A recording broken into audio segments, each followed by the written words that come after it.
Hello, y'all. How's it going? It is Friday, the first Friday of October, which is, traditionally known as the spooky month. How y'all doing? It has been a pretty normal week where pretty normal things happened. Might have noticed the new music up top. That is right. If anyone is wondering where that is from, I'm kind of curious if anyone knew where it was from, but it is from Simpsons Hit and Run. That is the haunted level from Simpsons Hit and Run. I am also wearing a Luigi's Mansion shirt, as I think the starting soon's text did say. It says Suka Suka on it. It's blocked by my microphone. That's fine. You don't need to see the word Suka Suka to know it says Suka Suka. I got a new phone. It's pretty good. Had it for a week. We'll talk about all sorts of stuff like that as we get into the swing of things. Hello, Pitch Shifter, 8M, Random Things, 06I, Rock Party, Coco, Coco Coco. Coco Coco and Coco might be the same person. I don't 100% know. You're feel free to say one way or the other. I think I accidentally clicked the stop stream. Well, don't exit OBS. No. I accidentally clicked I keep accidentally clicking the X button while my OBS is off screen. You are the same person. I thought so.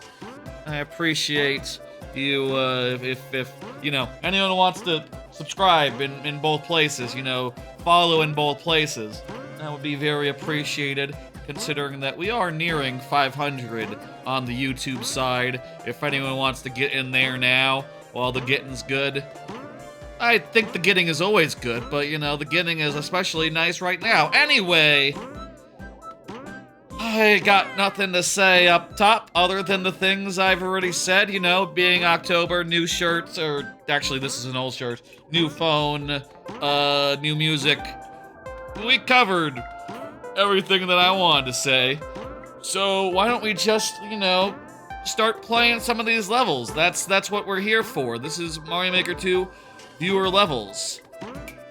I'll say one more thing before we begin. I'll say I have been taking a stomach pill for the last 6 years to combat some acid reflux type stuff, heartburn, that sort of thing. I ran out of that the other day, and I didn't feel like going and getting it re-upped, and also I think every time I do, the doctors say you really shouldn't be taking this long term. It has serious cancer risks, if your stomach doesn't have the right acidity for long periods of time. I have probably been taking it for about 8 years, so that's not good, probably, but I'll say my stomach is a little wonky. I got a little heartburn going on. That's fine. I took it. I downed a Tums, so I think I'll be good. Let's go. Anyway, yeah. Wah. Okay. Let's do this. Folks, this is Mario Maker 2 viewer levels. We are now starting the viewer levels. We have finished the part where I talk about crap up top, and now we begin the part where we talk about crap while playing levels. Let me explain how this works for those who are new, for those who need a reminder. Hello, Junior. How this works is that if you are here when your level comes up, I will give it the full time of day, which is to say 12 minutes plus 5 last tries if that's not enough. If you are not here, I will still play the level, but I will do so in very nearly but not quite sudden death, wherein I only have 2 tries to beat the level, refreshing at checkpoints. That is my compromise between prioritizing the people who are present and playing more levels, which is historically fun. Is this easy? Clear rate is actually pretty good, so yes, this looks like it'll be an easy one. Let's do it. Also, we will talk about all sorts of stuff. I'll say, I'll say,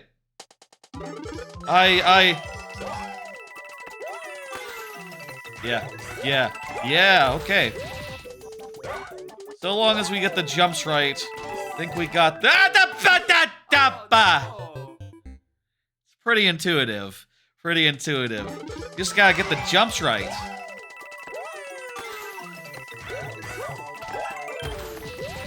We got it on our second try, folks. Boop, boop, boop. All the indicators. And you jump right, and you'll be good. Damn, that was the end.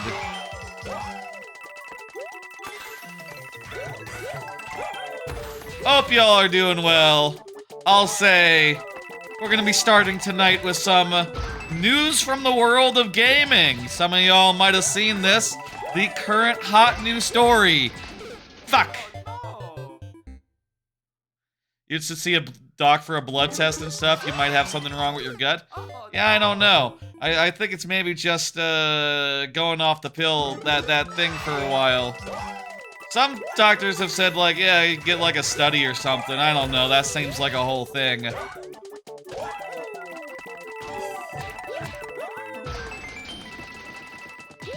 There's a lot of things everyone should do. Very much fewer that people do. I don't know. Yeah, we did it. I should probably talk to a doctor about that, like a gastro whatever doctor. But maybe also if I just bear with it and just you know, not do anything about it. Maybe it'll get better by itself, and I'm just like really just used to the previous acidity with the stomach pill. I don't know. Thank you, Coco. Thank you, Coco. Yeah, let me go ahead and hit complete. I'll say, doctors have been telling me to maybe try not taking it for a while, and you know, this is really just me taking their advice by not going to a doctor to re-up it, because it's a pain in the ass, and I don't feel like taking the time. Maybe I should. I don't know. Maybe I should have a checkup now and again. I sometimes go years without going to a doctor. That's a whole thing. Spare a day. Anywho, let me hit complete. I'm sure a lot of people can't remember the last time they've been to a doctor, dentist, or... What's the third thing? Is there a third thing other than a doctor and a dentist? It's fine. I'm okay. My stomach is just a little bit... Ooh. Sniffles is up next. Sniffles is here. Excellent. Let me pull a card and talk about what's on it. Let's talk about the first thing of the night. Like I said, I have these cards which have things I want to talk about, things that's been going on, things that I have been doing, things that have been happening, that sort of thing. And we're gonna start here talking about... Y'all hear about that Game Pass shit? Basically, big huge price hike. I have canceled mine, as have many others. For those who don't know, Game Pass is a subscription service that, I've heard that, 06i, yes. Is a subscription service which allows you to get, a whole bunch of digital games for the low price of $20 a month, which actually, it went up, it's been going up, like, every couple years for the last couple years. Originally, I think it was like 15 a month or something.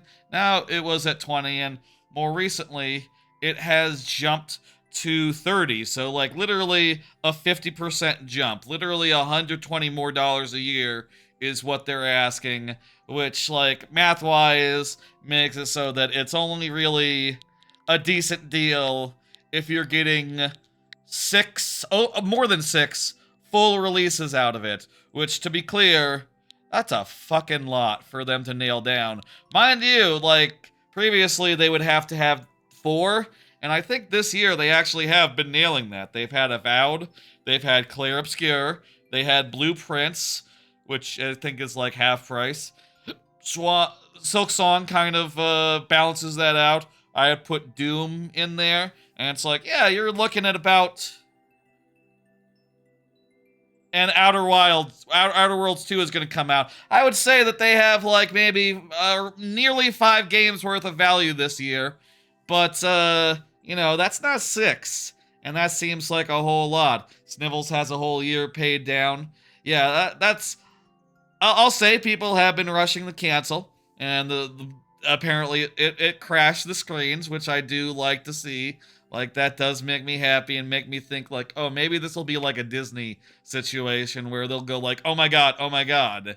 You know, I hope the cancellations are that big. I'll also say that, yes, it is apparently true that, like, all the retailers currently still have $20 prepaid cards that you can get.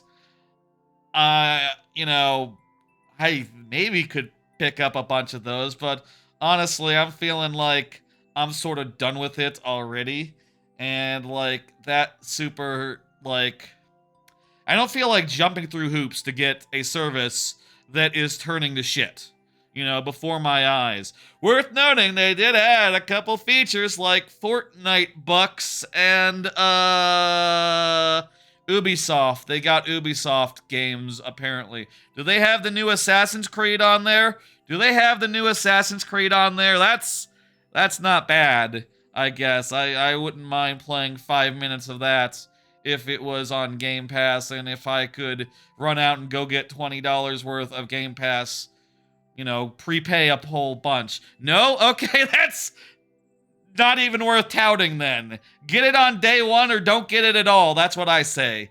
I also feel like the other tiers of Game Pass that are like, you know, that are like lower, that are like lower price but don't come with day one games. I feel like all those, like, no. If it's not day one, it's not worth anything to me. Like, I pay for the day one games on day one, and the other games that are just like backlog games, they're nice to have tops because I didn't buy them originally, and you know, I'm not about to pay $30 a month to go get games I didn't buy. Like, that's not a deal. Or, you know, $15 a month even. Like, no, I didn't buy them for a reason. I didn't want them. Now, if you throw in day one games that I actually do want, and also throw in games I don't want for free, it's like, okay, well, that's okay then.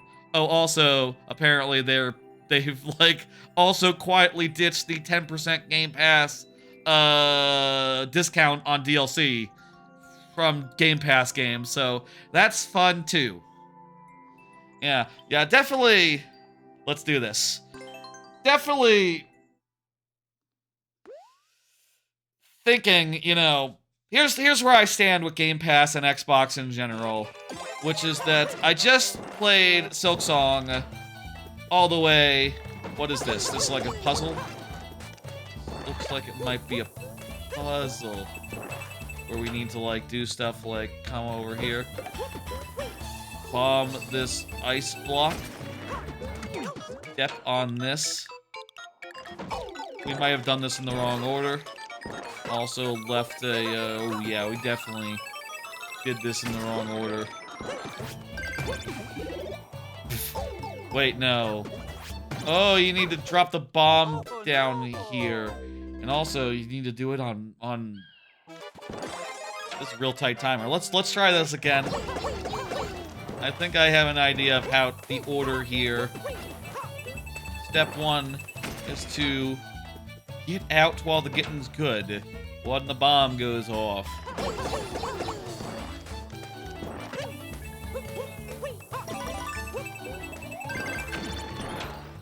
Wait. Don't get keys. Yeah. How can I avoid... How can I hit the on-off without getting the keys? That's a thing.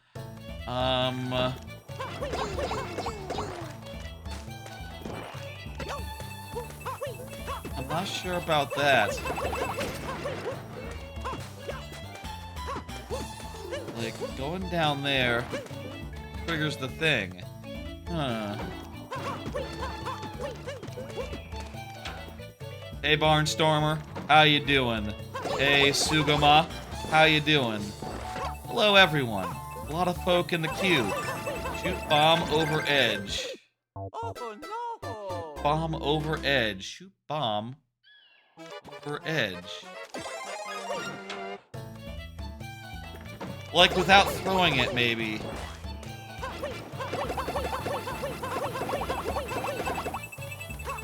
Maybe that disables its, like, hitbox, but time-wise, we're still kind of in the hole, because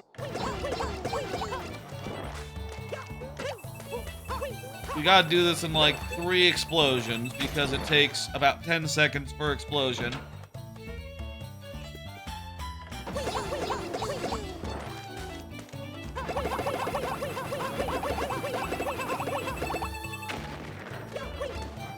And also, like, once we do that, like, how the hell do we get rid of this one? There's no time to do all 3.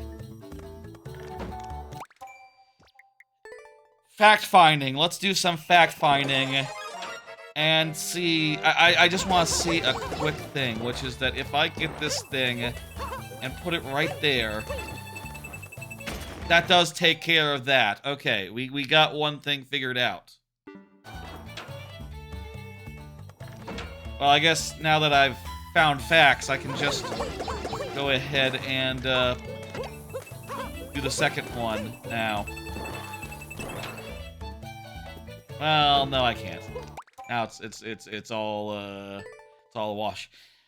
Let me say what I was gonna say.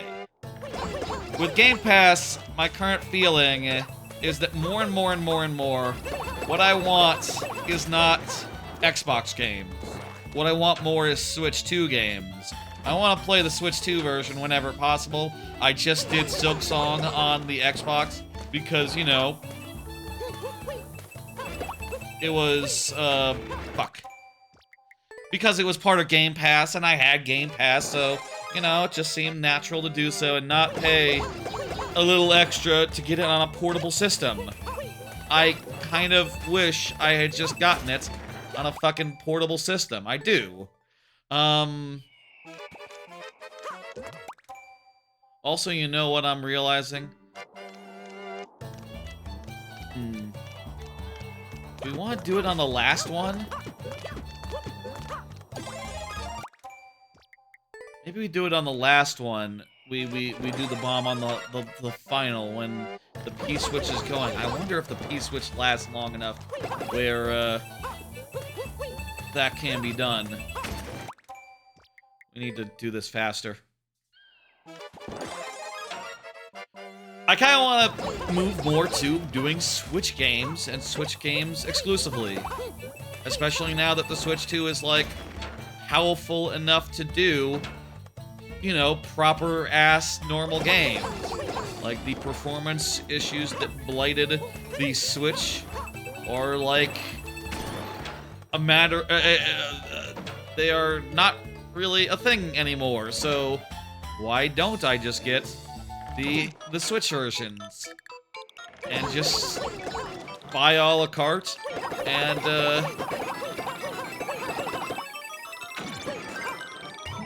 fuck. What happened there? Did I like fall a little bit into the hole? I did, didn't I? Let me just rewatch that. And I fell a little bit into the hole. Got a single coin. Close, close, close, close. Okay. We know what to do, folks. Gotta jump better than that.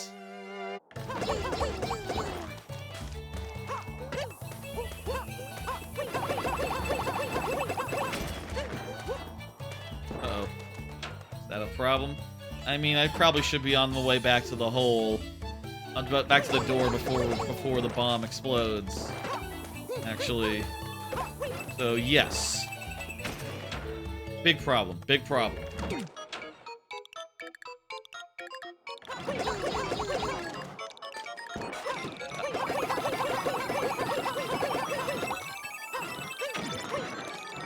Yes! No! Damn it! Oh no! You got Silk Song on Switch. I agree. I think that is the way to do. I just, you know, had Game Pass and thought, okay, well, I don't want to buy a game I don't need to buy again, you know, and seemed reasonable at the time, but I'm definitely now just thinking like, okay, I want things to be handheld. Remote playing onto my retro handheld isn't enough for me. I want it on the actual Switch. Snowflake, it's exclamation point, add, not Q. Damn it, fuck. I want it on the actual Switch, and, I don't want to mess around with the Game Pass stuff anymore, and honestly, I wouldn't mind owning my games and being able to say, like, you know, like, oh shit, I own a copy of X game that I love. You know, there's a lot of games that have been on Game Pass in the last 5 years that I have literally felt like have been Game of the Year contenders, but I do not own a fucking copy of. Yes! Hey, is that a first clear? I think that's a first clear. Nice. That was a good little challenge there. Smart, cool to figure out. Nice puzzle. Nice puzzle. Let me go ahead and hit end timer, hit complete, and we'll pull up the next one. Which is bound to be a long one because it's Rock Party, and I believe Rock Party wants me to do the hard level that Rock Party has been having me work on for a while, yeah? Go ahead and confirm Rock Party, you know what to do.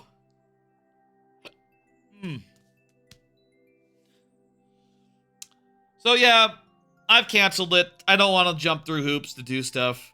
I've considered, like, oh, I could get strategic with it. You know, like, Outer Worlds comes out. It's cheaper to pay $30 to get Outer Worlds 2. It's cheaper to get It's cheaper to get Outer Worlds 2 for a month for 30 than to get it for 70, like, normal style, but I really did love Outer Worlds 1. So, like, yeah, that is a game I actually wouldn't mind leaving. Or owning, sorry. I wouldn't mind owning the game. No problem, Snowflake. You watch as many streams as you want. And hey, if you ever miss a stream and you want to watch it, there's such a thing as VODs that are available for you. And they're very nice. I appreciate people watching those as well. They need love too, you know? Anyway, good to see you. Rock Party is here. He just throwed Pikmin. He just threw Pikmin at me. Throwed? Look at that. 33339. That's an auspicious number. It's just a bunch of threes in a row. Nothing special, but, to me, it's cool. I like it. One more card. Another card relating to Game Pass stuff real quick before we start into this, which is that I'm thinking about what games I should buy now that I don't have Game Pass. Because, like, low-key, yeah, the thing is with Game Pass is it has been, they have done a hell of a job of curating and getting a great many games that are, like, Game of the Year caliber, where, like, I kind of would like them for my collection, actually. You know, and some of these, by the way, aren't on Game Pass currently. But here's a list let me connect my phone to the computer so you can see. And then I'll pull it up. Oh, I hope this works. The new phone with the old capture gimmick. Oh, I assume it will. It's just, you know, same aspect ratio, so it should be fine, right? Let's see. Here's the phone.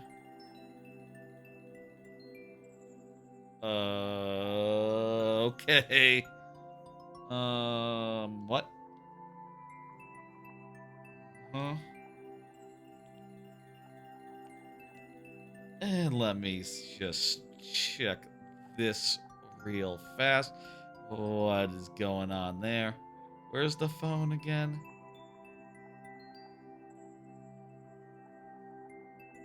Okay, seems like the phone thing is not quite working. Not quite working. Should have tested before. Let me see if I can find that real fast. Where do I have the phone thing? Is it in another scene? It's probably in another scene. I probably can't just get at it real fast. Oh, here it is.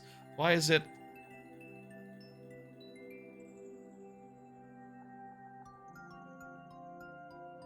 I'm a little confused here. iPhone capture. Oh, it's looking for the capture window with the name of my old phone. And now it has a name of my new phone. Excellent. Okay. Very good. Also, I wonder if this is the right thing. You need a nail trim?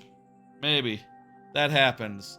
Oh, like the thickest the nails on screen. I thought you meant my actual nails. My hands are not very well pedicured, I'll admit. Here's the list of games that I could think of that I think I got through Game Pass. I'm pretty sure I don't own anymore.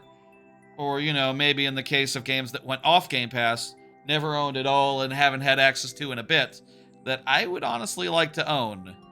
Let's, say Hollow Knight. I mean, I did just buy that on Steam, but I'd like a Switch version, honestly. Silk Song, Sea of Stars, Claire Obscure, Blueprints, Nobody Saves the World, Doom Dark Ages, if on Switch 2.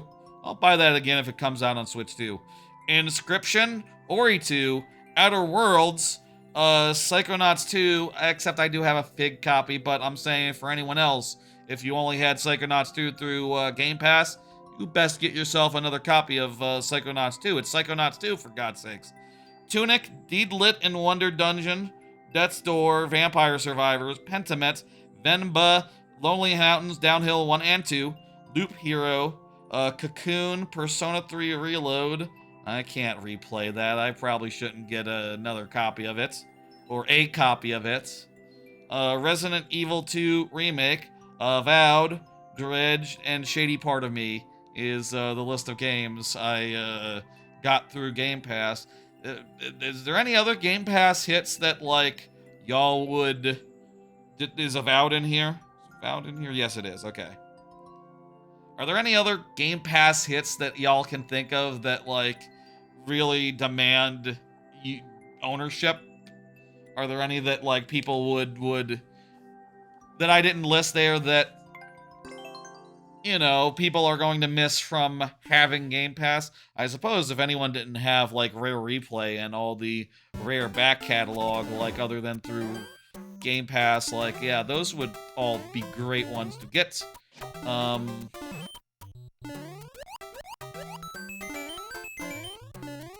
Other than that, I can't think of any other games. I mean, I'll say again, like, that's a pretty fucking stacked lineup. And I'll say, like, for the price of, like, $15 a month, 17, it was a hell of a deal. And at 20, it was like a okay deal. Let me set the timer, get that on. I hope I love your level 2, Snowflake. I think, you know, Game Pass was great for the time that it was, and, like, while it was a low price, and I'll admit, like, you can get, like, the semi-decent pass. Forza? I've never been a Forza man myself, no. I tried one of the Forza games, and I just didn't see the appeal. I jumped short there.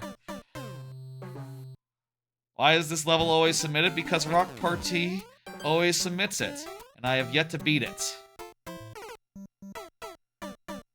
I know, we always start with this level, huh? Well, we can always talk about stuff while we're, playing it, so isn't that nice? And also, we do now know a good idea about how to clear the second half. We have, like, this is the second segment. We have a good idea about if we can get there, like, how to clear. At least how to get to the third part, which we have not seen. And, you know, I'm curious about. I'll say, like, yeah, you know, games like Forza, Call of Duty are going to bolster Game Pass a bit, and maybe that's the logic, like, okay, those 2 a year, or, you know, that 1 a year plus, whatever. I'll say I've never been a Forza man, I've never been a Call of Duty man, so, like, alright, those are 2 games that miss me entirely, so what else you got? And they're like, this is what we got! I don't know. Basically, I'm out. And, like many others, and, like, honestly, I don't really care that, like, GameStop can let you stay in the Game Pass ecosystem for longer, that you can cheat Microsoft a little. I don't feel like that. I'm ready to get out. And what's more, I'm ready to get out of Xbox, generally.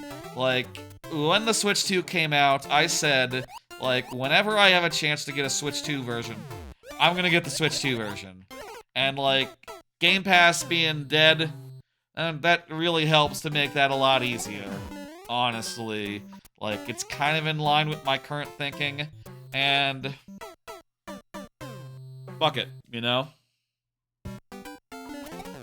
I don't know, like, if I should go and attain all these games again, all the ones I show. I think I checked, and, like, a lot of them do have Switch versions. Like, there is a Sea of Stars Switch version, right? There is, like a, what's it, Tunic, Vampire Survivors, I think, yeah. There's a lot of games that are on Switch that honestly would be fucking fantastic Switch games, and I maybe have been missing out by playing in the Game Pass versions of them, you know, historically, just insofar as, like, yeah, you know, on some level, I'm always looking for games to play whilst, doing nothing. You know, whilst, like, watching TV or something. I'm always looking for games to... podcast games, in other words, even if I'm not listening to that many podcasts these days. And games that I can play portably on my lap while I watch TV are just, like, the best possible... You know, it's the best form factor for that. You get a few games with the Pass with limited Xbox Live. I'll say I haven't really looked into the lower tiers. I guess it is worth noting that, like, yeah, no, now I don't have Xbox Live either, which is kind of honestly no big deal because I can't think of the last time I played an Xbox Live game online, an Xbox game online. Other than as part of, like, you know, I'm playing a bunch of random Game Pass games, and some of them have online. About 50 or so. Yeah, well, Xbox Live, assuming it's still like 50 bucks a year, is it 50 bucks a year? Was that the price? Is it 50 bucks a year? That sounds like so little, but I remember as a kid it was like the biggest price in the world. As like a teenager, it seemed like such a huge deal. And still probably, you know, it's not great, but Nintendo's was like 20 a year for basic, and then you get like the, you know, the retro game service for like an extra 10. Why is this level always submitted? Because Rock Party wills it. It's because Rock Party wills it, Snowflake. I can't choose what my viewers submit. If Rock Party wants to give us a break on this, it's up to him. I suppose, you know, he's always submitting a maker code. We could always just play one of the other levels unless he literally says Pipers, which he usually does, so, you know, eh.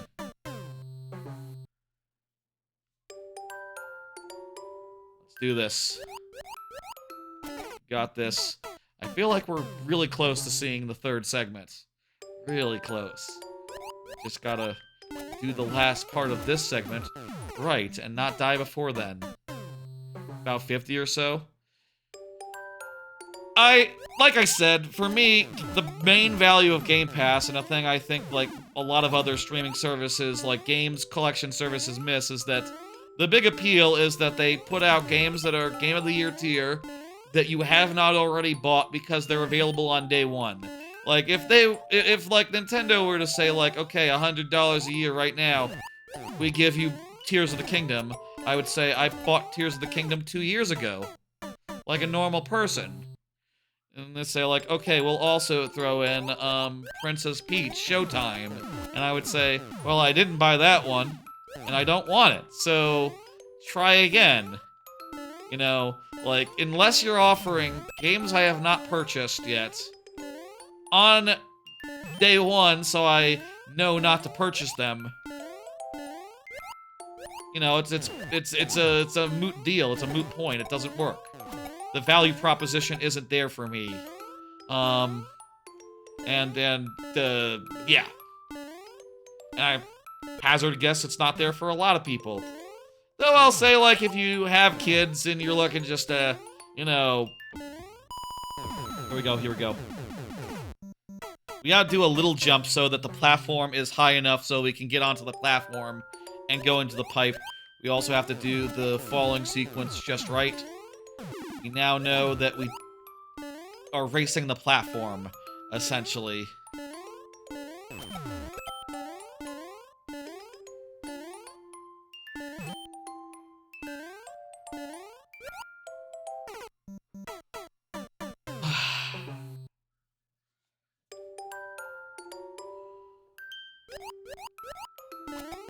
For me, it's all about that day one purchase, that day one game that's exclusive to Game Pass that you get with Game Pass, and that means that I don't buy it outright. You know, I'm a big believer in if I'm going to buy a game, I buy it on day one.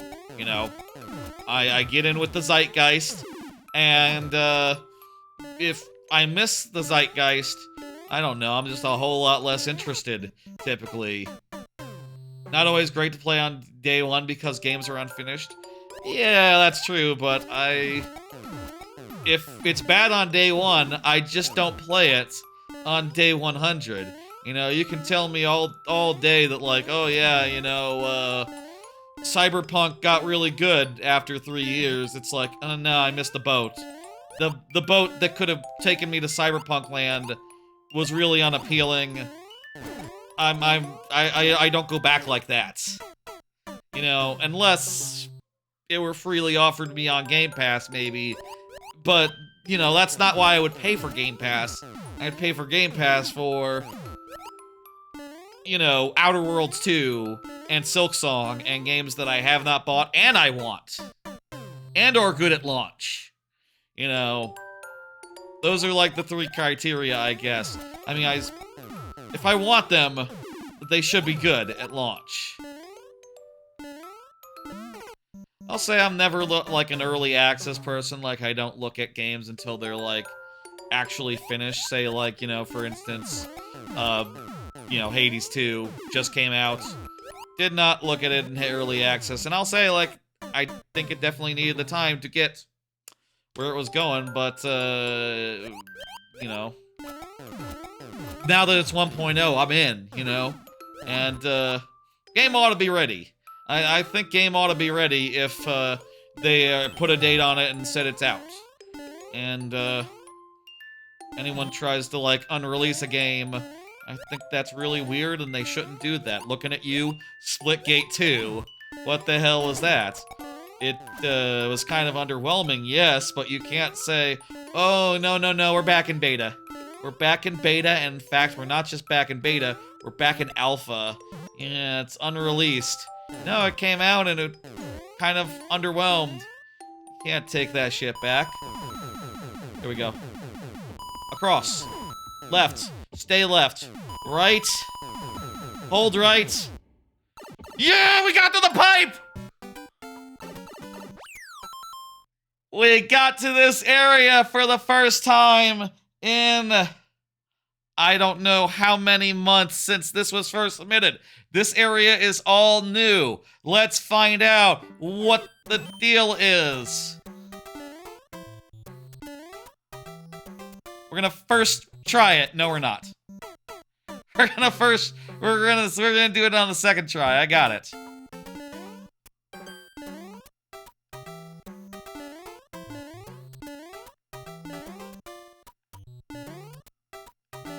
Oh my god. Ooh, Jesus. Okay. We're getting some distance here.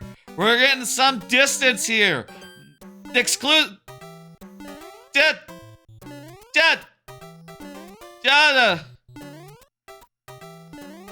Relax. There we go. This is really interesting. The platform keeps on disappearing below the stage, below the things. 5 last tries, let's do it. Fuck! We got here with very little time left.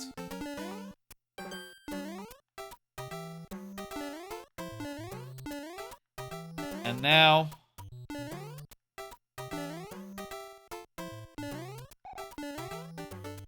We gotta jump, like, right away. But also we gotta make sure that we have enough... We can get over the spikes on the other side.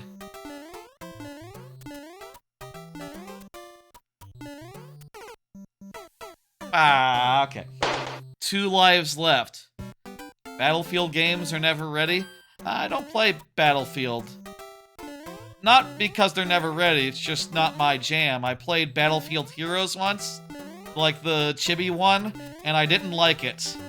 So I was like, I had done. Oh my god!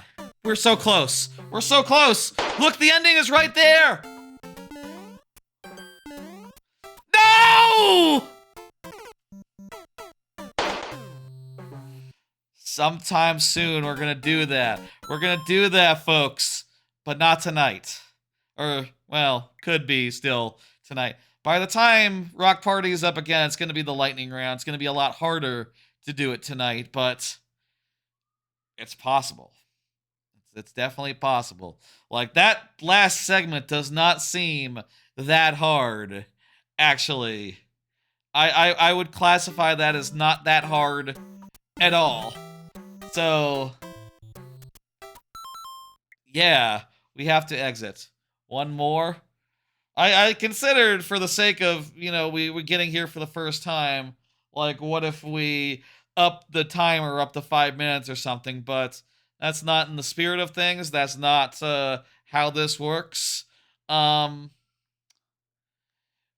say, like, you know, if a Twitch sub were to do their channel point gimmick, I could have up to 7 more lives here, but that would be contingent on a Twitch sub using their premium thing for this stream. I'll give a minute while we consider that an option. If anyone wants to employ that and do that and give us a couple more chances, but sad to say, we gotta move on. Let me see. Who's the next one? 06i is next. 06i has been chatting. Just said GG when we got to this area because we attained a half victory. We've been trying to do this for a while. 06i just did a refresh for Rock Party. That's right, you can refresh someone else's lives. That is a valid thing. Hang on, let me get that out of the way. Now. Okay, try it again.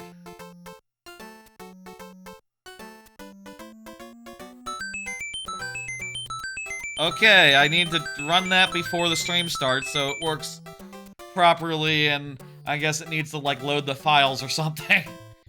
The sound file. Small sound file, why would it need to load? We have, I do believe, 7 tries to do it. Let me just die so I can refresh the timer. Get it nice and good.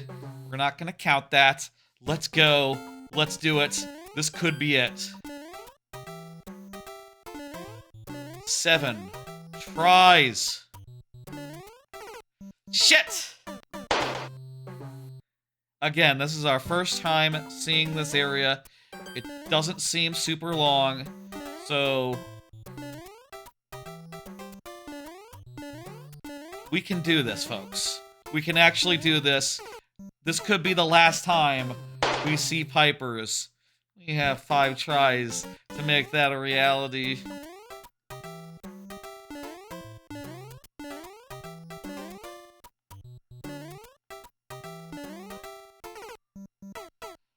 Gotta make it to that platform. Gotta make it to that platform or else. Ah, shit. Fuck ass. We have 3 tries left. Hey, did you know this level is actually kind of hard? I don't know if you noticed this. I'm trying my best here. I really am. 2, 3. Okay, we landed on that. We need to jump really quick because it's not that long until it's in the spikes. 1, 2, 3. Oh, Jesus.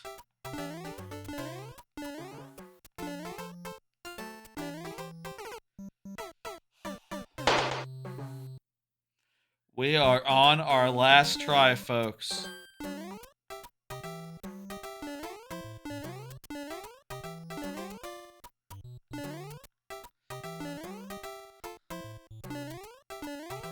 Ah! We have spent all our tries and the refresh. Thank you, 06i, for the for the refresh. That, wow, we were almost one of the that could have been it. I think we will get it in the coming weeks. I think we are nearly there, but it's gonna be in the coming weeks, not right now. Maybe later tonight. We'll see. Feel free to get that back in there, Rock Party. Let me go ahead and dismiss and pull up the next level, which is by 06i. And speaking of frustrating, hard experiences where you have to start from the start every time, actually, no, that's not the next card. The next card is related to the Game Pass stuff, actually, which is that now that I don't have Game Pass, won't be doing those Game Pass streams anymore. That was sort of a gimmick I've been doing for the last couple of years since I became a streamer. One of the variety streams that I've liked to do was just like, okay, well, let's pull up a Game Pass game and also just like, you know, 10 other random Game Pass games, some of which are bad, some of which are okay, and just give them a shot and see how they are.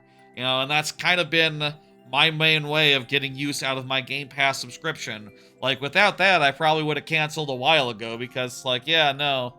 Whole entire sweeps of months go by where I'm not playing any Game Pass games, and that can feel like a raw deal, just like keeping it up. That's what, just keeping it up, for the sake of the big releases a few times a year, you know, and that's been my way of making use of it, right? But, like, that's over. I'm not gonna do streams like that anymore. And also, like, yeah, even if I did, like, fewer and fewer people have Game Pass, so, like, a stream where I try out a bunch of games on Game Pass and go like, okay, here's what I think. Here's the ones that are actually worth looking at. I feel like that's less and less valuable day by day. And I'll also say, like, you know, obviously, maybe not obviously, but those streams were fun. I think maybe I was the one who was most fond of them, honestly, just for the sake of, like, trying out a bunch of random games, you know, it's cool and good. But like, yeah, those VODs didn't do numbers. It wasn't like a big hit or nothing. I just liked the format myself because I like playing a whole bunch of random games and having a kind of an excuse to do it. You know, like, oh, they're all on Game Pass. They're all free. I don't have to pay for them. You know, that's just like the only time where I would I would be able to play games that I don't know if are good. Because, like, yeah, no, I'm not running around buying, like, games I don't think are good. You know?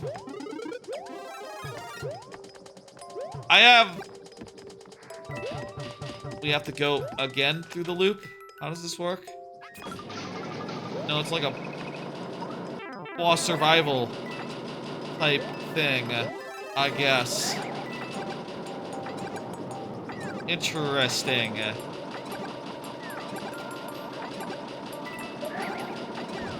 So anyway, yeah, obviously those streams will be,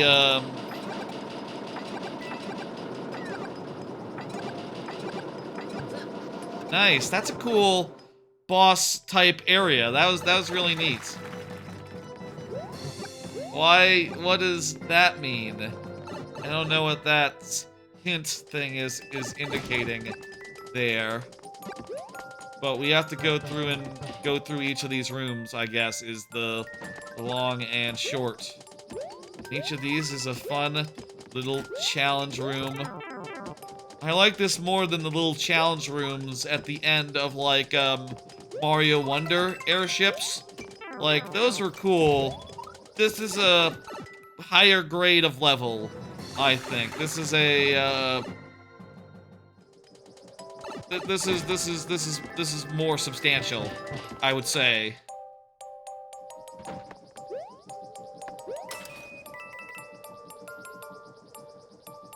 This one is tricky, but I feel like it might be there's solid ground under the thing. Yeah, no, there's solid ground. Confirmed, confirmed. I thought there would be. Also, I undid the switch. I need to leave it on.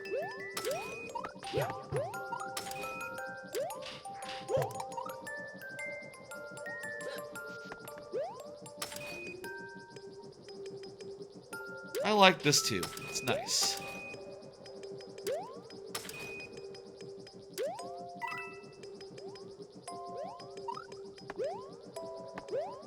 I can at least save a couple jumps by getting onto this one. And there we go. I think we got it. Nice level. Very nice, very good. I liked it.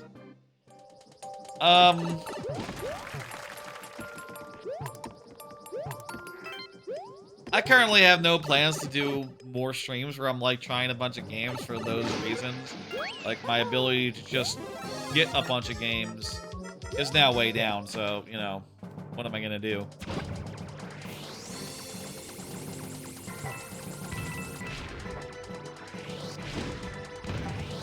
Again, you know, I'll say again, I feel like the format is more confusing than anything. I bet you, like, okay, you know, trying out Silksong for 3 hours, that makes sense.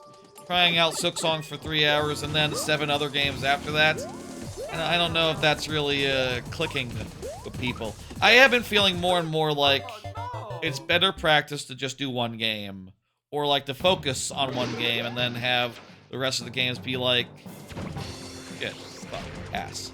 I need to wait for the fire flower. Have the rest of the games be kind of a bonus. You know, like, that's probably best practice. That's probably a better way to do. And in the future, you know, there's not going to be, like, when a new game comes out and it's on Game Pass, that doesn't matter to me anymore. I'll just play it a la carte on Switch too. And, you know, if there's a stream of me trying it, it's just me trying the game that I want to try. And not, like, a half dozen others of like, unknown quality. How do you... Bombs. bombs are for us.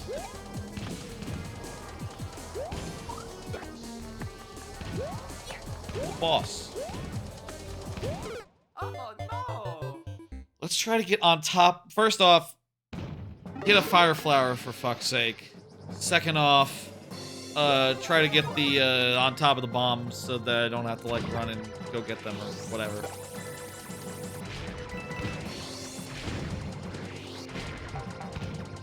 So yeah, that's the big news story of the week. Like many others, I'm canceling GamePass, and you know, like I think that this is a historically bad price hike. You know, like literally, I cannot think of a price hike, a price that has been hiked more severely than like going from $20 to $30 a month. Like already, that's an insane amount, you know. But like on top of that, there we go. Already, that's unspeakably high. Oh. You can type. Oh, you don't mean the word brain rot. You mean like copy paste that sort of thing. I prefer you use English and speak in normal words, but do what you want so long as it's not distracting. I don't know.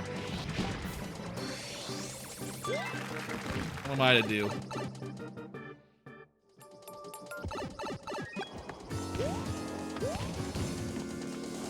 Anyway, I have complicated feelings about that, I guess. I don't know.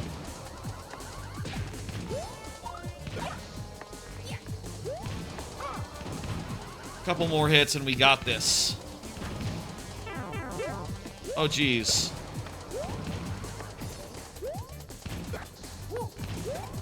Fuck.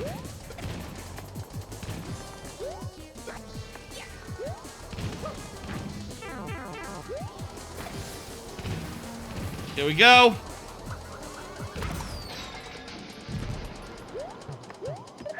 All right, I think we did it. So long as we don't touch this wrench, we have finished the level. Nice auto-scroller with some very cool... The second part and the boss fight were really, really good in here. That was a real damn good one. 06i. Consistently get a bunch of interesting levels for us to see every week. Consistently good levels from you. Obviously not made by you, but that's fine. I don't have a problem with that. I like it. So long as, well, you know, you do what you want, right? I'm gonna hit complete and bring up the next level. Pitch shifter, you are up. Go ahead and confirm to me. Confirm to me that you are present and all, and we'll do the thing. Also, I'll say, hey, pitch shifter is here. Perfect. Here's another piece of news. Here's another piece of news, which is that, did you hear that EA is being private equitied? This is the other gaming news thing that's happening, kind of almost getting, like, brushed under the rug because of the thing. Because of how GamePass's dissolution has, like, really taken the headlines right now. But it's not good, the EA situation. They're being purchased by Saudi Arabia with in association with Donald Trump's nephew, son-in-law, that's it. Jared Kushner. And as part of the deal, EA is going to take on like 20 billion of debt. The debt specifically taken to buy EA. Some of the debt. The way that it works is that the guys who are buying EA, as part of the deal, are taking on 20 billion in debt, and then they're going to put it on EA. Which, I don't know about you, but it's wild to me that that's legal, right? That you can just say like, okay, I buy you for $20 billion. Oh, and by the way, I took out a loan to do that, and now you own the loan, so it's like you bought yourself, but I get the equity. Which is just, how is that legal? How does that work? Shouldn't the equity then go to EA itself rather than Jared Kushner and Saudi Arabia? Well, I know. I think the thing is, in this case, it's not all, but 20 billion in debt does mean that, like, yeah, no, they're looking to Toys R Us this shit. EA is the new Toys R Us right now, and yeah, it's being. I don't know nothing about nothing, but I saw people saying that, like, oh, it's being rated as a junk loan, basically. It's like a high-risk loan, which is to say, like, yeah, they're not expecting to get their money back. They're expecting to put the loan onto EA and bankrupt EA and then say, like, oh, sorry, no more EA. We're going to have to liquidate. Oh, too bad. Too bad. Too bad, everyone who, you know, loaned us this money. EA didn't pay it back. It wasn't us. We just get to walk away with, you know, whatever fucking proceeds come from this whole thing when it all gets pieced out. Private equity is a nightmare, and I don't know why it's not illegal. Well, the reason is the people who do private equity have money. So, there you go. They're lobbyists and things of that nature. The laws are suited to them. Not great.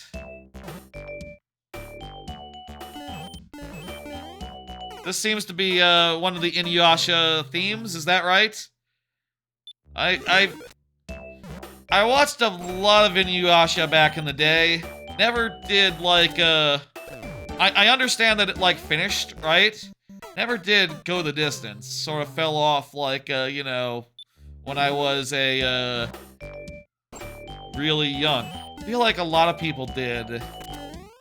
Or maybe just like I don't know what happened. Did I think what happened is it just was a really, really, really long show. It was on Adult Swim for a while, and then they did like the last couple arcs as like some sort of something years later.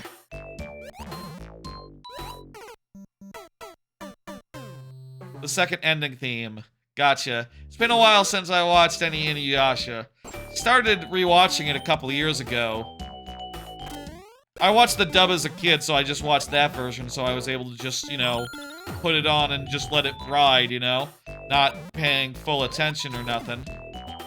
But, I probably got like 40 episodes into that before just, not watching 100 more. I don't know. It wasn't bad or nothing, just, time is hard. It's hard to make time. Especially if there's other things you want to watch. I'll say, by the way, we have... We're gonna talk about some games that came out. We're gonna talk about some games that came out. And then, I think the lightning round should be starting around the time that we finish talking about, like, Hades 2 and all that crap. And then, I do want to talk about the anime that I've been finishing and the new anime of the season, so get ready for, like, a whole... Ooh, I don't know, like, a lot of anime cards tonight. Very nice. Good shit. Very nice. Are we done? There's the thumbnail on the level. And the ending should be right here. Very good pitch shifter. Making us all think about Inuyasha. Great show. I liked when he got the big fang sword and he did the thing where he cut the air and made a bunch of air slices. That was very cool. Also, it was cool the whole, like, you know, modern to medieval time travel thing. It's a good gimmick. Great show. Haven't seen it in ages. Yeah, that's fine. You know, it's fine that some shows are just like, you haven't seen them in years. Don't need to be constantly rewatching things that it's been a while on. Thank you, thank you. Let me go ahead and hit complete and pull up the next one. It is by Random Things. It is around 7:15. I'll say we'll start the lightning round probably in around, I would guess, um, a half hour, maybe 45 minutes. I want to get through the gaming related cards and start the lightning round right before anime. So we'll sort of play it by ear as far as that goes. Random things, please confirm. Believe this would be a YouTube person since the name has a space in it. That's only possible on YouTube. Also, it's kind of a common name for... There you are, random things. Excellent. Random things, that seems like something that someone would have on Twitch, whereas on YouTube, names do not have to be unique. Which I wonder how that'll work if ever there's two people with the same name in a YouTube chat. How does that work? How does that work like in a queuing situation? I don't know. But let's hope we never have to find out. Another card. Got an iPhone 17 Pro Max on Monday. Oh, fuck, I forgot about the iPhone cards. That's right. That was kind of going to be the headline until the GamePass stuff happened, honestly. Yeah, got it on Monday. Last week, I was sort of complaining because Best Buy wasn't able to get me one. And basically, I ordered one from Apple. They said like 2 weeks. And I said like, oh, that's a bit long. I went to Best Buy, and Best Buy said 1 week. It'll be here on Friday. And then I went on Friday, and they're like, oh, we don't have enough. I don't know when you'll be able to get one. And I think what happens on their website is they just see the next date of restock, and they just say when you order it, like, yes, the next date of restock is when you can get it in store. When, you know, maybe all those iPhones are spoken for. Maybe it'll be 2 weeks. Maybe 3. If you're wondering, like, oh, did Best Buy come through? Nope. I was looking on AT&T and was able to find an AT&T store that could get me one on Monday, like, in store. I had to go all the way to Arlington, which is, like, maybe 40 minutes from, like, I live, like, up in Plano. So that's, like, a maybe 40-minute to 1-hour drive. It was, like, South Arlington. But, it's kind of nice to go out there and pick up the phone. And, you know, I used to work in Arlington back in the day, like, back before the pandemic. So it was kind of funny, you know, while I was there at the AT&T store, I was just like, oh shit, I've eaten at this ramen place, this like ramen sushi Japanese place next door, and you know, or nearby. It's like, yeah, I've eaten in this shopping complex type area. Yeah, I knew it looked kind of familiar. And I went and had a bit of rainbow roll there, and also they called it samurai ribs, like some sous vide ribs as like a side, just like 2-3 ribs that were really soft and had a kind of a weird seasoning on them, you know, like very Japanese, I guess, probably, but like they're pretty tasty. Though I honestly don't mind just ribs as it is. I don't need them to be really heavily seasoned. I don't know. Let's play the level. Anyway, it's an iPhone Pro 17 Max. Let me.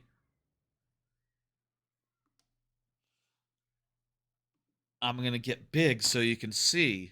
Look at it. Isn't it pretty? Isn't it large? Whoopsie daisy. It's pretty good. It has the iconic plateau. It has, oh, I need to turn off the triple tap because I have a camera button now. I no longer need that hotkey. It's totally redundant now. It is quite lovely. New camera button, all sorts of stuff. Lovely orange color, which I think is, you know, it's so gaudy and flashy, but there's no mistaking it as a result. I do feel pretty good, like, running around with this thing, just thinking, like, oh man, it's just so conspicuous. Like, everyone who knows about this crap knows I got the new one, can recognize it, like, from a mile away, right? There's no mistaking it for another iPhone, really, which is pretty nice. Kind of a lot of what you pay for, I think. Got the Pro Max for the first time. This is the first time I've had a max-sized phone. You know what I mean? I've never had a phone this large before. But getting used to it. It's definitely like heavier in the hand. Like if I'm holding it one hand, it can be a little bit more awkward. But I don't. But first off, like I'm kind of getting used to it. You know, like yeah, it's kind of fine. You can still hold it, much like you'd hold with the pinky securing it and like fingers going all the way around, thumb in a nice normal spot. That's not been a problem.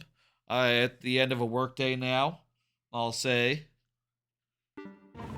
At the end of a workday, I have like...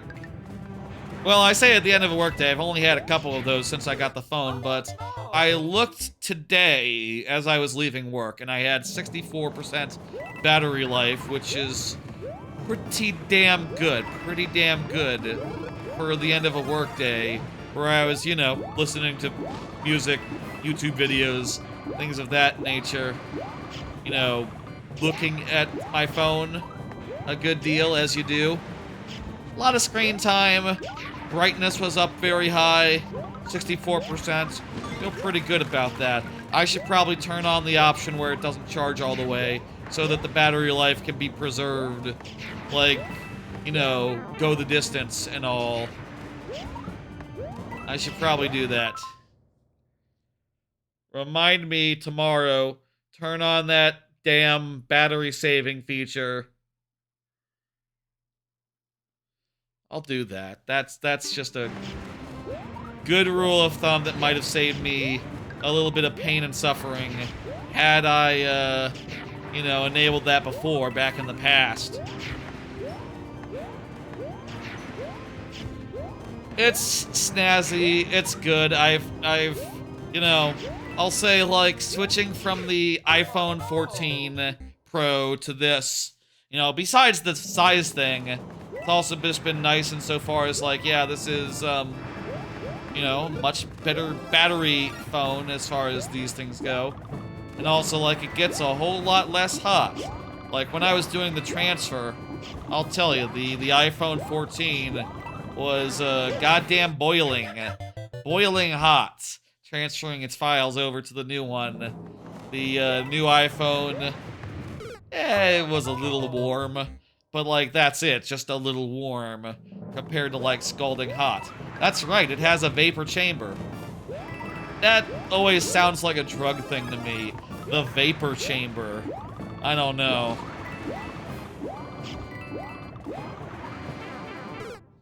Whenever I pick up my phone now, if it's in the shot, you will very clearly be able to see it. And over the course of, like, you know, 3 years, everyone will get less and less impressed, I think. You know, right now, for the next year, like, maybe for the next 6 months, I do think y'all feel free to be impressed when my phone is on screen. Feel free to be impressed. It's orange, man. That's a good color. But, like, I'll admit next year, when they roll out the folding phone, you know, I'm not gonna re-up to that. I don't think. I think I'll wait, like, maybe a generation or two before getting a folding phone.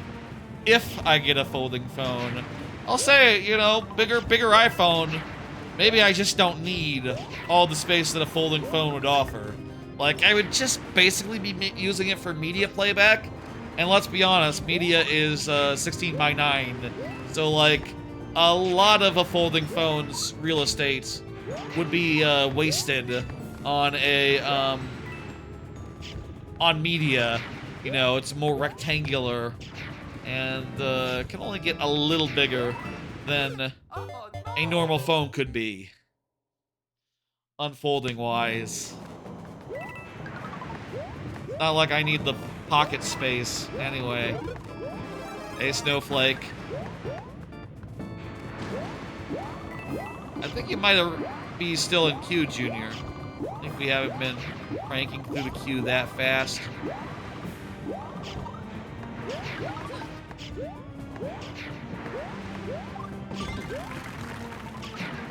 Kind of a long, difficult level. Fuck me! I need to be paying attention, comma, I have not been paying attention. Not just because I've been talking about my lovely new phone, which I am want to show off. I'll say, I am want to show off. At every opportunity, I am showing off my new iPhone to anyone who wants to see it. I'll go over to my folks' house tonight or tomorrow, you know, hang out, watch a movie or whatever, and I will show them the new phone, and they will be very impressed. I showed a lot of the coworkers the new phone. You know, everyone likes to see the new phone. And of course, I have it in the, you know, I raw dog as far as like cases go. So like you know, they can see it in its beauty. You know, it's like bareback beauty. You know what I mean? Like it's not covered with any case or whatever. This is an acceptable way to use the word raw dog. Has been for a while. Very good term. I like it a lot.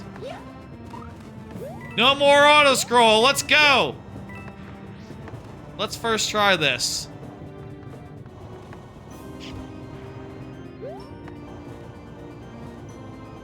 Look at that. There's the checkpoint. We first tried this section. This segment. Let's fucking go. And now let's beat up boss fight. Morton.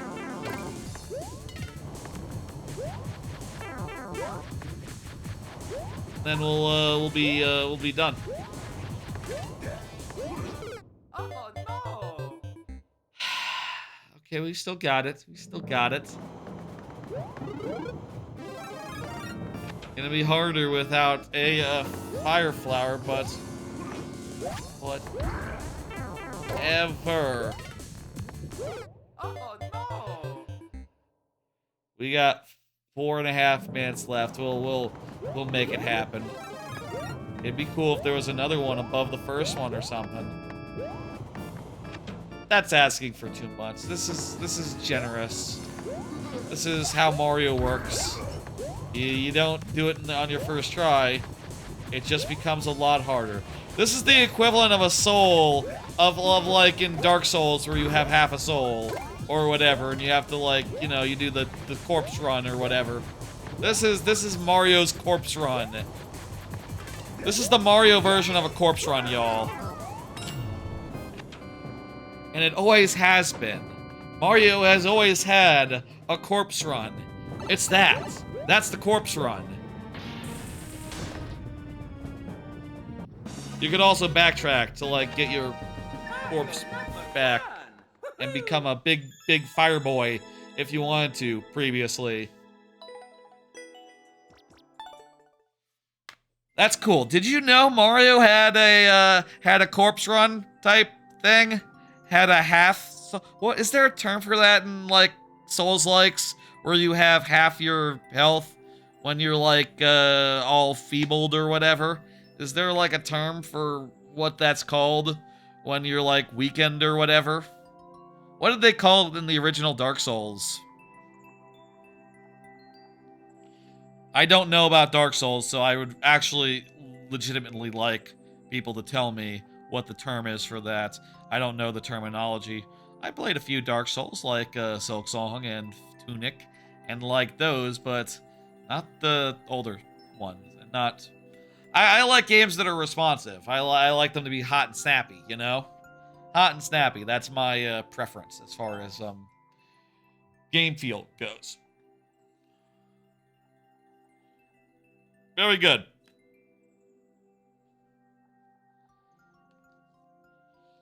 Next up is Nabbit. Nabbit's all that thing. Yes, it's Nabbit is up. Go ahead and confirm Nabbit. Snowflake went and put your thing into chat, so that's perfect, actually. You know the deal as far as like get the timer down. As far as like if you're present or not, will get fewer lives. That's right. Nabbit is dang Nabbit is a phrase. Nabbit is also a character. I don't know if Nabbit is here. We will find out. Let's do another card. Working on figuring out the new features on the new phone. Right, yeah, so there's a couple new things that I'll say like this with this phone, most of the new features are like subtle stuff like, oh, it has better thermal management, bigger battery, stuff like that. But there are a few new features where it's new to me coming from a 14. In particular, there's the camera button, and also they changed the little toggle on the side to an action button that you can reassign accordingly. And I'll say on the two. First off, the camera button is kind of cool. Has like a slidey thingy, so you can like sort of like adjust values with it. So far, I don't find it that much more useful than just using the screen to adjust said values. Not terribly exciting there, but the other issue is it's kind of awkward to hit the camera button. First off, if you're holding the camera like this, like the camera button is kind of a little far in. Like it's kind of hard to hit the thing without like getting your hand like in the middle of the phone kind of weirdly. And while you're holding it vertically, the camera button is like really low, so I guess you have to take pictures like this without a good grip. That's right. That's another new feature, the square camera. It has a square camera, really a very much improved front camera where it can like go to a horizontal aspect ratio just by clicking a button without rotating it on its side like this, which is a big benefit, I do think. But also, I'll say I am not a fan of horizontal photos. I take all my photos horizontal style so I can view them on the phone without with them being like full screen and everything. So it's a cool feature and I think very, very useful, but also not really my thing. I think it's good technology. I think that genuinely the camera also just is a lot more flexible up front, so even for me, just taking portrait photos, it is pretty good. For the action button, I thought a lot about like what I would do, and after some consideration, I have mapped it to be like, okay, here's the mapping. I have it locked to portrait lock, so if I hold it like this, I'll turn on the portrait lock and no longer like tilting it around will it like go into landscape mode, and then I do it again and it will turn on landscape mode, turn off the portrait lock, let it go to like a full horizontal thingamajig. This is very useful for watching videos where I want them to be full screen horizontal style, so I need to like turn my phone, and then usually I would go to a menu to like turn it on and then turn it off after. Now I could just pull down the thing and it flips. And I just, do it again to undo it. I'll say I actually didn't make it work quite as simply as it sounds. I'm going to start entering the code.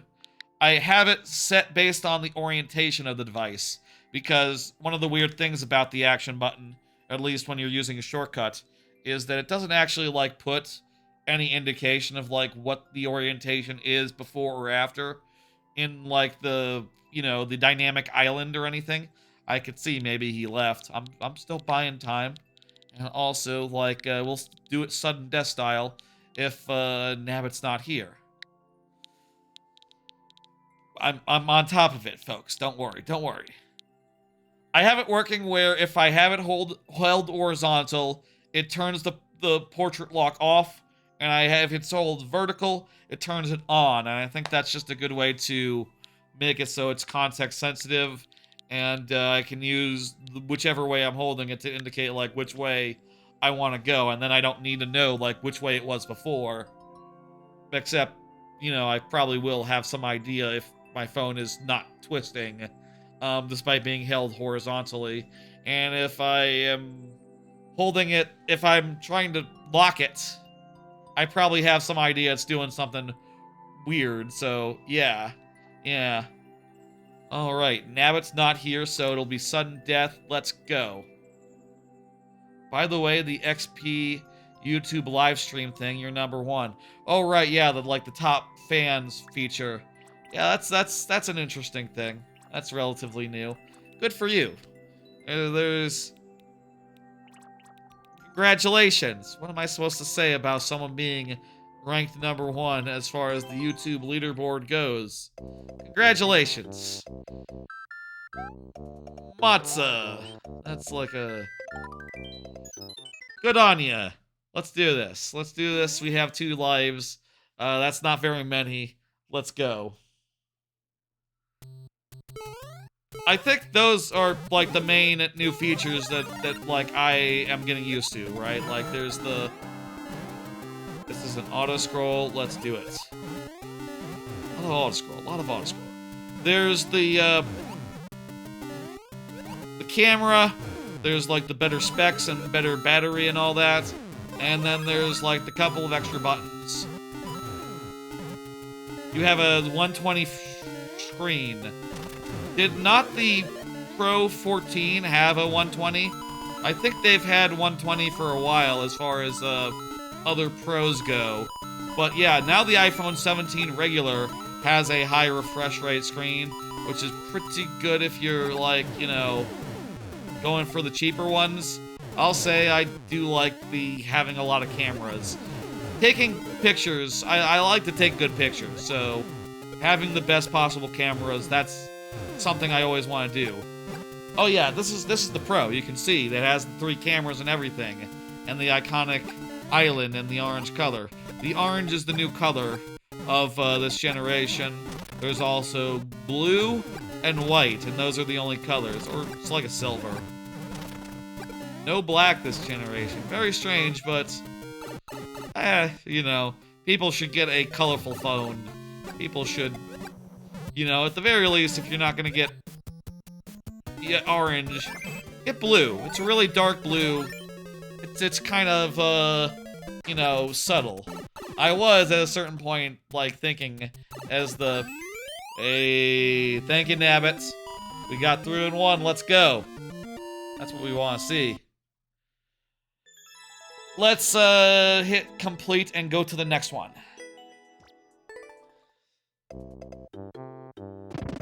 I like it a lot. Looking forward to, like, 2 to 3 years with this thing.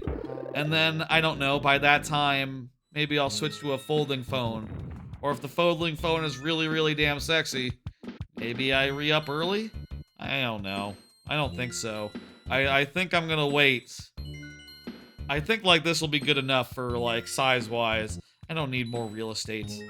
Thank you for the level. Let me hit complete and bring up the next one. It is... Oh, it's Junior the Disney fan, who has been chatting. Was just, saying that he thinks that, the last viewer left. Perfect. So, Junior is present. On the YouTube side. That's right. Pro's really nice. I like the Pro a lot. The Pro Max. Pro Max this time. Still not 100% sure about the size, but I'm gonna, you know, get used to it. Get a handle on, like, you know, reaching all the places. Maybe using a second hand as necessary. That's fine. That's a price I'm willing to pay for more real estate for video. And other such things. Yes. I think the next card is games. No, looking back on iPhones and iPods. I was thinking a little bit this week about old iPhones and old iPods, as new hardware sometimes makes you do. You know, and just like, you know, first off, I'm jumping from a Pro to a Pro Max, so already it's a lot smaller, the original Pro, but also, like, the original iPhone I had was like a 5 or 5S or something. It was pretty small. It's, like, tiny compared to even the regular Pro, let alone the Pro Max. We've really come a long way as far as phone sizes go. And, yeah. I was also gonna say, like, you know, I remember when the iPhone came out. It was a much different scene back then. You You know, I didn't have one for a while, and it wasn't until like 4 years later that I actually got one. And it was good. That was fine, you know? I feel like there was less meat here than I thought it might be when I was making the card. Um, my first iPod was an iPod Nano Fat, you know, the one with video playback. That I love that damn thing. I think that might be the best iPod they ever did. I am kind of like in retrospect sad that mine bricked at some point. It bricked itself at some point, and you know, by the time by that time that it bricked itself, they only had like touch iPods anymore, and I kind of didn't want one of those. Like, I felt like their UX situation, as far as like, you know, whether I'm talking about the baby iPod touches or the you know, the well, let me get those heads down. We're good. We're good. Whether I'm talking like the baby iPod touches or baby iPod touches, they were all touch based and weird in ways. Um yeah, can we reach the flag? What's difficult about this? Just a hard jump? Let's do it. Okay, I can do this. What's hard about this? Is there a hidden block? Let's just check for hidden blocks real fast, just to make sure this isn't a trick where it looks like you can do it, but actually what you want to do is... There we go! You can do it. I did read the level's description. It said to go back and you know, get some speed before you jump. But that could be some sort of trickery. I guess this is made for multiplayer versus, so like, you know, 4 people trying to make the jump at the same time. Kind of a chaotic good time, honestly, as far as that that type of level goes in that particular format.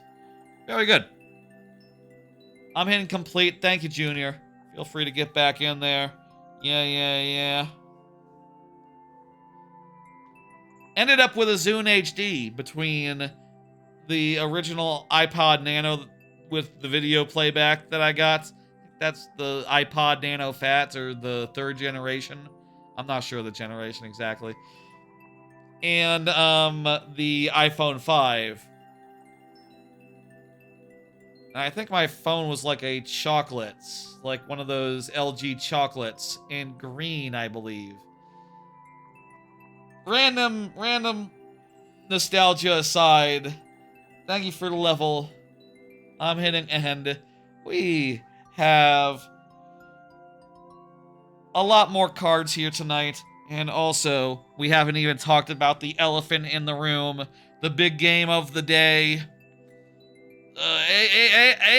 ACA Bert, go ahead and confirm.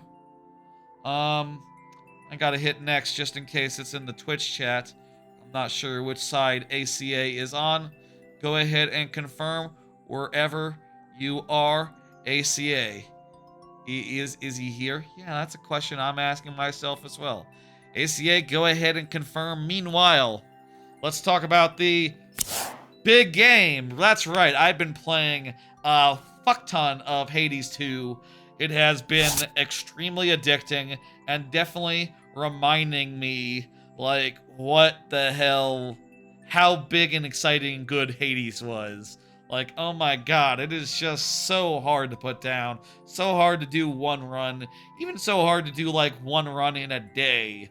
Like, I definitely find myself being like, okay, minimum I want 2 runs, for reasons that we will discuss when the spoiler warning is up, you know? I'll say, by the way, I do have a button right now that will make this appear. How do you like that? I can also, I have 2 buttons today for spoilers. This isn't actually spoiler time, to be clear. I can also make Logan Roy show up as well, because I just finished Succession. the other day, last weekend. Hades 2 is fucking good, huh? My god, I am just so hooked. I have gotten, let's see, 5 victories so far of the normal variety, and 3 victories of spoiler variety. Wink. 3 victories of spoiler variety. Wink.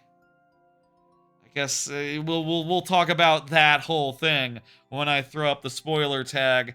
Maybe after this level. Let's say after this level. It has just been a wonderful time.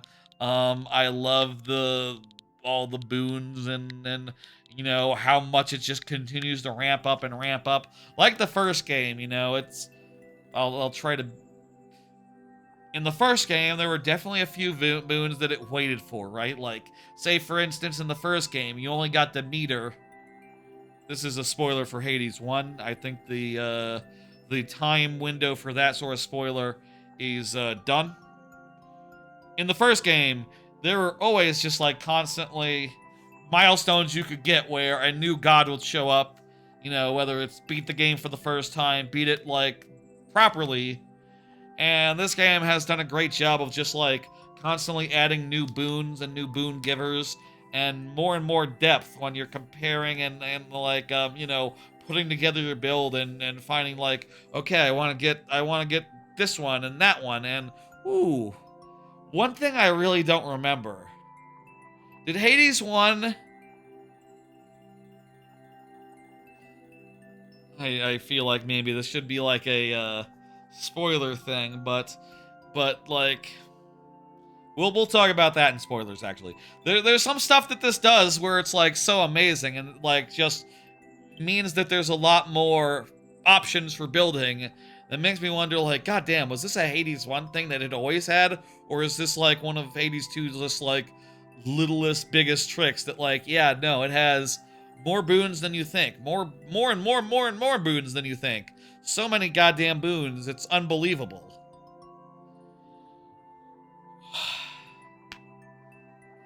I am so delighted and just, you know, I've been finding it hard to put down, easy to just do like, just pick up and be like, okay, I'm just gonna do the first area of a run, and then you do the whole run, and then you say like, one more time, and it's 3 a.m., and it's just like, just the start of the next one, and it's like, no, it's the whole thing.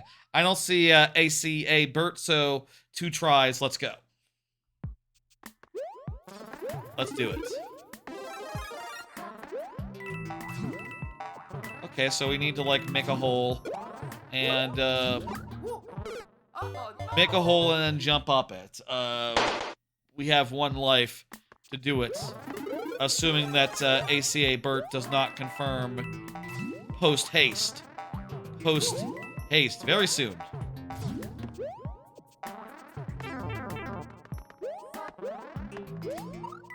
All right, we got past, I think, the hard part. It just seems like an all right little hammock level. Hammocks are cool. They make for cool gimmicks. What? Oh, okay, here we go. Make for cool gimmicks. Nothing's wrong with a good hammock. Got a life, so we refresh our tries. Let's go.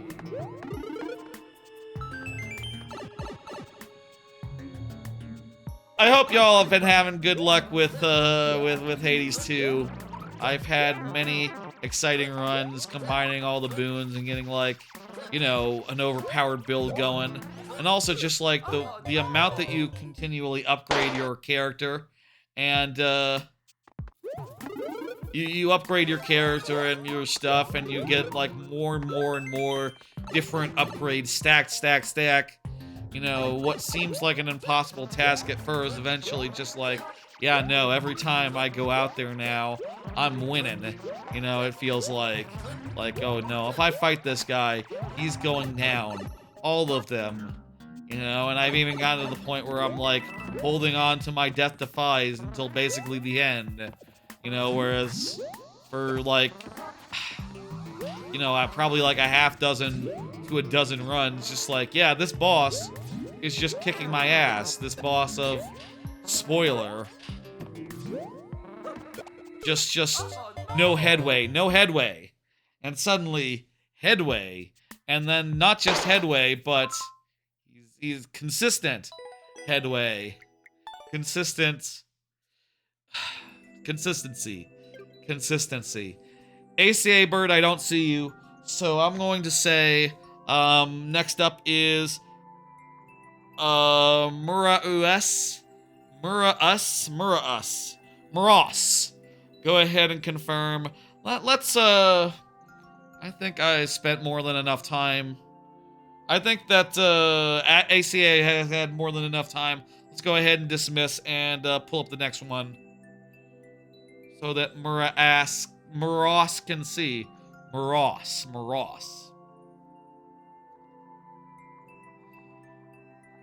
Let's get some spoilers in here. Let's do some Hades 2 spoilers. In fact, let's do what we did last time. Let's do what we did last time and make it so that, you know, when spoilers are up, we will go to, we will go to the lightning round, and we'll have a nice timestamp for this relatively short spoiler section, which I just want to say, like, you know, we're now in spoilers again, so mute yourself, keep an eye on that thing until it goes away, then you know you're safe. I honestly just want to talk broad strokes mostly, but actually maybe I will just say things like, oh, I like this, I like that. Broad strokes, the surface is very cool. It is very cool that you have like a whole separate 4-level progression to go in the other direction. Like, that is definitely the kind of thing that when you played Hades 1, you were like, oh man, the surface and Mount Olympus, those both seem like very cool, very promising prospects that you would never be able to get to for reasons, but they found a way to make it work. You know, I guess this is like a pretty major spoiler, actually, to talk about the surface in detail, but the way that it works is that when you go up there, it's like in the first game where you die, like, immediately, and then you have to basically, like, do a bunch of quest-type stuff to unlock the ability to not die, which really makes it feel like you work to get there, and it's really cool and good. You know, it's really climactic when you're like, oh my god, I'm in the city. And the city is really uniquely structured. It's like structured like the last area in the first game, where it's like, oh, you have to do 6 rooms, so pick and choose your boons and your upgrades. You will not get all of them. And then there's the boats, where you're like navigating and like sailing and taking a pick between A and B, but staying in the same zone. And then there's Olympus, which is just, you know, a very cool mountain. And then the summit, which is another very cool mountain, but more dire, more scary. God damn, like, it's just so cool and good. I was stuck on Prometheus for a while. Took me a while to finish him off.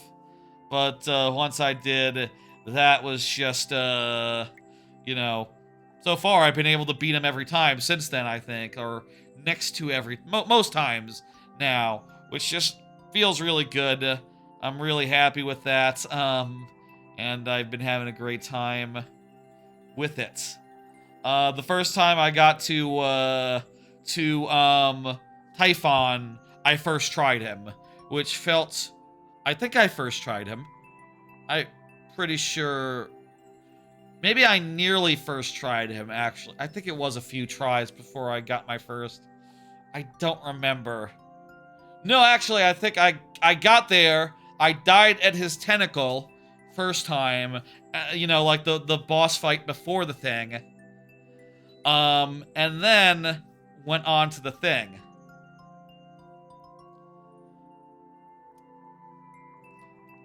So, that was fun. What else?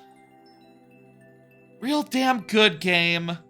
Really love, like, how many boons there are, and how many, like, NPCs have, like their own boons to give. I can't remember if the first game had that, but like when I got Hades boons for the first time, you know, in like level 4, that was just like the most incredible thing.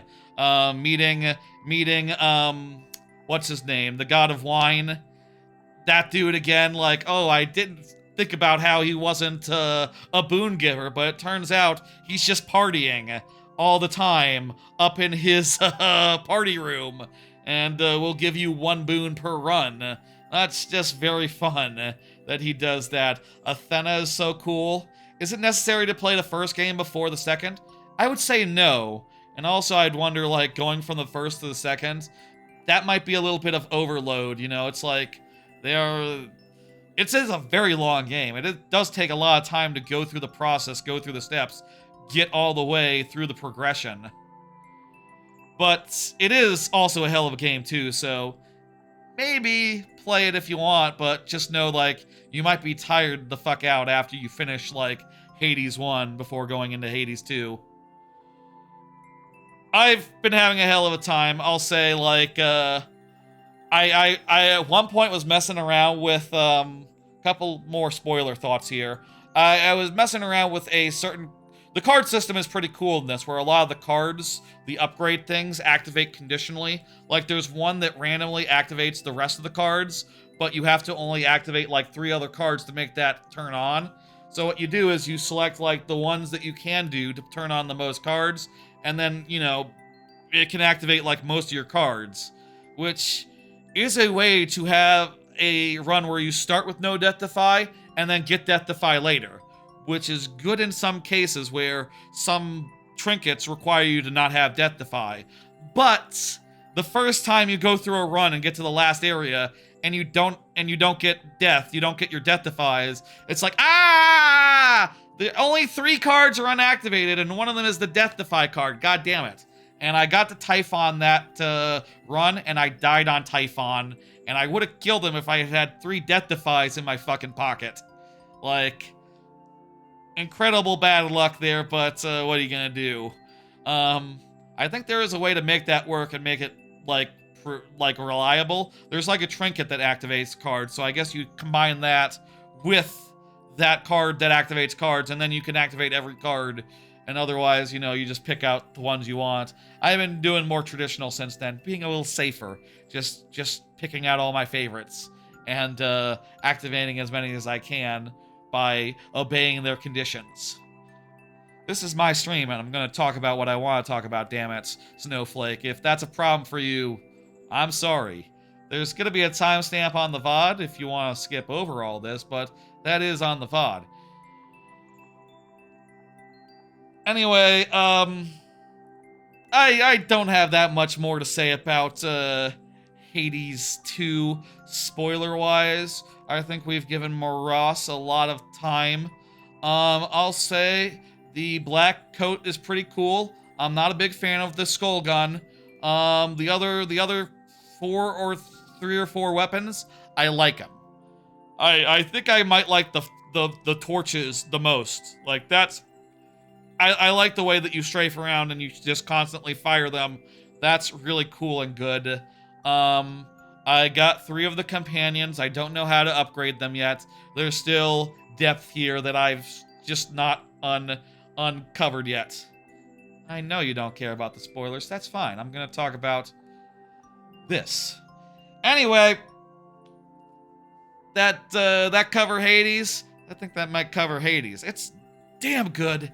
And definitely reminding me, let me take down the spoiler warning. Definitely reminding me, like, why Hades was my game of the year in 2020, and making a damn good argument for, like, Hades and Hades 2. They are some of the best. They are definitely the gold standard in roguelites, but also they just might be legitimately, you know, some of the best games of all time. Maybe, like, pick one of them, you know, like maybe Hades 2 specifically might be one of the top 10 games of all time. Maybe I was underappreciating Hades, not putting it in my top 10 for the last, like, couple of years. Maybe it's been up there this whole time, really deserving a spot, but, yeah, it's just so hard to put down. Check out Hades 2 if you haven't. And if you're, you never played Hades, well, you could either play Hades or go directly into Hades 2. Either one would probably be fine, but, it's going to be longer until you get into Hades 2 if you start with Hades 1, so consider that a little bit farther out of the zeitgeist. Okay.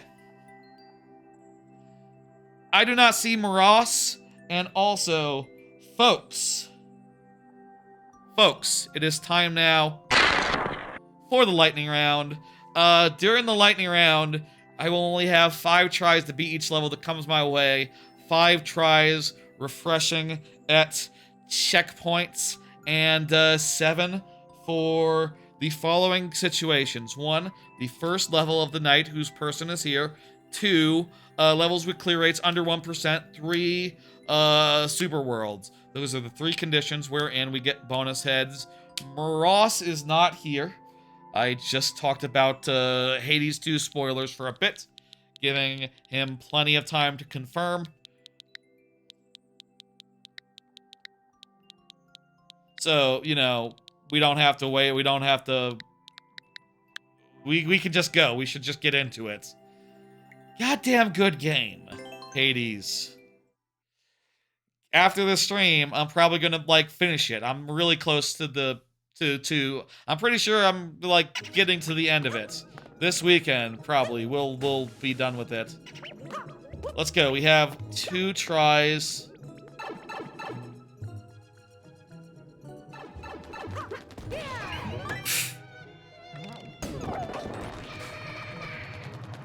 What the fuck?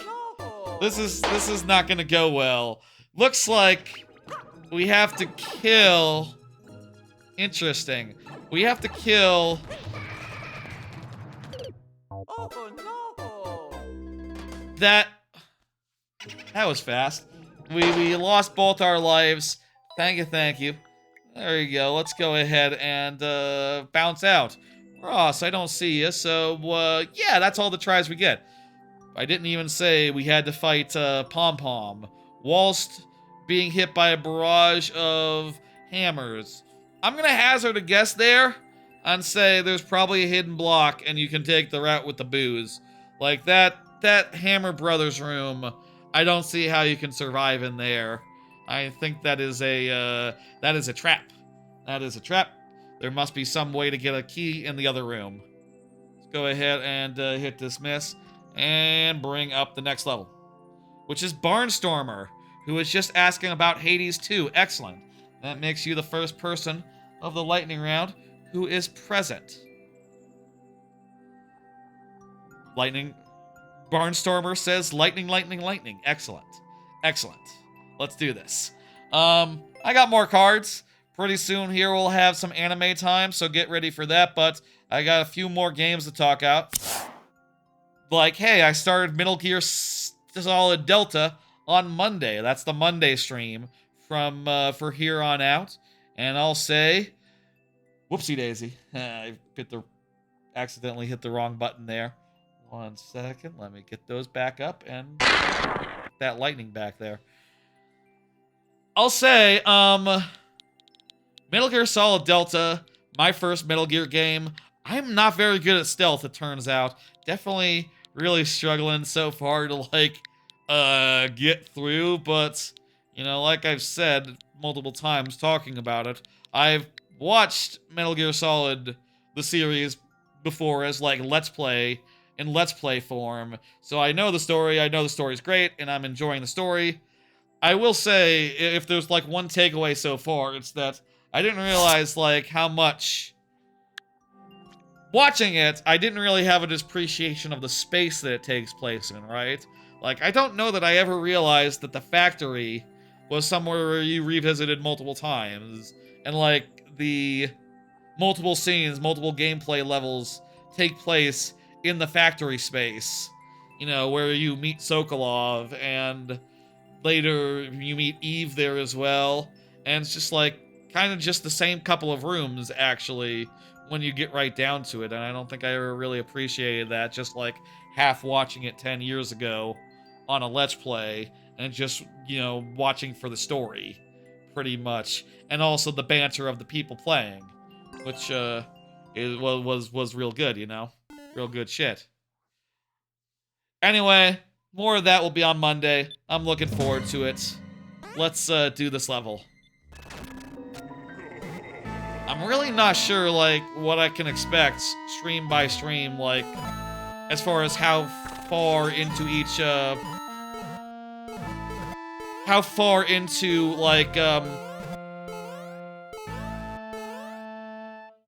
interesting. In this case, by killing the guys, you unlocked a power-up that lets you get out of the room. Art design. Good use of, power-ups. This is spooky, you're right. A quite spooky level. It is the start of the spooky month again, after all, which is something that we might forget in the midst of talking about iPhones, Hades, and other such things. But yeah, no, it's spooky season. I like the spooky season a good deal. It's fun and good, and let's go.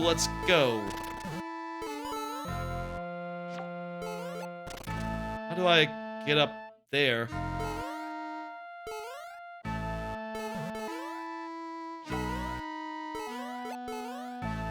Oh, can I, like, ground pound? No. Oh, I see. I got it. I got it.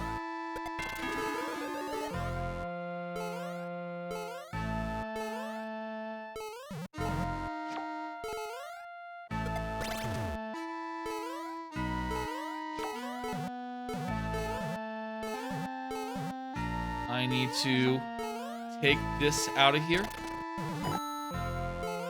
by doing this. There we go. This is a cool ability. This ability is underrated, underused. I do think a big part of it is just like, it's hard to design a level around it because you're constantly losing it as an ability. You know what I mean? Like, you constantly lose it by using it. Does that make sense? Moreover, you get hit, you lose it. Either, you know, your level is done, or it's built in such a way like this where you just have, like, infinite shells, which is just a tiny bit awkward.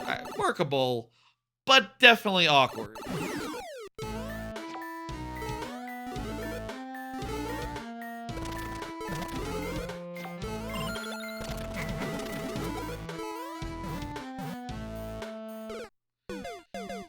Need to be faster there. Get that, that shell.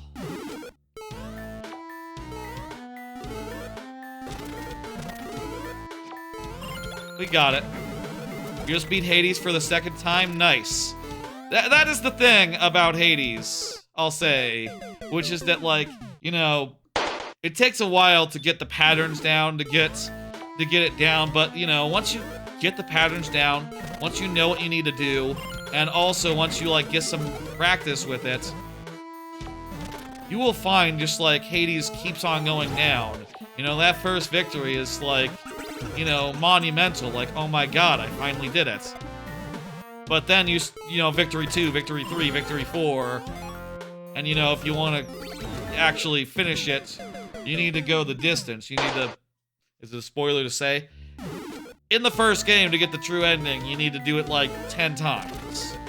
And every time is different, you know? Every build that you will put together will be overpowered in its own way. And every, like, you know, doing it with each different weapon is fun in its own right. And also just, like, the increasing power level that you're bringing to bear as far as upgrades go mean that you have more and more and more of a chance of doing it. And, suffice it to say, that continues to be the case in Hades 2.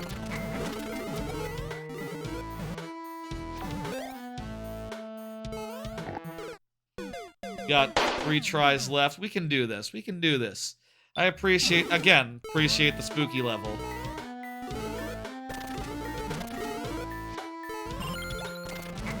I think I got just like one more card relating to just like games and stuff going on there.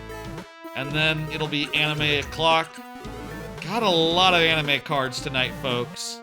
A lot of shows have ended, and the season has started. So there's like, damn it, fuck ass. There's like a bunch of new shows as well. I'll say I have not seen today's shows since I start the stream like very shortly after work and all.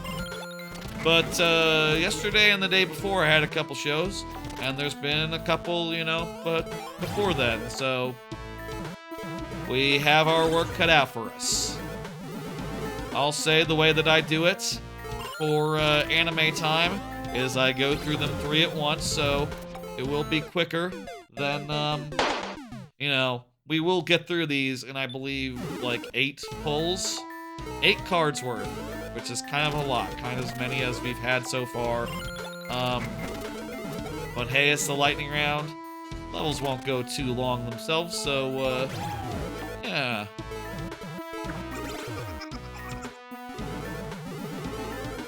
We're not quite there yet, so that'll be in a bit. Hey, Malt. Damn it! Ah, that was really close. Thank you, Barnstormer. Really liked your spooky level. Good progress for lightning round. Yeah, I think we did good, all told. I didn't forget to do a refresh, did I? Like, we definitely did that right, by the books, etc. You can tell me if I missed a life or so. I don't remember doing a refresh, but I probably just got through the first segment in one go. Is that how it went? I think that's how it went. Yeah, you one-shot the first section? Excellent. Okay, good. Next time. I'll say, folks, let me say, just because I can't beat a level in the lightning round or otherwise, doesn't mean that you cannot resubmit tonight or another time, whenever you want. It's all good. You can submit the same level or a different level, up to you. Do whatever you want. Yeah. Next up is Sugoma. Sugoma, go ahead and confirm. Meanwhile, I'm gonna refresh the heads. Well, assuming Sugama is here, it'll be sudden death if Sugama isn't. Do the last gaming card. Sugama says, oh, excellent, good, you're here. Wonderful. I've been thinking about some other new games that I might want to get, might want to try. They have, I think, some hubbub behind them, and I'm thinking I'd like to try them. Maybe as an on-stream type thing. Maybe not. I'm not sure. Those two games being Baby Steps, the new game in the style of like, you know, the guy with the hammer and the pot? It's kind of like that, but it's a guy who has to shit. He has to shit and he has to walk awkwardly, and it controls like ass, and you will fall and lose progress, and it's kind of it kind of seems like a very funny, good game to play. Kind of want to get that and play it on stream. The other game is Megabonk, which is, my understanding, is like a 3D Vampire Survivors. Vampire Survivors, but it's like kind of 3D. Wiggs Everglen Keep is what we want to try. We do 1 level per submission, Sugama. 1 level per submission. You can get back in queue if you want to, if you want me to have a shot at the other level. Also, this is the lightning round, so bear that in mind as well. I'm thinking about getting those 2 games. They seem pretty cool. Yeah, no, Megabonk is like a Vampire Survivor thing. It's like, but almost like an N64 low poly 3D type situation. Like, it looks like there's like verticality. You're like jumping around and like turning the camera around a little bit as you're doing the Vampire Survivor style, like roguelite, auto battle type stuff, which is cool, and it's all about positioning. Vampire Survivors, another Game Pass game where I probably didn't give it the time of day because I had it on Xbox, where I should have had it on the portable console I could play on my lap. You know, like I should have just paid $5 and had it on you know, the Switch. Maybe I will now that I don't have Game Pass. The world is a bigger place without Game Pass, or something. I don't know where I'm going with that. Without Game Pass, everything is good. I'm happy to cancel Game Pass. I am happy to cancel Game Pass, honestly. Like, I'm happy to make that break. Clean break. It's good. Really, happy to cancel it. Mega Manga looks good. I want to try that. I want to try Baby Steps. Both of those. What if I do a stream where I buy both of them, and then I just try them all both out, like, one after the other? Would that be a cool thing for next week, let's say? I think that'd be a cool thing for next week, let's say. Let's you know, lock that in. Do something like that. Oh, you want to do levels, so not Super World. Wig's Keep. Okay. Let me find it here. Wig's Everglen Keep. Let's go. This is a regular difficulty level. 5 tries should be plenty. Let's go. Let's do it. I'll say, folks, after this, anime talk will be starting after this one. Oh, this is cool.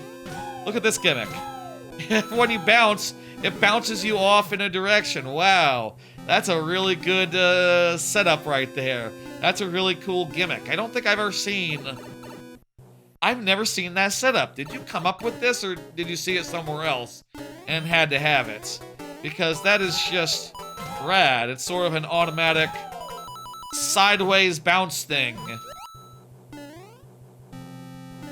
Maybe not the best term for it. I don't know. Seen it on YouTube? Ah, okay. Nice. Oh, and also the wigglers are shooting balls at us. Another nice little effect. Very nice. 2-year-old vid. Well, I've never seen it in any of the levels submitted here, so it's new to me, damn it. It's new to me, damn it. So, for your level, you need extra lives? Well, that's unfortunate. Well, we make do what we do. Though, I do get extra lives if your level has a low enough clear rate, Snowflake, so, you know, we'll have 7. But I'll admit that will be a little low, perhaps. That might be a little low for some levels. I know. Oh, can you not, like, jump vertically on these when they're, like, activated? I kind of thought that was part of the mechanic, like this, like the conveyor belt does something. Does the conveyor belt do something? Like, does this not work without the conveyor? Or is it just like so it can be turned off and on? Like this. Pretty cool. Adds a little bit to have to turn it off and on. Probably need more than 7. We'll see. If there's checkpoints, that'll also help. This is the lightning round. The lightning round has certain rules. I'll say you can always resubmit. If the spring isn't next to the note block, it doesn't drop you sideways. Gotcha. Is the conveyor essential, or is it just the thing? No checkpoint? Well, we'll see what we can do. You know, that's... The lightning round is all for fun. I only hope that the levels, the lives don't go too quickly. You know, I hope that they're, at the very least, big, meaty tries. I want to have some big, meaty tries there. Really give it my, my all. We'll see what happens. Oh, I was gonna say, like, invisible block there, but nah, it's like this. The conveyor also needs to move the objects towards the note block. Okay, so that's like necessary to it. I guess as it goes down, it's like actually being forced over to the right. And I can see why that would be essential. Real cool design. Real cool, everything. I'll say, Snowflake, you can always replace your level with a different one if you feel like such things are necessary. But if you just want to roll the dice, that's also good. It's you know, for outside the lightning round, you want to get in like real damn early. That, you know, the lightning round, the non-lightning round can go pretty slowly since more people can, you know, we have to play more of each level if it's a long or hard level. But, you know, you get in early enough, you're usually good. You'll resubmit if you have to. Okay, very good. We'll see what we can do. Snowflake, I'll say, we'll see what we can do. There have been levels, you know, that, we have been working on for months worth remembering. And, like, this is a nice boss. I've seen others like this one. This one is nice insofar as, like, when you're on the ground, you're safe from the laser.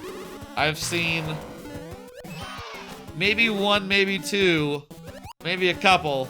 I'm not sure if I'm thinking of just one level over and over again, actually, where it's like this, but the laser can hit you on the ground. That's, not as nice. And here, even, there's not like a... The pit is protected as well. It's a protected pit. So you can't really just fall to your death as easily either.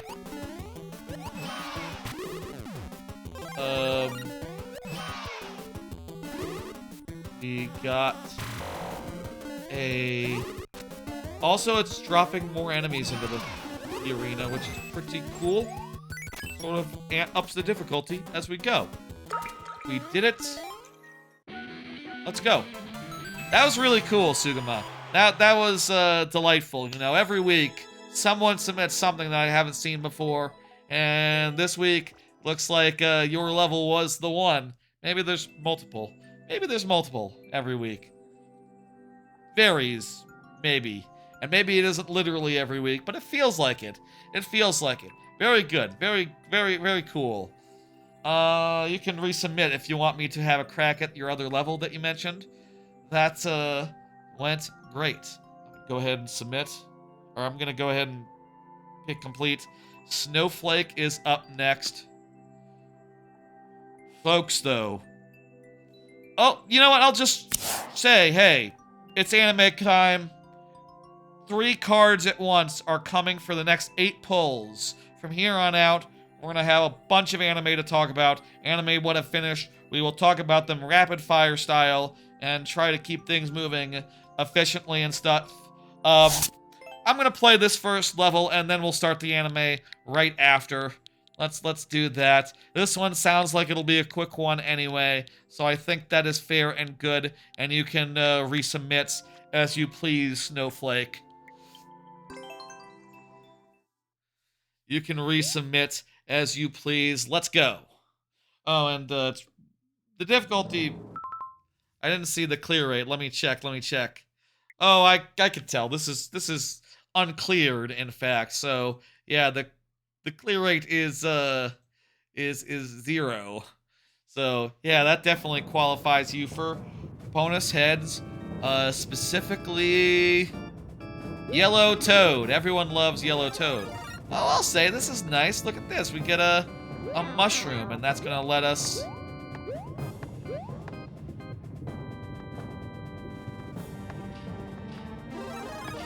These mushrooms are gonna let us, Is this really so hard? Like, with the mushrooms, it becomes very doable. Well, okay. This is maybe... Well, still doable. Still doable. More mushrooms. Is this not it? Did I put in the wrong level?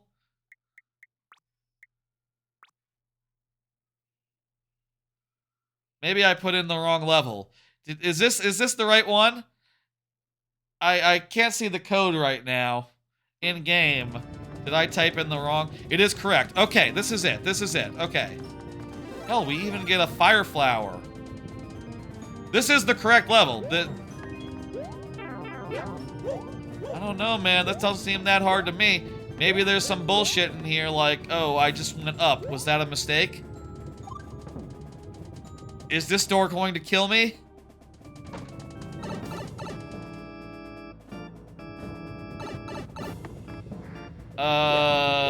No? This door did not kill me. I did miss out on a fire flower, though, so... That's worth noting.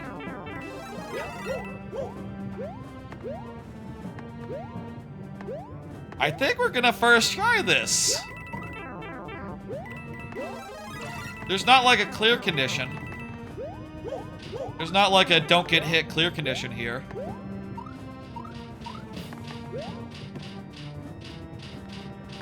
Well. Oh good, oh good, oh good. Hang on, hang on. I was for a second thinking like there is a timer, there is a timer. Maybe it's difficult for timer-based reasons.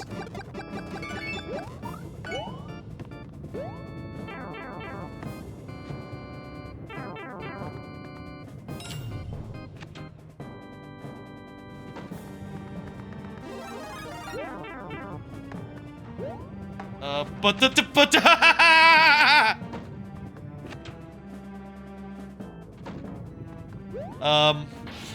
first try! And you thought 7 tries wouldn't be enough!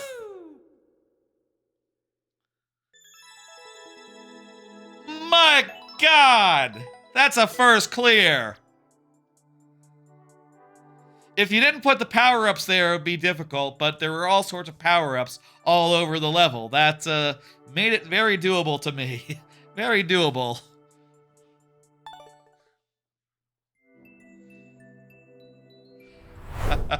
Thank you for the Twitch follow. Plumager? I don't know how to... the font is... I need to zoom in on my notifications window. Plumberge. Plumber J, I think that's it. Yeah, that's very beatable. That's very beatable, Snowflake. Very good. Woo, I was scared there. You were hyping it up. You were saying this isn't gonna be a thing. Plumber J, yeah, feel free to submit that. You have a good one, Snowflake. Let me hit complete and we'll get Turkatron up. Exclamation point add and then the code to submit a level, Plumber J. The current queue is pretty short, so you'll be up sooner rather than later. Folks, let's talk some anime. So like I said, the way this is going to work is I'm going to pull 3 cards. Turkatron is here. Excellent. I'm going to pull 3 cards, and then we're going to talk about each of the anime, what I finished in the last week. I finished Anne Shirley, Nukitashi the Animation, and Kaiju number 8, Season 2. Let's talk about all 3 of these real fast. Anne Shirley is a very cute, wholesome show about the life of a orphan girl who eventually grows up by the end of the show and, you know, sort of becomes like an admirable adult. It is very wholesome. You know, as a girl, she is very cute with a lot of gumption, which is fun. And as an adult, she is also sort of a, you know, a gutsy woman, a very independent-minded type woman, which is cool and good in a good way. I liked it a lot. I think it's beautifully animated as well, and it has tons of heart. 5 out of 5. Nukitashi is sort of like as far opposite as you can go from Anne Shirley. Nukitashi is the most pornographic show that I've ever seen. The first scene of it is just like a dozen or 2 dozen extras, a shot of like 2 dozen extras just like fucking in the streets. And it gets more buck wild from there. It is a weird action show where the plot is that the main character, he's traumatized. He has a deep drama. You want to know what his drama is? His dick is too big. He is hung like a horse, and he's self-conscious about it, and thus he doesn't want to fuck like a rabbit. And he starts up an organization to fight back. And like the thing over there that I wrote says, at one point his dick is so hard it deflects a bullet. That's so dumb in such a good way. I'll say the show is really dumb and stupid and doesn't really like hang together, but I like the characters. It's dumb fun and just like the most ridiculous over-sexed thing I've ever seen. Like, my God, it makes Play With Your Ass, Game of Thrones, look like normal television. Like, what the fuck were they thinking? It's amazing that they made it. Of course, no one licensed it for the US. You have to go find it. And 5 out of 5. And finally, Kaiju number 8, season 2.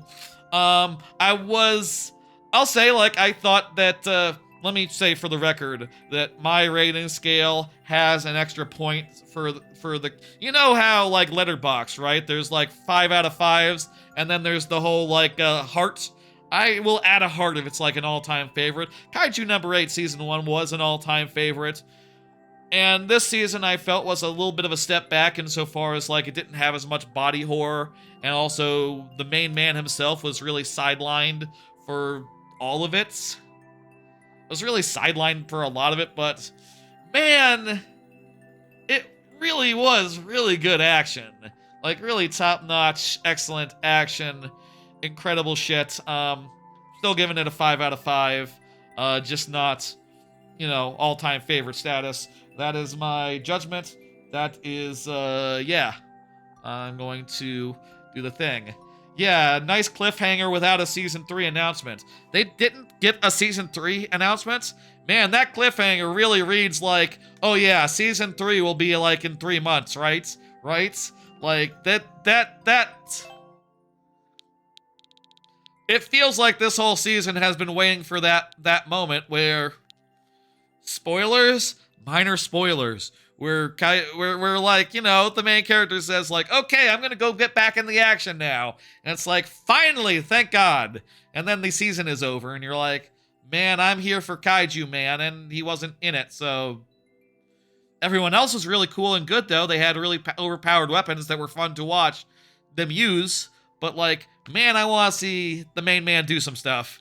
And, yeah, like, I guess that's next season. I actually did think that next season was, like, imminent. That was my thought after seeing the episode, after seeing the finale. Just like, oh, there's going to be a part 2, right? Is there not? There's no announced one? That's a surprise to me. That's a surprise to me. Doesn't alter my score. I still think, like, it's still so potent, the action is, that, like, it still comes in at a 5 out of 5. Even if, like, problems with the cliffhanger. This one looks hard. Don't die for 140 seconds and you're rich, good luck. Let's find a good one. Bouncing off Bigglers. Fun Wiggler challenges. Ooh, I like fun Wiggler challenges. This one has a 0% clear rate, but how hard can a Wiggler challenge be? Let's find out. Okay, that's just a normal Wiggler bounce. Oh my god. Wait. Oh, I see. We're learning. In that case, we have to wait for that Wiggler to get, like, bounced off the thing. Here, that guy's going to go onto that platform. And, oh god. This is really cool. I don't know. This so far seems pretty reasonable. Which watch will get a season 2? Excellent. That is a show that has not ended yet. I will say, by the way, I haven't said, but I do have a tier list for this season ready to go, even though Witch Watch and Silent Witch have not ended yet. They end on Sunday. I can still do the tier list, that's fine.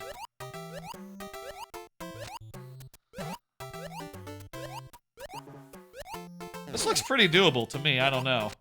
I don't know, like, what, trouble is. Witches are late?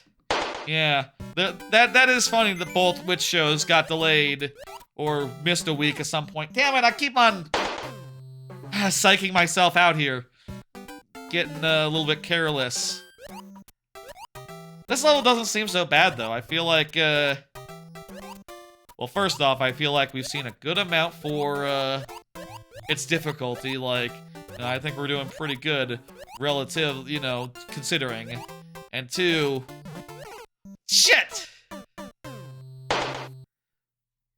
We're almost out of lives. And that's, mostly on me for, fucking up in the same way multiple times in a row. Oh, buddy. Here we go. Yeah.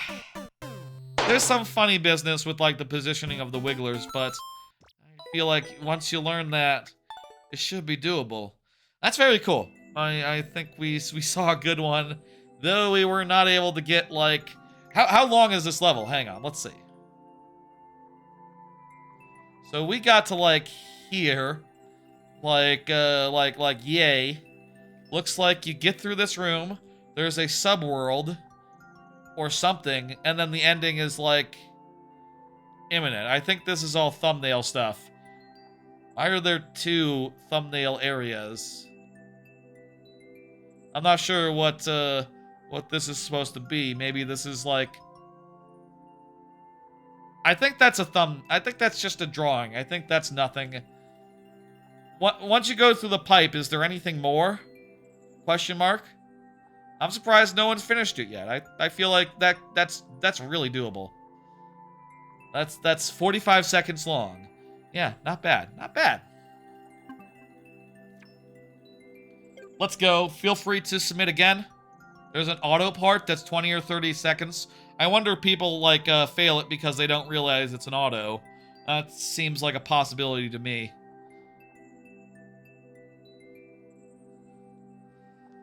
Rock Party is up next. Rock Party, go ahead and confirm, and we will play the level. Meanwhile, let's do another 3 cards, another 3 anime real quick. Again, we're going to go through these rapid fire style with, you know, opinions as quick as I can deliver them, okay? Ready? I finished Fermat Kitchen, also called Fermat no Yori, or like Fermat's Cuisine. I've seen multiple translations of this name of an anime which is not available in the United States at this time. Ah, it's Rock Party throwing things at me. Very good, thank you. I finished Rascal Does Not Dream of Santa Claus, the new season of Rascal. And I finished The Summer Hikaru Died. Those are the next 3 to discuss. Fermat Kitchen is a cooking show where the gimmick is the main character is a mathematician, and he sort of comes at cooking with a math angle, and sort of gets roped into the cooking by a cook who discovers that he's a really good cook, and sort of falls into it ass backwards. And then there's some, like, you know, cooking show type cooking challenges that make things hard for him and force him to become a better cook, which is cool and good drama. And I'll say this is an excellent cooking show. Like, I don't think, like, the gimmick is always, like, super relevant. Like, a lot of the time, it's just like, yeah, he's just a cook. He's just a really good cook. Except sometimes when he's in his brain palace, you know, it's like numbers appear, and it's all, like, plus minus. All, you know, like Sherlock, the TV show, kinda, for a second. Except all numbers, all math. But it's just a really good, cooking show that is pretty fun. The characters are all really likable. And, I also like the love interest that he has, and, like, I kind of wish that, he could just go steady with one of them. Like, I feel like the main girl that he starts off with at the start, like, they have a pretty cozy relationship. They really should just be dating, like, officially. Like, that would be really nice if that was how, it is. But, yeah, that's really good stuff. Rascal, the new season of Rascal, I kind of just felt like all the arcs in this season of Rascal were B-tier arcs. And I do think that Rascal has always had B-tier arcs, but, like, in the first season, the B-tier arcs are sandwiched by, like, S-tier arcs, you know, at the start and end of the season. Like, the first 2 are phenomenal, the last 2 are also phenomenal, and maybe, like, the one where it's about the science helper woman, and also the second movie. Those ones are B-tier, and this one was, like, all B-tier.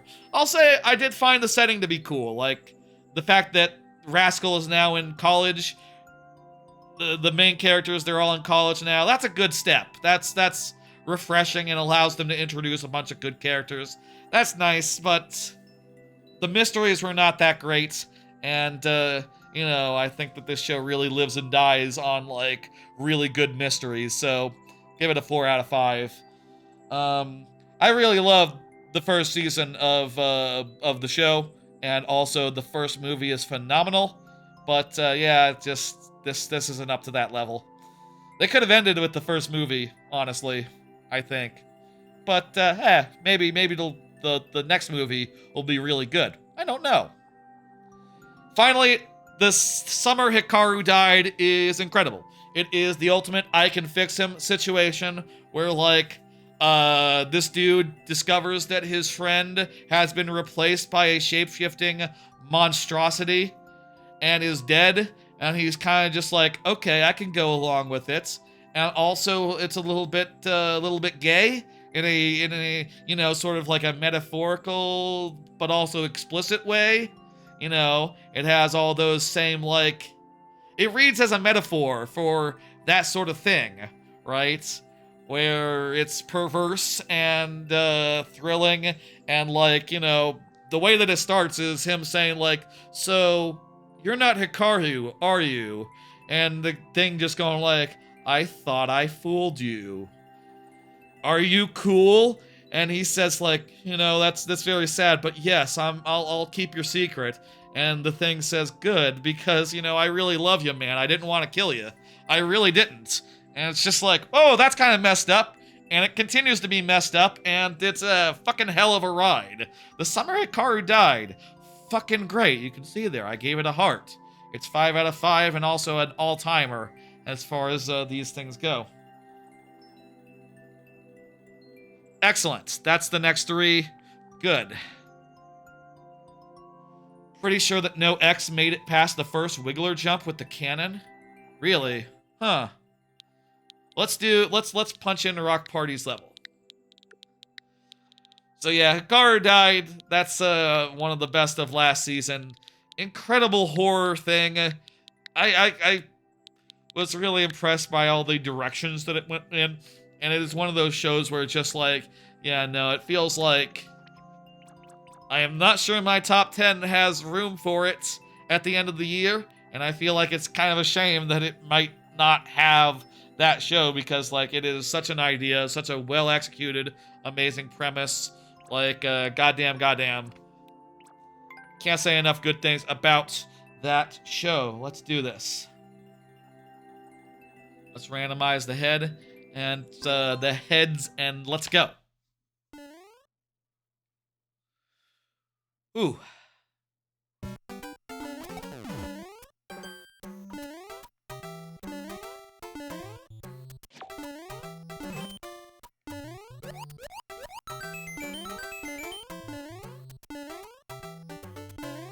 Okay. Remember, earlier this stream, we made it to the 3rd segment of this for the first time. Will we make it again right now? Mind you, this is the lightning round, so we have a lot fewer tries to do it in. We don't have 12 minutes. No, we might even die in the first segment. But we've made it to the 2nd segment before, lightning round style. Can't do it like this, though. We can't do it like this, though.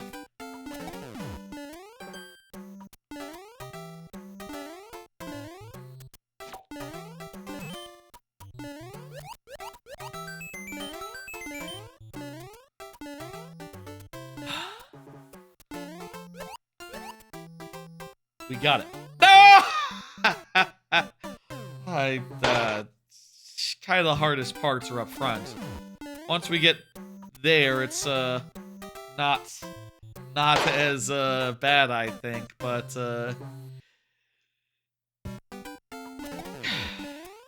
you gotta be careful with called shots. You gotta be careful with called shots. You really do. That's just a good old-fashioned life lesson.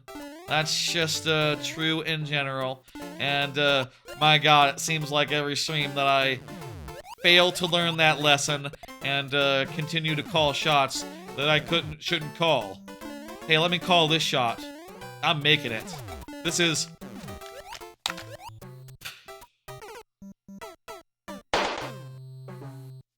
No, that wasn't it.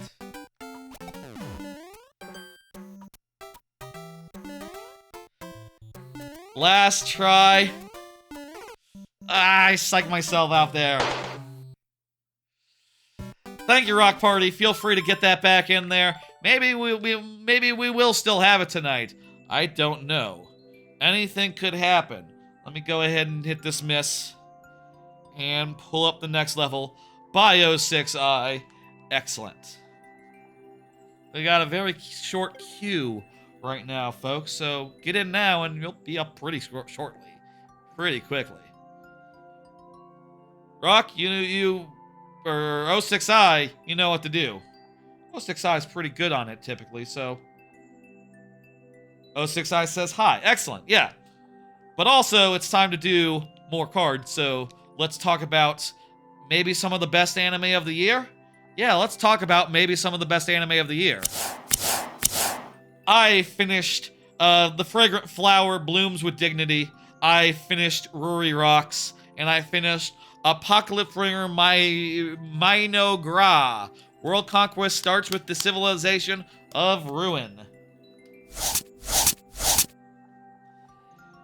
Fragrant Flower is a really well done star-crossed lovers type romance. I found to be very warm, very sweet, and really good with this, the tender, good-ass romance that you want from this sort of, like, romantic story that is more on the side of drama than on comedy.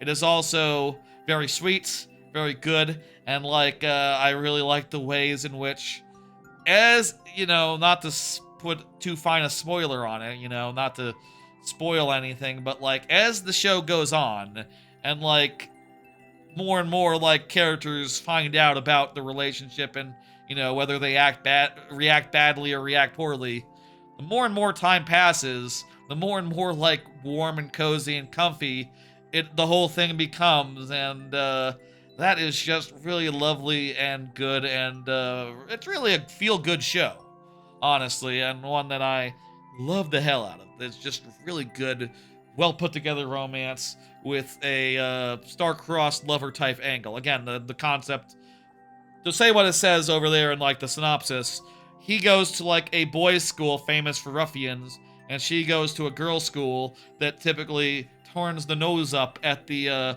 ruffian school because they're, like, the prim and proper prep school, you know. It's cute and good. I liked it a lot. Rory Rocks fucking is great. I loved Rory Rocks. It is a show about, by, like, the same team or whatever that did what's that show called?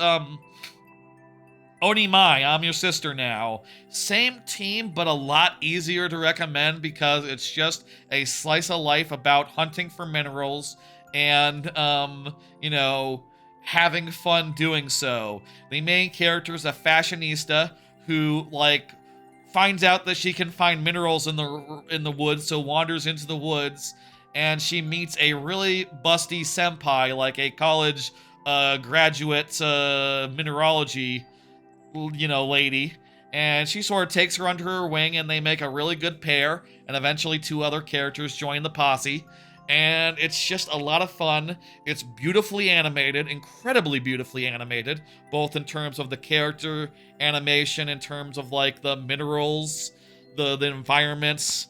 You know, the payoff is really good when they figure out, like, okay, you know, we did all this science to figure out where this big mineral deposit is, and oh my god, it's just like a whole cliffside that's just like one big gem, and they're looking at it and it's like, oh wow, that's amazing what they found, and just really cool and good and a little bit informative, and so lovable the characters are, and the way that each mineral hunt is basically sort of a mystery with interesting science behind its solution is just real damn good.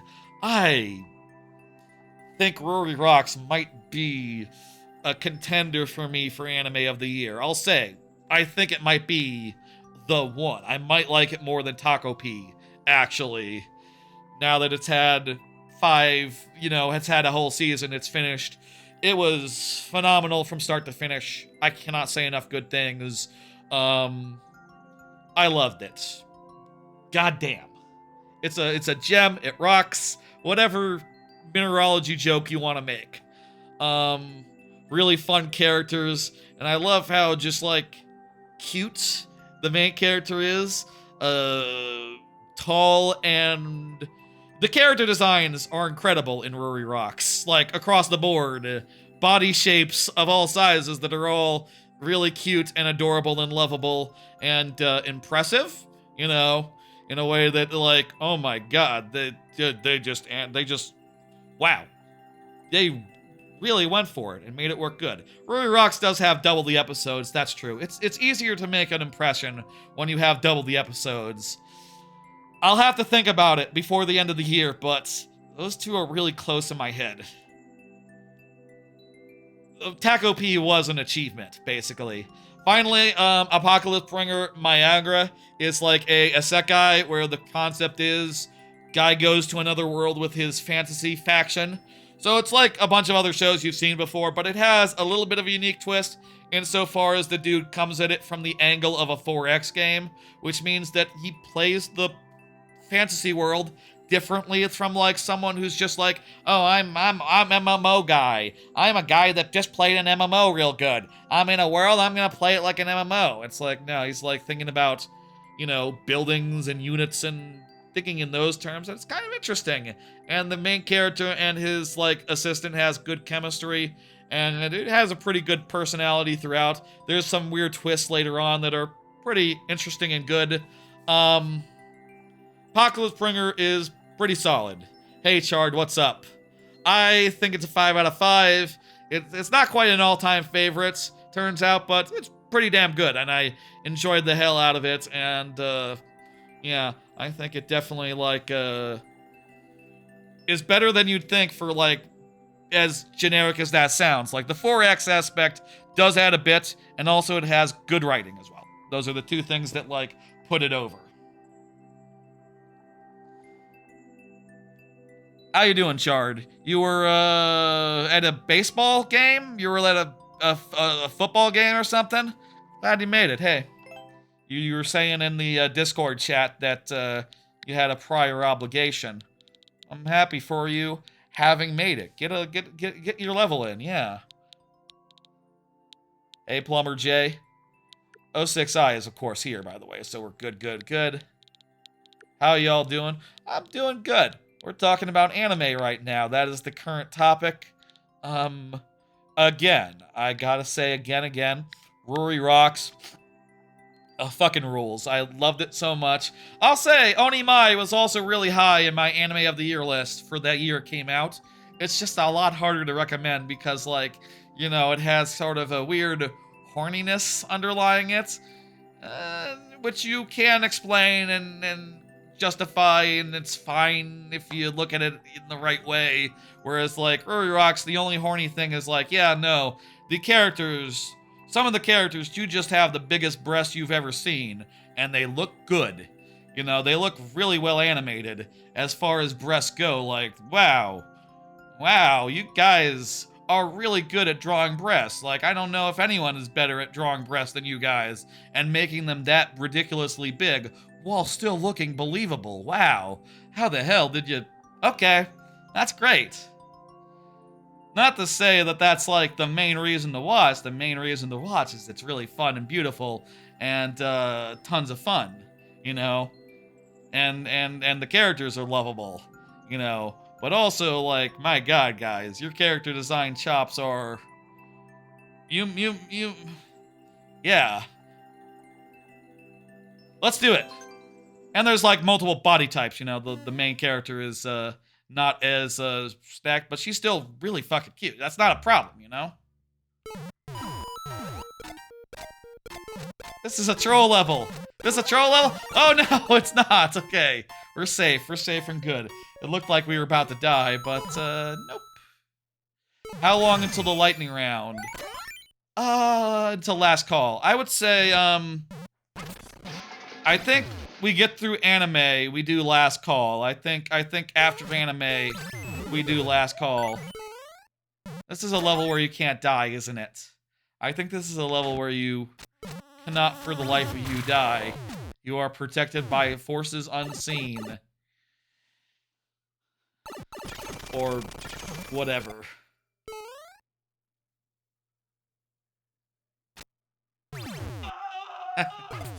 It's a good gimmick. This is always a good gimmick. I've seen this a couple times before. It's a fun thing.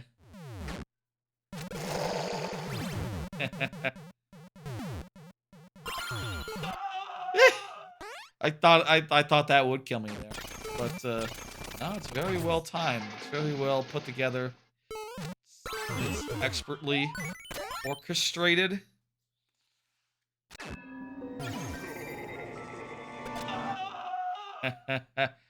I'm not gonna go for that 10 coin. I think we're gonna just finish the level pretty soon here.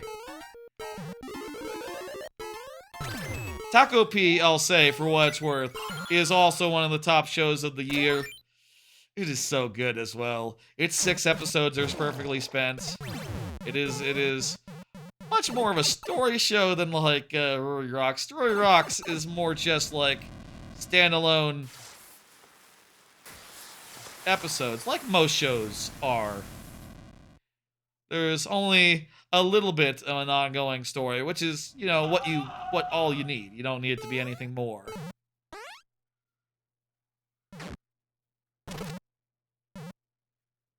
We're good. This level will not kill us. It will not, it cannot. He will live. Oh. This wouldn't be able to kill us anyway, would it? Oh no, it would. But we're alive because that's the end of the level. Very good. That's a funny way to get out of dodge one last time. Oh, it's haunted also. That fits with the spooky. That fits with the spooky theme. Or, you know, the month that it is. You know the month that it is. October. You know what month it is. Everyone knows what month it is. Spooky season is upon us. Ranma is similar to Onimai. Yeah, I could see that. Onimai is like a little, it's just a little spicier. In a very specific way. But, yeah, it's like a little spicier and a little just like, wait, what? What is the concept? A grown man becomes a how old girl? Well, he's still a grown man, but he is a very small girl now. Like, you know, young looking. Anyway, it's fine though. It actually is good in context, and it has good vibes, and it's fun somehow. The Onimai is great. You have to just go in knowing like it's kind of a spicy thing. Advanced anime viewers only. Let's we finished that, right? Complete. And I'll go ahead and pull up the next one by Sugama. Sugama, go ahead and confirm. Meanwhile, let's go ahead and pull 3 more cards. Talk about more of perhaps actually the best animes of the year. At least one of the best animes of the year. I finished City of the Animation, Sword of the Demon Hunter, Kinjin Gentosho, and Summer Pockets. My god, City of the Animation was a fucking masterpiece, huh? Like, god damn, I can't believe how good. I don't remember, Chard, if I've beaten that level yet. You're just gonna have to submit it. I don't remember, Chard, so I can't help you there. City of the Animation, if you don't know, is a anime that sort of is from the same author as Nichijou, which is a incredibly popular, very famous comedy show from like 10 years ago, which had a huge production values, 26 episodes, was like a 2-core situation. Didn't quite make its money back, when it first aired. They sort of like spent too much, perhaps, on production values and all that. But it has had a hell of a, word of mouth. It has had hell of a following, a cult classic, if you will. And now there's City the Animation, a brand new show that's where you get the impression that they had all the money in the world to make this damn thing, because it has just some of the best, amazing, like, cartoony slash flat style animation that has ever been seen in an anime before. And also, it is just very, very funny. The gags are really good. The characters are all really cool and good, and each of them has their own little bits going on, their own little comic routine that they, bounce around between and play around with. I guess, in a way, I was about to say, like, kind of Looney Tunes, like, where it's an ensemble of a bunch of characters who are all ridiculous and absurd and have, like, ongoing things going on, and sometimes the stories intersect in really weird, high-concept episodes where I really shouldn't say any of them because they're super kind of spoilery, and you should just go in not knowing what's going to happen next. Like, there's a couple episodes where it's like, oh my god, I don't even know where to look. There's another episode where I just was like, oh, we're doing this? The last episode where it was a blank, all of a sudden it's like, oh shit, what the hell? That's very funny that you chose this time to just, miniature. 06i in chat saying 20 miniature screens. Yes, I'll say that without context. What do I mean? Find out by watching City. I think City is a goddamn masterpiece. I think it's better than Nichijou. I'll say that. I think it's better than Nichijou. I thought every part of it was incredible, from the production values to just like what's the word? The like audacity to just swing for the fences like 4 to 6 times throughout. It's like 11, were there 12 or 11 episodes? I forget, but it didn't have that many episodes, and yet it swung for the fences like probably like a good half dozen times, like half the times it was at bat, and home runs every time as well, if we're just going forward with this metaphor. City the Animation is 5 out of 5 and a all-timer for sure. I was kind of disappointed by Sword of the Demon Hunter, Kinjin Gentosho. The first episode was really explosive and exciting, and I was kind of really excited after, like, the big reveal and the big twist at the end of the first episode. It sets a blood feud in motion, and then minor spoilers for the first episode, it jumps, well, actually, I do think some of this plot synopsis and stuff sort of says it. It jumps in, at the end of the first episode, it jumps forward to the present day, as if to say, like, yo, this dude is now immortal, and he, like, lasted the whole into the present. And you're just like, holy crap, what the hell? And then it jumps back to feudal Japan, and the dude sort of hangs out in a soba shop for 24 episodes, and occasionally, like, a guy comes to him and says, like, we got a demon situation. And he's just like, okay, I'll go take care of it. And he goes and takes care of it in a very subdued fashion. It's a very subdued show, which kind of disappointed me because it had such an explosive opening. I was expecting it to, like, be buck wild and exciting, and it is still good, but, like, I really felt a little jerked around, just, like, constantly wondering, like, okay, like, is the second half gonna be in the present? There's 24 episodes here. No. There's, like, maybe 2-3 episodes where it actually is mostly in present day. I don't even know why they have the present day gimmick if they're not going to use it, and why they teased so heavily up front. That just feels like, it just feels like a whole fucking waste. Like, my god, man, just get to the time skip already, or don't. Shit, or get off the pot. It's still good, but, like, I was frustrated. 4 out of 5. Summer Pocket is it's a visual novel adaptation, by the way, so that sort of explains the structure. It's sort of just like a bunch of whirlwind romances in a row with different girls who have, like, different paranormal situations going around with them that are fun to, like, untease and make for some really nice romantic comedy with good chemistry and fun antics. And eventually, you know, at first it's kind of weird when it resets for the first time and you're just like, what? Oh, I guess we're doing this like a visual novel. We're doing this as just like, oh, here's each route. But eventually it sort of like Higurashi style, you know, goes somewhere with that and sort of tries to make it make sense in retrospect. It's good. I think it's a 5 out of 5. I think it is a really good, you know, visual novel adaptation type stuff. What can I say? The romance is good, the characters are fun, and I enjoyed pretty much each of the routes, you know? Very good. I don't see Sugima right now, so it'll be sudden death. Let me go ahead and punch this in, and then we'll do the level. I think, by the way, worth saying right now,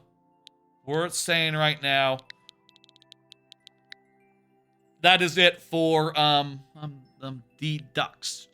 FDOX. That is all the shows that have ended since the last stream. Witch Watch and Silent Witch are ending this weekend. I thought about having extra cards for them just to be like, let's get this out of the way so that we're not talking about old shows next week. But, you know what? Maybe I'll talk about it on the Monday stream, those two, and we can just talk about them now real fast. They're really good. Those shows are fantastic, are phenomenal. Silent Witch is amazing insofar as, like, the idea of, like, a really socially anxious witch learning to cast silently because she cannot bear to, like, talk aloud and being, like, the first to do it, and also she's kind of a math prodigy. She is just a really fun character, and, you know,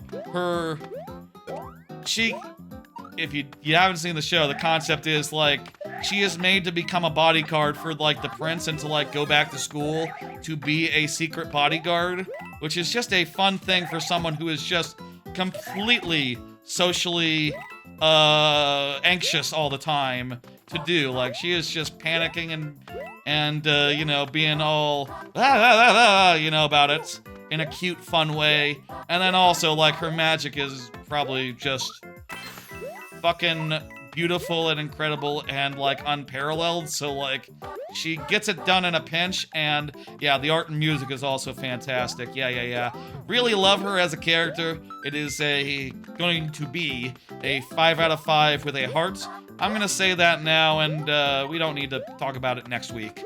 Okay? We'll talk about it on Monday real fast. Just, like, real fast. I'll have the card and everything on Monday stream. Witch Watch is also a delightful show. A zany, like, you know, ridiculous anime about a witch who has a boy that she likes, and a bunch of other fantasy fellows as well, which is also a show about fantasy bodyguards, I guess. Her boy is a like oni, you know, a ogre basically, and he is real cool in a, like, you know, he's the straight man of the couple, and together they go on, like, weird adventures where she screws something up using magic, and they have to figure out what's what, and it's wacky and fun, and has such good variety of, like, fun scenarios because she keeps on casting different spells that cause different weird shit to happen. There's a little bit of action in there, and, you know, quite frankly, I think that Witch Watch has been one of the best shows of the year. Just, real damn good. I'll say, like, it has had 24 episodes, Witch Watch has, and I've really loved them all. Well, I didn't love the parts where it, like, goes and does, like, a parody of another shonen show. Like, I found those parts to be pretty, like, I like the bits where it's like, oh, these two characters are big fans of that anime, so they're doing fan works. That's kind of good. But, like, I didn't need to see the actual stuff unless it was going to be as potent and good as, like, it is on Dress Up Darling, let's say, for sake of example. Witch Watch is really fun and good and charming, and it has a really good romantic through line as well.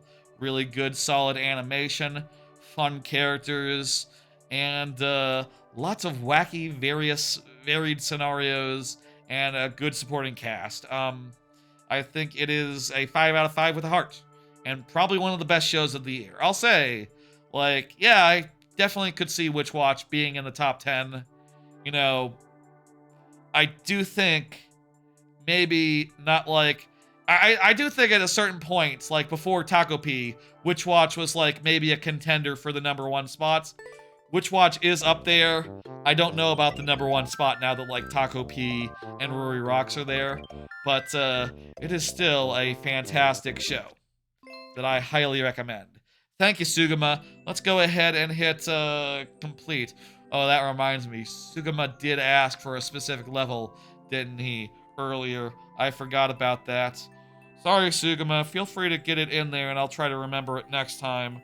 It's harder to remember if someone's not here to confirm and to specifically request a level. You know, sometimes it's like a half hour, or probably less, since such requests are made. Plumber J says, yo, excellent. You are here, Plumber J. Very good, very good. Let's do it.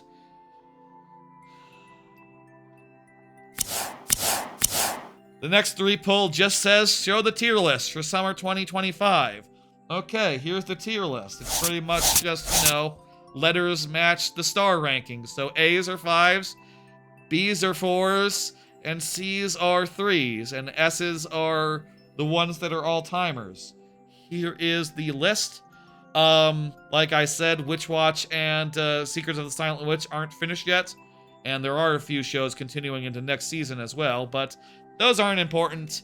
They are where they are, and that's not going to change. In S tier, I have Taco P, Cleva Tiss, Mikadona Sisters, Danadan, Call of the Night, Dress Up Darling, Season 2, Bad Girl, There's No Freaking Way I'll Be Your Lover, unless I was reincarnated as the 7th Prince so I can take my time perfecting my magical ability, Season 2, Dr. Stone Science Future, Core 2, The Summer Hikaru Died, Fragrant Flower, Rory Rocks, City the Animation, Secrets of the Silent Witch, and Witch Watch. That's S tier. A+, I have Sakamoto Days, Part 2, New Saga, Turkey, Time to Strike, The Water Magician, Nuki Tashi the Animation, Kaiju number 8, Season 2, Fermat Kitchen, Apocalypse Bringer, My Gargara, that whole thing. In A tier, I have Rent a Girlfriend Season 4, Betrothed to My Sister's Ex, With You in the Rain, A Couple of Cuckoos Season 2, Anne Shirley, Summer Pockets, Watari-kun's Shit is About to Collapse, and Gachiakura. In B tier, I have See You Tomorrow at the Food Court, Ushujin Mumu, Welcome to the Outcast Restaurant, Toilet Bound Hanako-kun Season 2 Part 2, Rascal Does Not Dream of Santa Claus, Sword of the Demon Hunter, Kinjin Genturo, and Solo Camping for 2, which has not finished yet, but it's about a B. And in C, I have Return as a Bending Machine, I Now Wander the Dungeon Season 2, and Private Tutor to the Duke's Daughter. I will say, this season has been fantastic, phenomenal. I feel like coming into the season, I kind of didn't have a very solid frontrunner for Anime of the Year, and coming out of it, I feel like there are several really good answers to what is the best anime of the year, whether it's, you know, any of those in S tier, ostensibly, but, like, really, if I were to say, like, which ones are vying for the top spots, it's like, well, City's a masterpiece, I really loved Rory Rocks, and Taco P is also a masterpiece in like, an incredible way, so, like, man, all 3 of those would look really good at the top of a list. Honestly, I don't know. There's also 100 Girlfriends earlier this year, for what it's worth, so, you know, that'll also be pretty high up there. And I'd probably... Witch Watch will be on the list, I think, as well. There'll be a lot of shows on the list. There'll be 10 of them. A lot of them will be from this season. How many is too many for a single season to contribute? I don't know. But, I'll also say I didn't watch that many shows that I thought were outright bad, and there were just 2 shows that kind of were mid. And nothing burgers or sloppy slop with some redeeming qualities but not a lot. So that's pretty good. No F tier this season. I should do that every season. I should drop all the shows I'm pretty sure I'm not going to like. I should figure out the ones I'm not going to like and then drop them so I don't have to watch them all the way. That would be smart. We'll see how that goes as the new season starts. We still have, I think, 3 more pulls to do. 3 more sets of anime, specifically new anime. That's right. The old season has ended, but, you know, old season stops, new season begins. And, while it's only had 2 days, and, you know, I haven't seen today's, like, 5 new shows for what it's worth, there were, like, 9 shows that have started so far. A little more than 9. I think we talked about a couple last week, right? We talked about a couple last week, I think. So, there's 9 I want to discuss tonight. We will need good luck for this. Plumber J is here, and also we have the bonus heads. Let's get that sorted out. Let's go! We will need luck, apparently. I believe that. I don't know, though. I feel like we could have this. We just have to figure out the route, and I think the route might be... Don't stop for nothing. I missed a mushroom. That mushroom could be really handy, actually.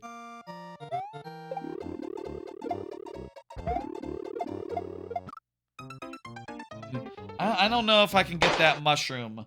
Let's... I think it's actually safer to just truck. Just go. But getting on top of that boom boom, there's the difficulty.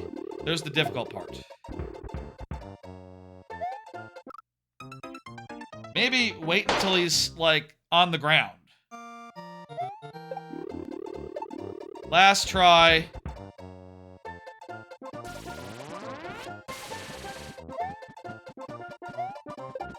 There we go. Waiting a second seemed to have helped. Oh boy. What's the gimmick here? They're all drowning. So... Okay.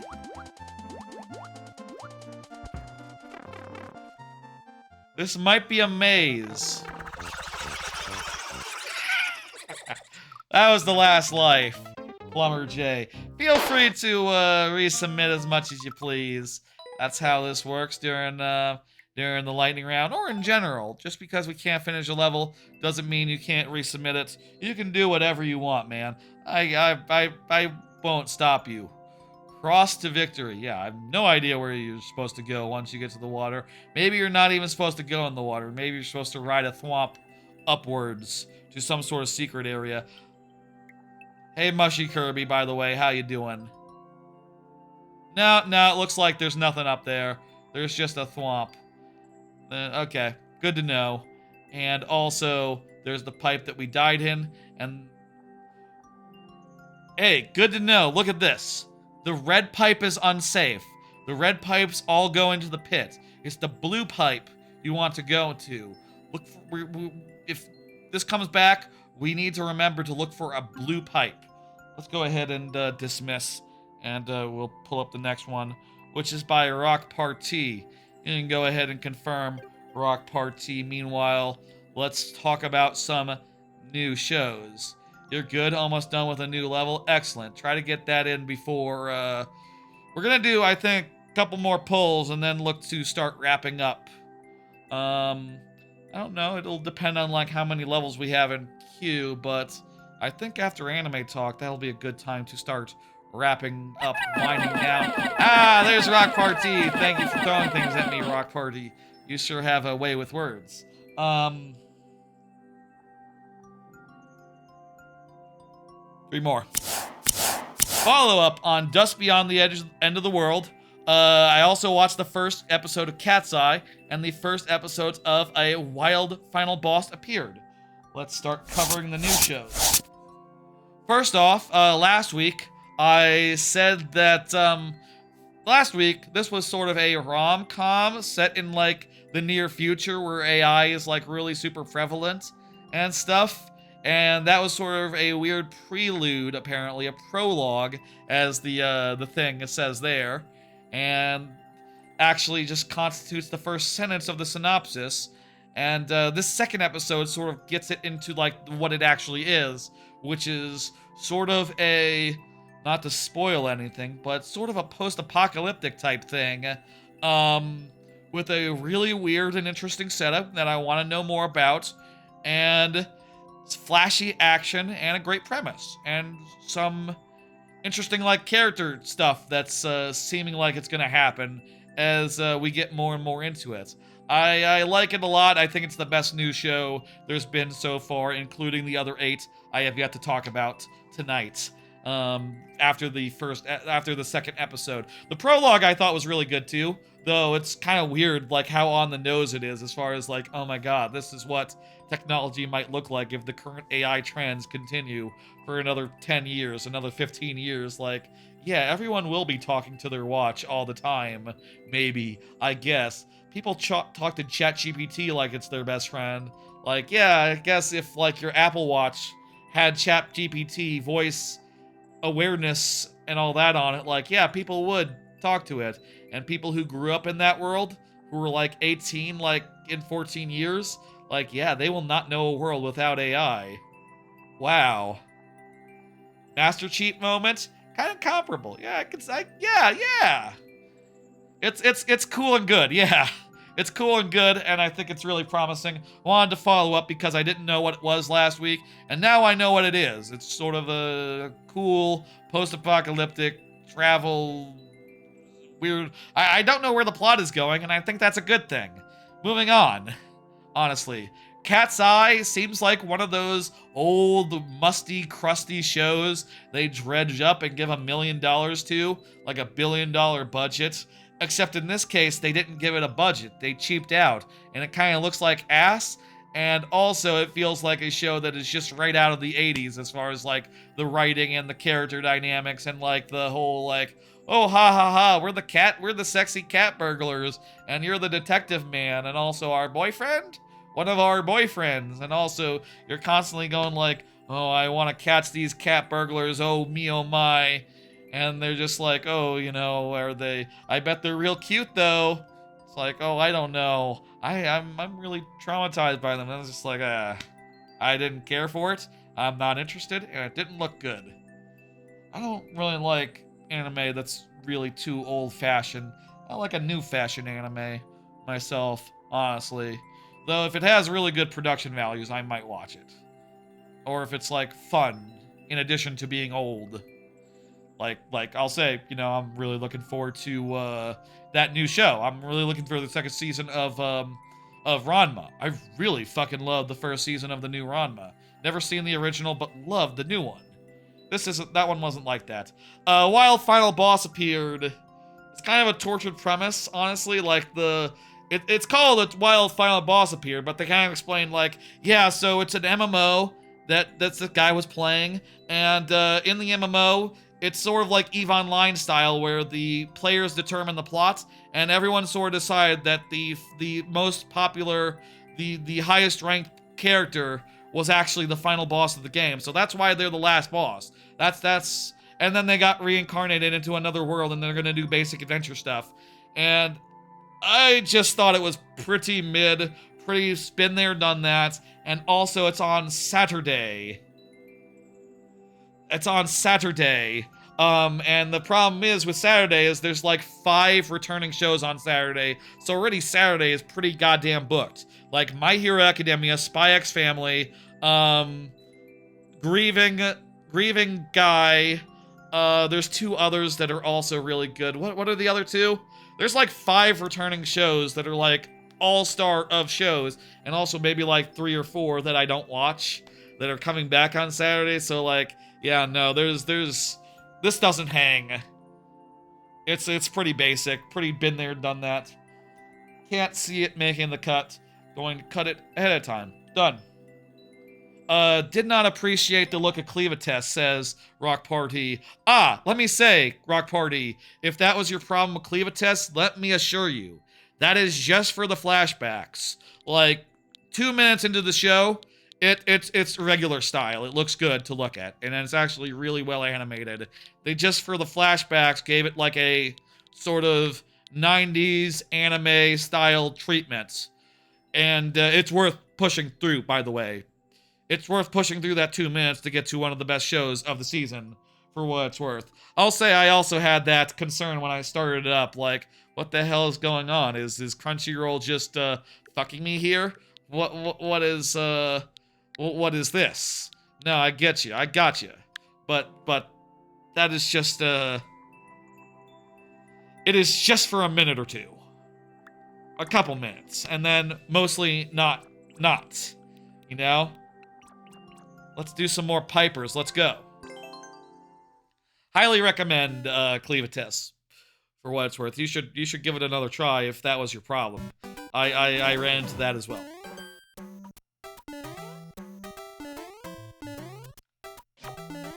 But yeah, old-timey stuff just doesn't do it for me. I feel like there's a certain sort of, like, chauvinism? I don't know. Like, the way that, like, horny stuff works in older stuff is a little more unhinged in a way that I'm not a big fan of, I feel like. Like, and like, just a lot of chemistry and stuff just feels a lot more two-dimensional and, like, cartoony, I feel like, in older anime, and some, like, you know, unburied stuff. You know, some, like, newer remakes. You have to be, like, a really good, really unique one to really get me in, I think. Yeah, we haven't beaten it yet, no.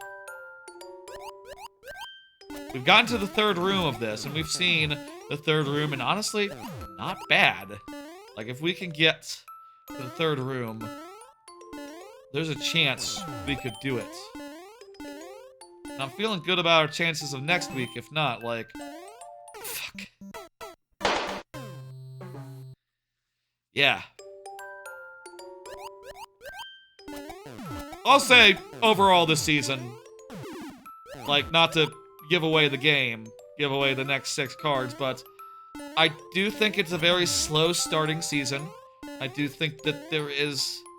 I have faith that, like, the best shows of the season haven't started yet. You know what I mean?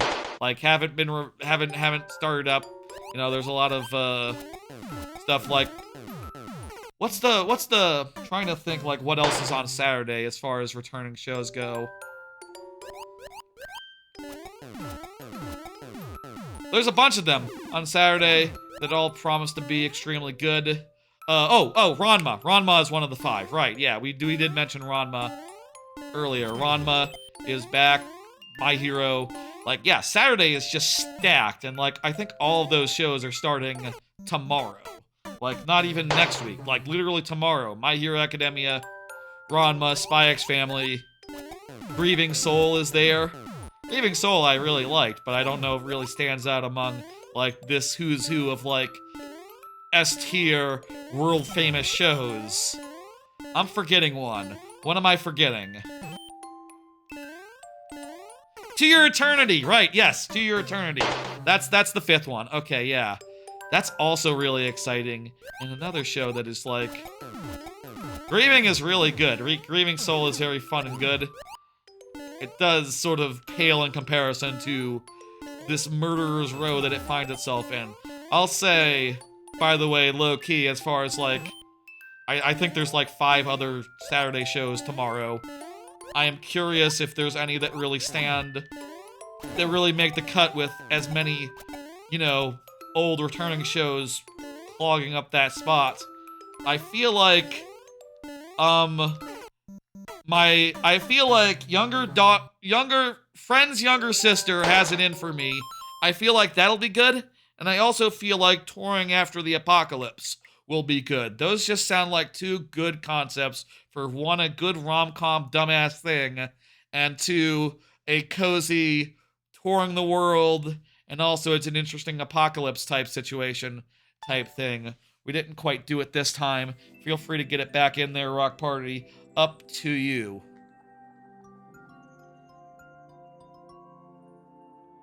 Chard. Chard, you're up. Excellent. Chard is here. Perfect. Happy to have you here, Chard. I'll say, by the way. Oh, Plumber J, you're gonna want to submit that. You were it was currently being dismissed when you were submitting it, I think. So you're gonna have to get that back in there. I don't know that you realized that the Warp World bot didn't get that in there. Go ahead and do a thing. Thank you, thank you. I can put it in myself if you want, or if you are unable. But keep that in mind. Keep that in mind. Gotta watch out for that, you know. You get in a little too soon. It's like it takes me a second to hit the button. You know. Another 3 cards. I watched the first episode of Yano Kun's Ordinary Days. Watched the first episode of Let's Play. Watched the first episode of My Awkward Senpai.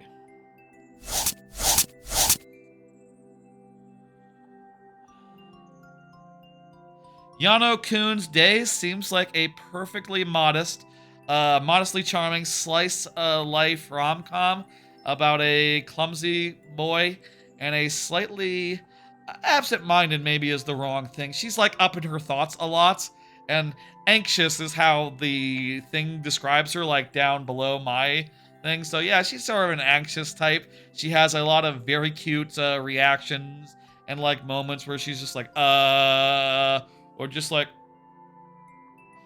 really good reactions, facial expressions, that sort of thing. Charming and good in a fun way, and I feel like those facial expressions kind of make it, you know, worth watching.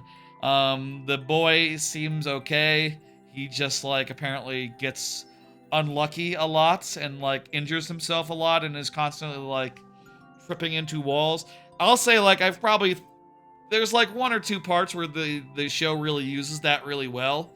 But otherwise, it's just, like, a perfectly good rom-com thing where the main character has some really excellent range of expression.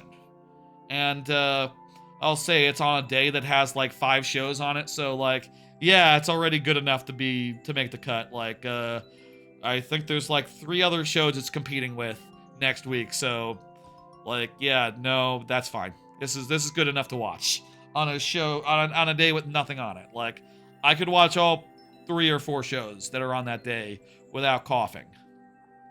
Let's Play is another example of a show that's getting a easy time because I don't know how busy Wednesday is going to be yet. But basically, or is it on Thursday? I think it's on Wednesday. Actually, no, I think this was yesterday.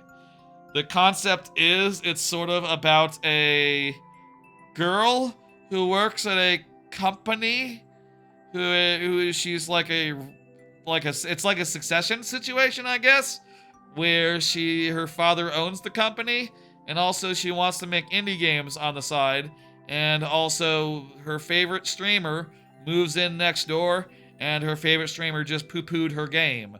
Which, I'll say as a streamer that does viewer levels every day, that's not good practice. You don't want to poo-poo the things your viewers make. Come on, man. That's just a bad policy. I don't know. Don't be mean about that sort of thing. Whatever. I do think that this show is the kind of show that when you're watching it, and if you know too much, it's a little bit, like, on the nose, and also just, like, a little bit stiff as far as the writing goes.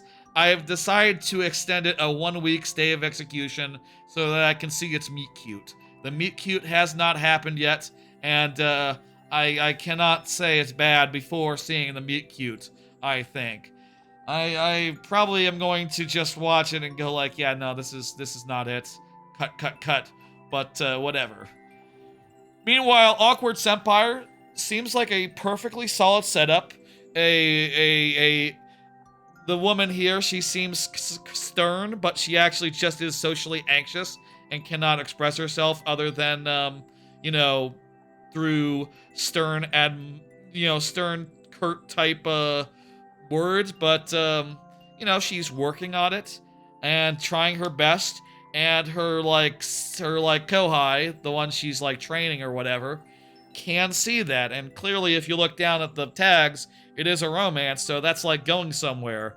I guess. I'm not entirely sold, but it seems good. I don't know. If it's not too busy, I could see watching this. If the season's not too busy, I think could be good. Next is too many. That's for next time. We gotta play charged level now. That is the right number, right? We did.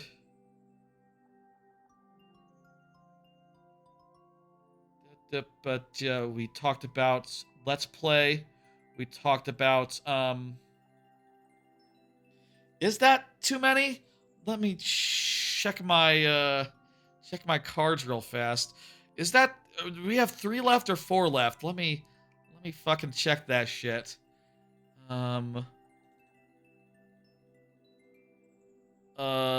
no, that's the last 3. We did Let's Play, Senpai, and Yano. Okay, good, yeah. I need to remember to count. Need to count it up.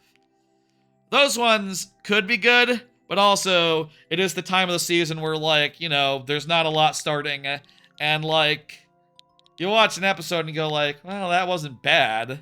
That was pretty okay. It could be good. I could give this a chance. And, you know, eventually there'll be so many shows where it's like, okay, it's time to shit or get off the pot. And currently, it's not time to shit or get off the pot. Currently, it's time to, like, you know, sit back and like, withhold judgment until, you know, I need to judge, but I don't need to judge yet. You can just sort of, like, look at them and go, like, maybe.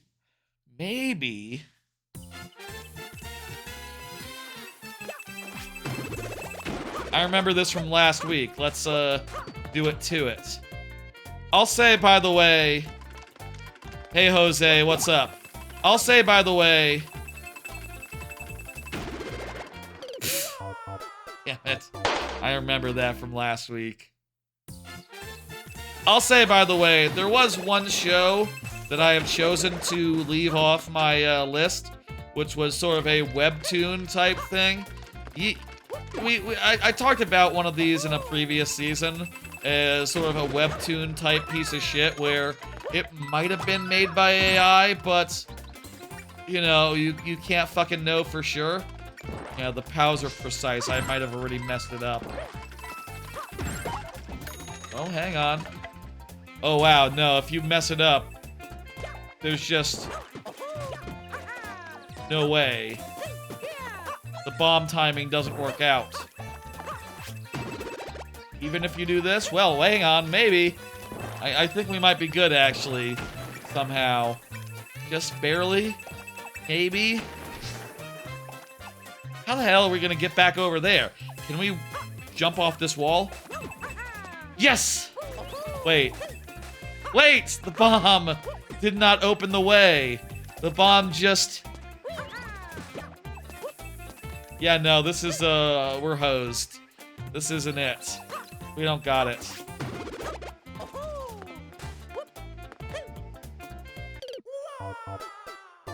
Cool. Let me help you with that, Jose. I think Streamlabs chatbot is still having troubles with recognizing your name, I think. That's my theory anyway. I reported it to the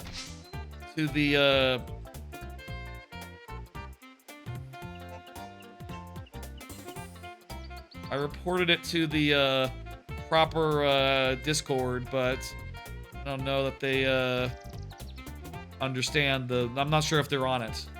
I really wish I got an answer to that, honestly, but all I can say is I will accommodate you for today until they fix it. God, I hope that multiple people don't show up with names that have this bug. That would be a fucking problem, you know?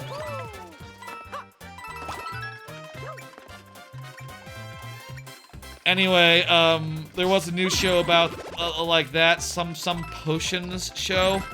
I have chosen to disregard it entirely, and I will not talk about it in the future. I will not talk about shows like that in the future. I feel like it's just good practice now to just be like, okay, you know, if you make like a webtoons type anime with AI. I don't even know that qualifies as AI, as anime. That is not on my list, and I don't have to try it. And I don't even know why they would do such a thing, honestly, because, like, no one's gonna go for it. No one's gonna go for it. No one's gonna watch it. And, like, even if you get the animation for free, like, you're gonna have to pay for, like, the, you're gonna have to pay for, like, the... Here we go, here we go. You're gonna have to pay for, like, the voice acting and all that, right? Unless you used AI for that as well. Still, it's gonna take a second to do all the crap, so... Is it really worth that time? Man, I don't know. I don't know why you would make such a thing, honestly. Please, please, please. Yes, okay, good. You hit this, and then go into the door. Checkpoint. This seems familiar. I think we might have gotten here before last week, right? Yeah. I remember this. Okay, we have 7 lives. Let's do this.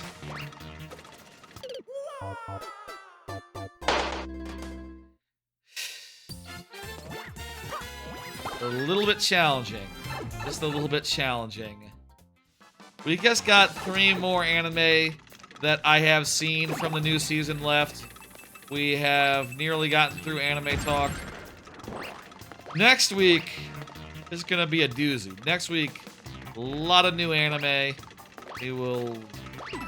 I think like most all of the new anime starts, you know, today, within the next couple of, like, calendar days, you know?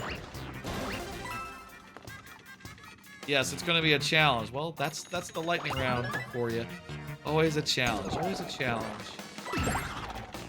Boom. Boom. Oh, fuck.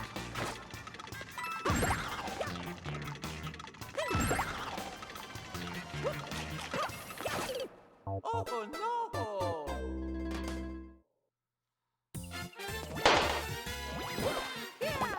Okay.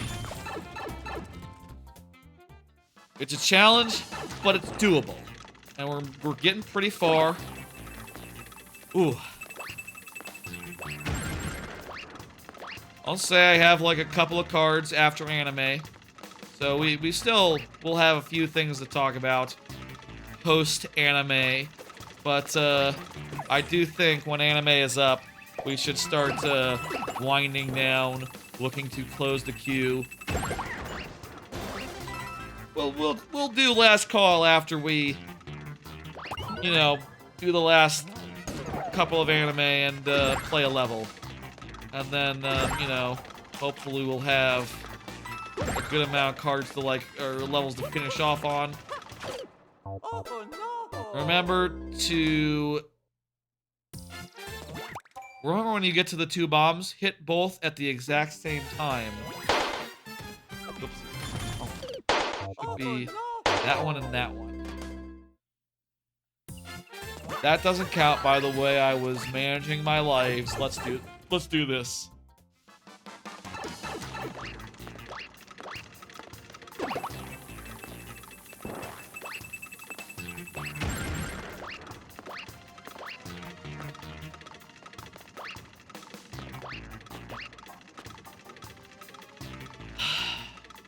I'm looking forward to next week as far as anime goes. It's gonna be a good week. A lot of returning shows that are fucking great.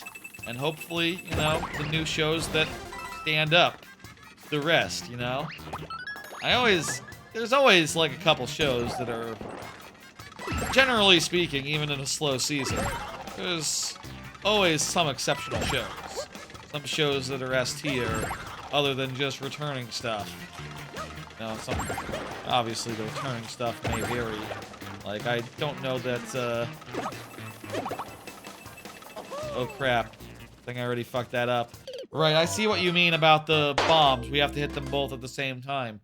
That said, if we hit the left one, or the right one, and it bombed to the right, we would be able to manage with just that one, but that time we hit the one on the right and it went to the left, so yeah, that's screwy. It's screwy.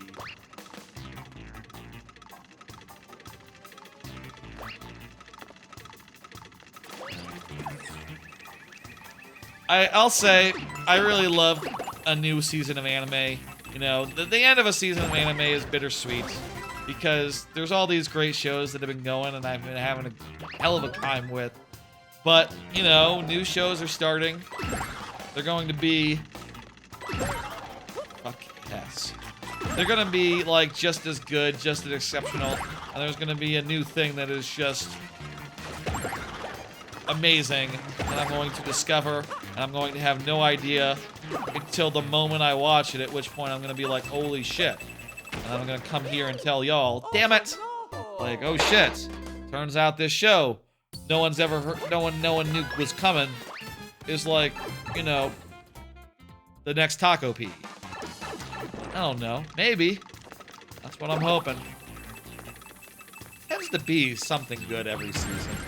Something exceptional. I can't think of a season where there wasn't, where I didn't love something, you know, that was a new show, and honestly, where I haven't had too many S tiers.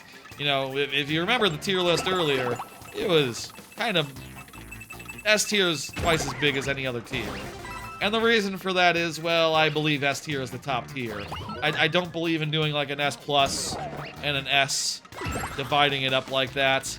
I feel like that would just diminish anything that didn't get S+. And also, I did at one point be like, okay, well, what about, okay, top 10 of the season, or top 5 of the season, can I make a sub-list of that?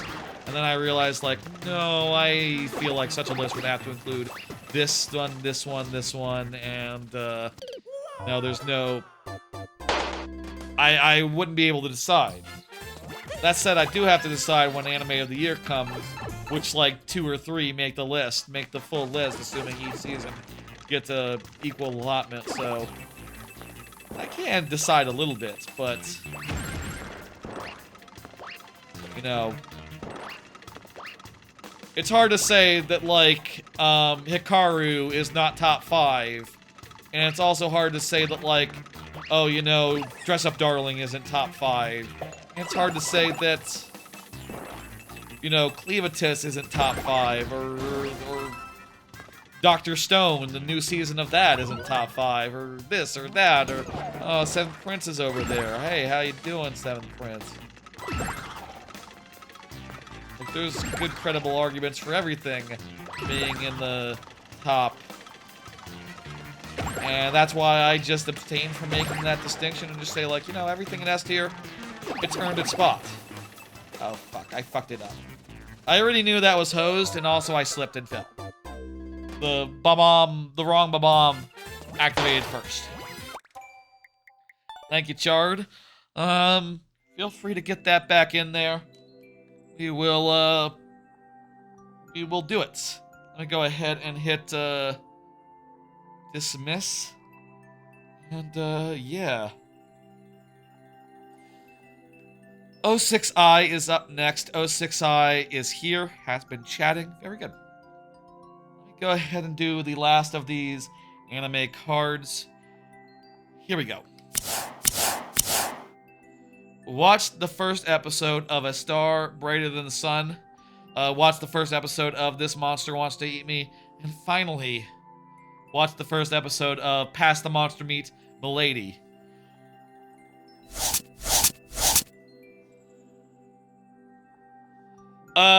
Star Brighter Than the Sun is a perfectly good flowery type romance about a tall girl and a taller boy. It's a little slow, a little flowery, but it's well done. Not sure I'm really sold on it. Not sure it's really grabbed me. It is pretty slow paced and like beyond, you know, honestly, if the girl was taller than the boy, you know, the first thing it does in the show is like show like, oh, she is like a head taller than all the other girls. Oh, wow. So she's like super tall. And then they show the boy and it's like, no, he's taller. I'm like, oh, okay. So it's just a normal relationship then, but with an extra tall girl. Okay, well, that's fine. That's good. That's a perfectly good type of romance. All right, all right. Could be good. I don't know yet. Undecided. TBD. Well, we'll just, 3 episode rule or whatever. That sort of thing. This monster wants to eat me is really, really good. Yes, that's what O6I says in chat, and I agree with O6I. It's about a depressed girl who is just like evocatively. It does a really good job of like conveying her depression, just like lying in bed at the first thing that happens in the show, just like staring at her phone, thinking about waking up. Just like, from the first 5 minutes, I was like, oh wow, this has done more to hook me than all the previous like 5 shows that I've talked about.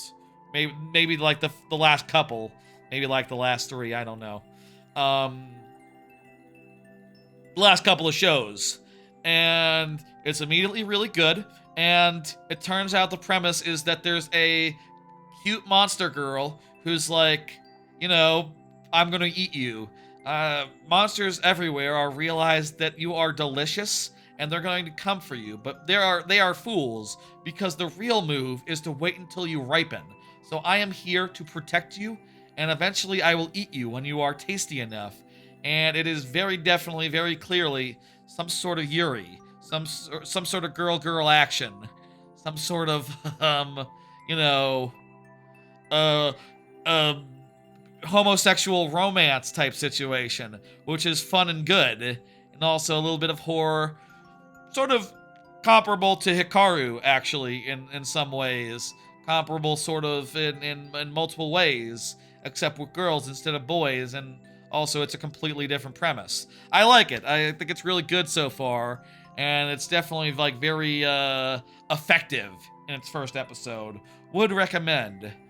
And finally, we have Past the Monster Meet My Lady, which I think is good and cute. It's just a anime about a cute noble girl who's like delicious and dungeon about everything. She wants to eat monsters and stuff, and she's really otaku about it, and serious about like butchering and cooking and preparing and figuring out how to prepare various monster parts. And everyone is a little skeeved out about it until she meets a monster killing guy that everyone thinks is scary, and because she has no fear and is meets him in the eye, you can see like there's something there, and he's like, no, I don't judge you. And also I'm like, he's like, oh, I'm down to like try to hunt you down, the most exquisite beasts you could ask for. And it's like, okay, that's cute and good. And occasionally, like, it's clear that he doesn't know how to like interact with her, and like, she is staring him down or whatever, right? And usually the girls like sort of shy away from him, but in this case, because she's so bold and persistent, he's just like, oh, he's the one to blush and look away, which is a cute dynamic, I think. Seems really cute and good. First episode could use more monster eating, but I think it is good enough to watch, and is fun and good. I think that is a keeper. I think it'll make the cut for sure. Yeah. That's anime. That's all of them. O6I is here. We got the full assortment of lives. Let me say, after this level, we will go to last call and take in any last levels and wrap up from there. I think I have a couple cards left, so we might pull them somewhat rapid style because I think I have more than we have levels in queue. Feel free to submit now or during last call to get in any last levels. This is clear rate's good, right? This wasn't a 1%er. This is a 1%er, let me know, but this is cool. We're platforming on falling platforms based upon gravity. Oh, neat, and the platforms like land, so you have to deal with that as level goes on. How about that? You always find some real neat stuff for us to see, look at, etc. O6I. Gotta say, I appreciate it. I don't have to say that, but I will, because it's true. I do appreciate it. That's cool. Look at that. That was cool. This continues to be cool. Oh my god. What? Oh no! Oh my god. Is this below 1%? If it's below 1%, I need to do bonus heads, but let me know if that's the case, because Oh yeah. no! Doesn't seem too hard. Again, the concept is lovely.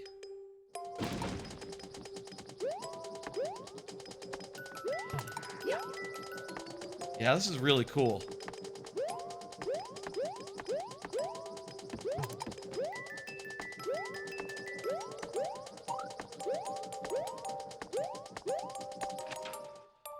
It's not 1%? Okay, we got the tries that we have now are the tries that we have. Beautiful. I say beautiful. We're on our last attempt. Let's do this. Make a count. And get through. At least I want to see another screen.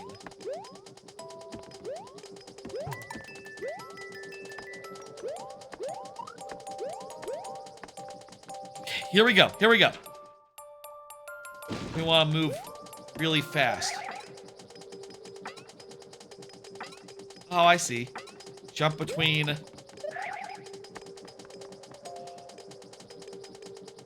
Oh, I was supposed to jump on that guy. You think I was supposed to jump, like, from Piranha Plant right here to that guy? No! Probably indirect is also fine. Real cool one. I like to see it. Wonder how many rooms that we didn't see. It is above 1%. Just barely. Very cool. Very cool level. Yeah. Let me go ahead and hit dismiss. And, we'll, go to the next.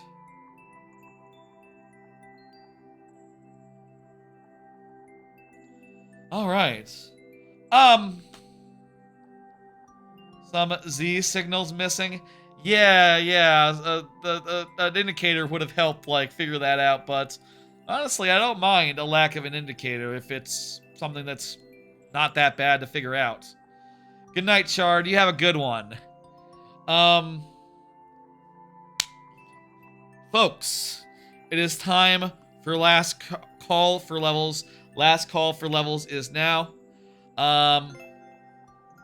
Last week, we played levels that were...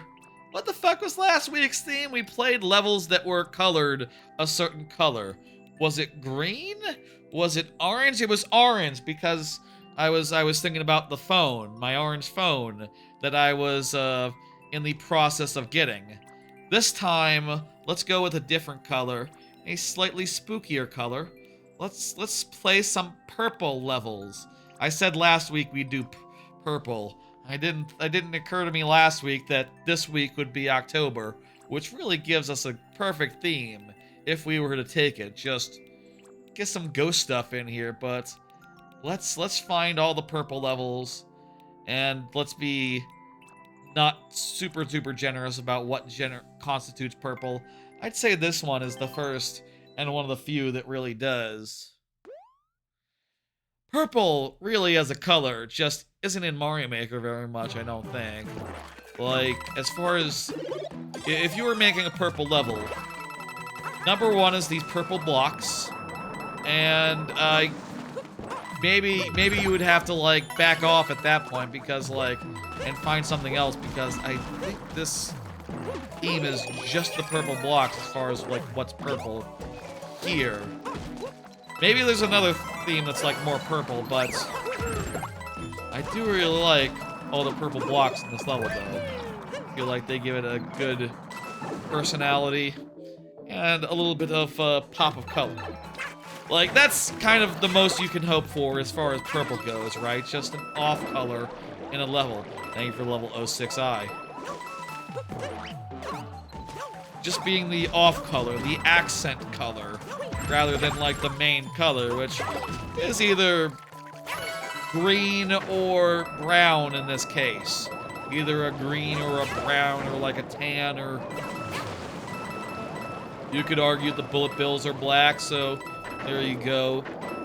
There's all sorts of color here. What else is purple in this game? What else can we even show? What else really constitutes purple levels? Ghost House. Ghost House is like the main thing. How many Ghost House of Mario World? Let's see if we can find any of them. Or not Mario World, Mario 3. I think Mario 3 is purple. Well, actually, I think there are semi-solids in, like, World that are purple. This one uses none of them, so it's out. There's some pink stuff in that level. This is blue. That is also blue with rainbows. Dark blue, blue, blue, white. I feel like there's an argument in like this level, in the subworld specifically. Like, what do you reckon? The sky is definitely purple here. You know what? I'm gonna count that purple sky. I feel like the purple sky.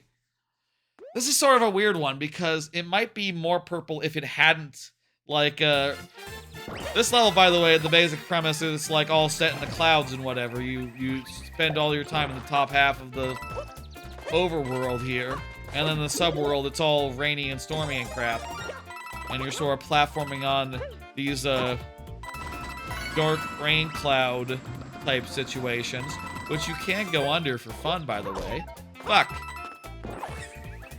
Some nice bullet bill type action, as well as some whatever.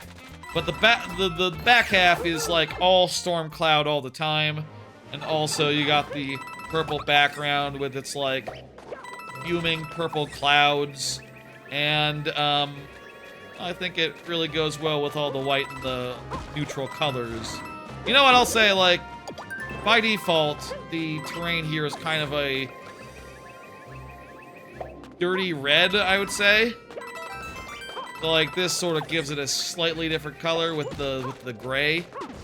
Maybe makes it a little more purpley. There is a lot of red, though, from the spikes. With this level, my goal was to, like, make a really good traditional bullet bill level, and make it so that there were lots of good opportunities to use it, while also using the bullies, and a couple other things I hadn't used to this point. Toxic City. Yeah, it has... That aesthetic is really cool. I think it's one of the best 3D World themes. The Carnival. Hey, Ghostly Tongue. Thanks for the follow. I appreciate it. Thanks for the Twitch follow. We are doing last call for level right now. I am showing y'all some of my own levels while I give you some time to get some levels in the queue. I'm currently trying to find any purple levels I can find, and I'll tell you, there's not that many of them. I can't really think of many other places where purple is in the game. And actually, this is one such example. If you want to get in a level, now's the time, Ghostly Tongue, is what I'm reaching for. I don't think this is the one to show off, though, for the sludge. There's a better example of it a little later on, which we will absolutely do. I think that's, like, all I can say as far as purple goes. Hang on. This level is purple colored. This is like a lilac. The underwater 3D world thing. You never played Mario Maker? Okay.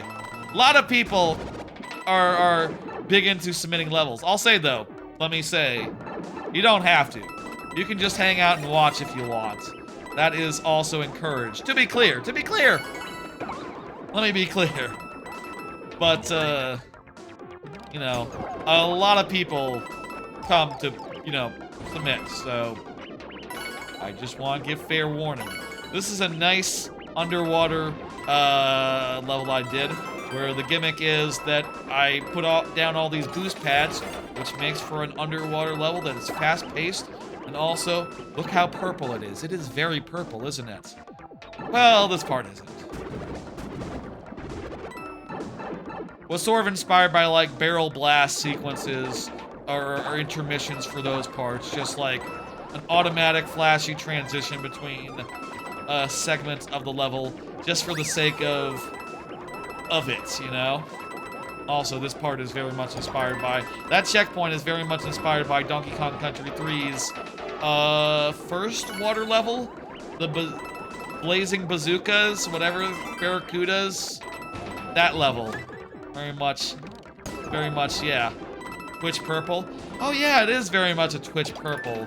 Like the light purple of Twitch. Not a bad color. I'll say, you know, next year sometime I want to get a house. Look at those guys. Those guys are purple too. Also, the creeping piranha plants are purple. This is a very purple level.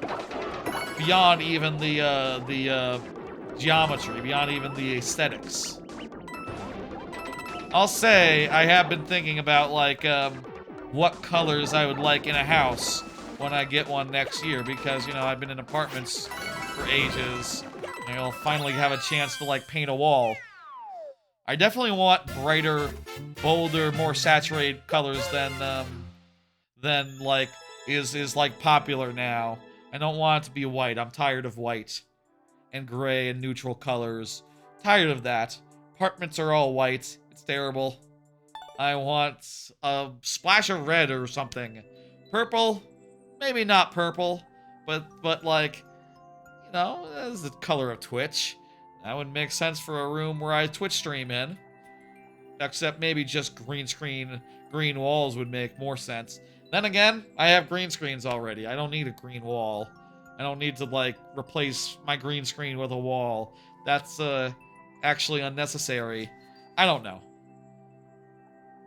A level where you collect all the coins to win would be high stakes and fun, right? Yeah, that's definitely a genre of high stakes level. I think I have, like, one more purple.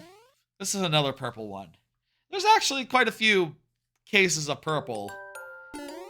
In this case, the whole muck is just going up and down, being very imposing. It's very purple. Very purple. It is also very green, generally, but definitely some purple. Bah! I'll say the gimmick here, we're doing this lightning round. Well, when I do last calls, I tend to do like a modified lightning round where I don't refresh my lives because I know the levels so well. I should be able to first try them. But, whatever.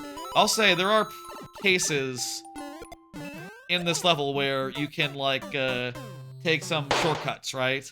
And you can, if you're really good, get some extra progress. You know, instead of having to wait, you could just... Oopsie daisy. Nope. There are some parts where you can jump across by going across bloopers or whatever, but not always. Like, this part's a good example of that. This is from pretty late in my super world. It is pretty difficult, let me say. The pipes at the back indicate how far up the lava will go, the purple will go.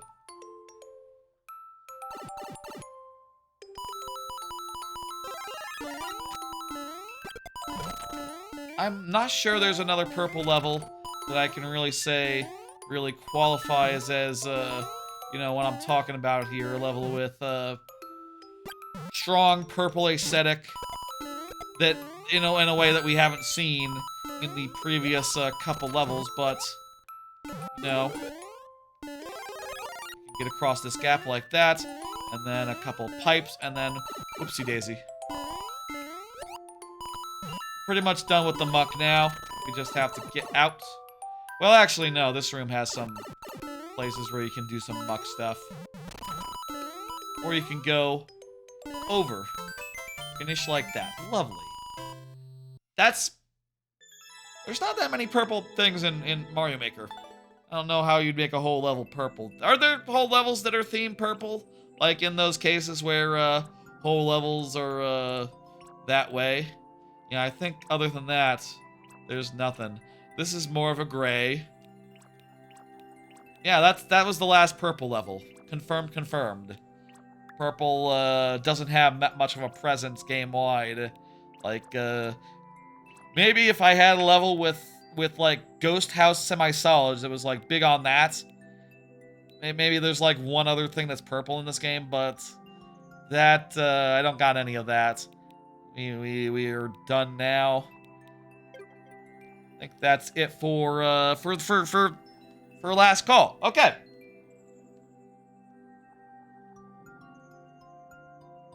Go ahead and close the queue. Thank you for joining. We have 3 levels left to do, and then we will end. Rock Party. Rock Party, you're here, right? You can throw things at me if you want to confirm, but I didn't do the thing that says you are up, so you know, earlier. I'll do that right now, and I think I have like 3 cards left, so let me just pop them. Like, hey, how early do y'all do your spooky plans? There you go, Rock Party, very good. How early are y'all planning for, like, Halloween? Do you, like, figure out a costume, like, the week before? Or, like, are y'all starting now, just if you're doing anything, doing it now? I'm not sure if I'm doing anything. I'm pretty sure that, like, this apartment complex, because it has a front door that opens to the outside, it does actually get some trick-or-treaters, so I will have to prepare snacks and stuff, but I don't know if I'll do a costume, and if I do a costume, I don't know if I'll do like a, you know, a The Office style, like, oh, gonna do it on stream, you know, I'm gonna do a stream in costume. I tried that once. I feel like, first off, it didn't fit very well because it was a really old costume, so that wasn't great. And second off, it does really date anything that happens during that stream. Like, it is just unavoidable that, like, yeah, I'm in a costume in that one stream. Even if that one stream I had a really good little moment and grabbed by the ghoulies. But because I'm in a costume that I have unbuttoned because I was way too fucking tight, it didn't fit anymore. It's just like, nah, this is too weird to be content out of context. Like, I don't know about that. Also, you know, because I'll be like giving out candy on Halloween, like won't be able to do a stream on Halloween, so jot that down. No Halloween stream anymore. Not a thing I can do anymore now. Especially if I get a house. That'll be right out once house enters the equation. If I were to get a costume, for a while now I've been thinking like Naked Snake Scientist version. But I will say, like, I did come up with that idea before I got LASIK, so, like, now I don't wear glasses, so, maybe I should think of a better costume than just, like, Naked Snake with glasses and a bandana in a lab coat.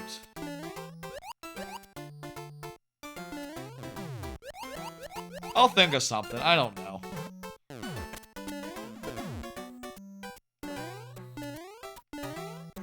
I've never really been much for dressing up Halloween style, you know? It's never been really my thing. First try, let's go. Never really been my thing. So, like,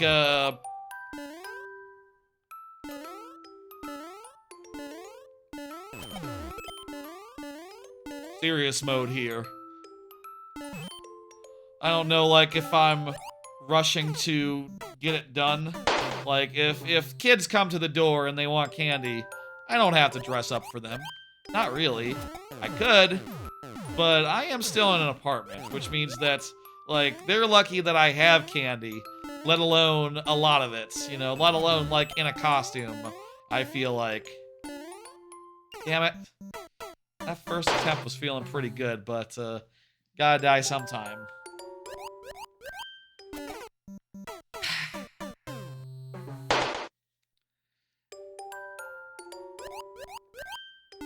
Imagine if we can get to the third segment again, and fuck, and finish it tonight. I don't know if I like our odds there, but I'm trying, man. I'm trying.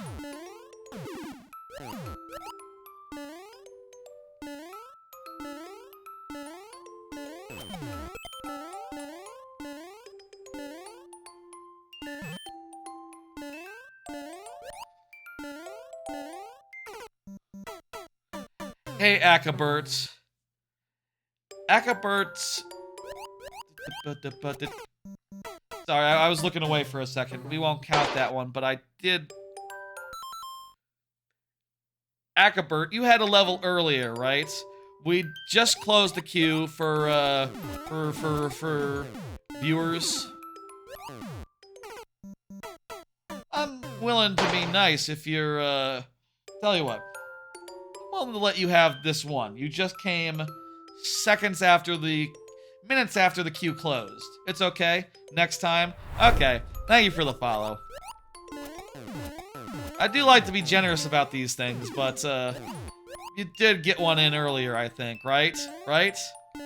If you didn't let me know, I'll let you in. I'll absolutely. We honestly, I could use another card so I could talk more about whatever the next couple things are. Dang! Want an aim? I don't know what you mean by that, Jose. Yeah, gotten one of the levels earlier. Gotcha. Next time. You keep an eye out for Last Call. That's, you know, if you've been watching, that's the time to get in any last levels. You know, we gotta cut it off sometime so we finish and I can, you know, finish Hades. I think I'm gonna finish Hades 2 after this. And also I have like 5 new anime to watch and try out as well. Oh, Jesus. And I might watch a Twitch stream if Dan Reichert is streaming. Or Kayla. I might watch either of them. Team Kayla, Dan Reichert's sister. I might watch a stream also. And then watch the anime after the stream. And finish Hades whilst watching the stream. I don't know what's happening tonight as far as that goes, so I'll just play it by ear, I guess. I guess I should not get a green phone. You know what? I was just thinking randomly. Don't get a green phone because it would chroma key out. That'd be terrible. Unless like they introduce some amount of like intelligence to like green screen chroma key so that it can recognize like, oh, that's the green screen. This is a shirt. Don't chroma key the shirt, chroma key the green screen. I mean, I think even like the most basic... They have like background removal stuff, right? Can that background removal stuff figure out like, okay, green screen, easy. That's actually easier than it normally has to do, so I don't know why OBS doesn't have that currently as a thing you can do. Thank you for the level, Rock Party. Soon. That habitability to pass over the Goombas and fall to your death. Yeah. Let me hit this mess and we'll do the next one, which is Jose's level, which, again, Jose is experiencing a glitch where Jose's messages appear not to be recognized by the chat bots. I need to take some screenshots and send that to the people who do the chat thing. Jose is here. Was here for bits, actually, before being called. I appreciate that. Let me do another card because I have like 2 yet. I have no current plans for spooky streams yet. It's been a while since I did any sort of like spooky stream for the October season. Like last year, when October came around, I was in Japan. And like when I returned from Japan, I was pretty tired from Japan. And also, like, the only special stream I could do was one where I talked about Japan. You know, it was like, okay, well, priorities. there's not time enough to do anything particularly spooky. And also, since November is the streamiversary and Extra Life, you know, it's like, well, if I'm going to blow out the back doors, let's do it in November, actually. But I will say, I do have this whole month. I could easily do some sort of spooky stream. One idea that did occur to me is I did go through... one idea that did occur to me today is that I did play through Grab by the Ghoulies on stream before as a playthrough series in the old way that I used to do before, like a while ago, right? But I think back then how I would do it is I would do like 1 hour of Ghoulies and then like 3 hours of viewer levels. And, you know, as a result, maybe it took like 5 hours to play through Ghoulies. That's like a single session, maybe like 8 tops. That's something I could do in a single session. Maybe a Ghoulie stream where I do it in a single session, and also maybe with the Challenge 21. Let me tell you about Challenge 21 and Grab by the Ghoulies if you don't know about that. Challenge 21 is a challenge where you have to play through the entire game and you only have 10 health. So it is like a absolute masochistic version of Grab by the Ghoulies where you cannot take a single hit. And I was thinking like, oh, maybe it'd be fun to play that again and just... I remember like when I first played Grab by the Ghoulies, I got through Challenge 21. I finished it. And I actually really enjoyed it. I managed to like get into the flow of things and figure out all the strategies that you need. And it really just made the game a lot more compelling, a lot more like strategic. And I'm wondering like 20 years later, is that still true? Or was I a weird teenager who was playing a weird game because all my weird friends on the internet were into Rare's back catalog and were really, really huge into it? Was that just like the same way that I ended up that summer, like playing a bunch of Conquer Live and Reloaded, like when I was 17 or whatever? Was it, is it actually worth doing? I don't know. Coral Reef Fish is the translation of this level's name. The clear rate is fine, so we get 5 lives. Let's go. I don't know, but that's an idea. I've also been thinking about doing Ghost Trick as a October playthrough, or, you know, I could do like an RE, but also I just started, started Metal Gear, so probably not a full playthrough across multiple days. Probably more of a one-off type thing. Maybe. I don't know. I need to check how long Grab by the Ghoulies took. Like, if it took 8 hours, normal style, probably, like, all told, probably can't do, Challenge 21 in a long stream. But if it took less time, then let's go to town, you know? I would have to do maybe a bunch of, like, you have to do a bunch of stuff to unlock Challenge 21. Like, you have to find all the hidden stuff. You have to do all the previous challenges. And, those 2 things. I wonder if my save from 20 years ago still is on my Xbox. It'd be very convenient if I could just, you know, use that save that already has it unlocked. I suppose also I could, you know, I don't have to use the... There's ways of emulating an Xbox, and then I could take a save from the internet and do it that way. Food for thought, I don't know. I don't need to do a spooky thing. I can just do fun things like, you know what I'll say? Probably by the end of the month, I'll be ready to do a Hollow Knight randomizer. Probably by then, you know, I will say, probably by the end of the month, we'll do Hollow Knight randomizer. Maybe Hollow Knight randomizer is spooky enough. That's like spooky adjacent. There's an argument for that because it's such a moody, atmospheric type game. It kind of fits, and also I would like to do it. I don't know. If y'all have things you want to see as far as spooky type content goes, like, let me know, but I do think that, there's no reason to force it. You know, last year didn't do anything of the sort, and it was fine. It was good. Wasn't a problem.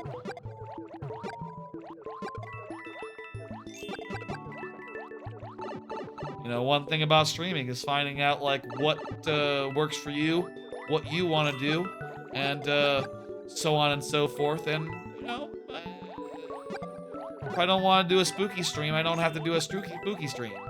I do think I should play RE4 for the first time on stream sometime, and have that be a full playthrough. But I don't think I can do it right after Metal Gear, because it's kind of a little similar to Metal Gear, isn't it? Third-person shooter.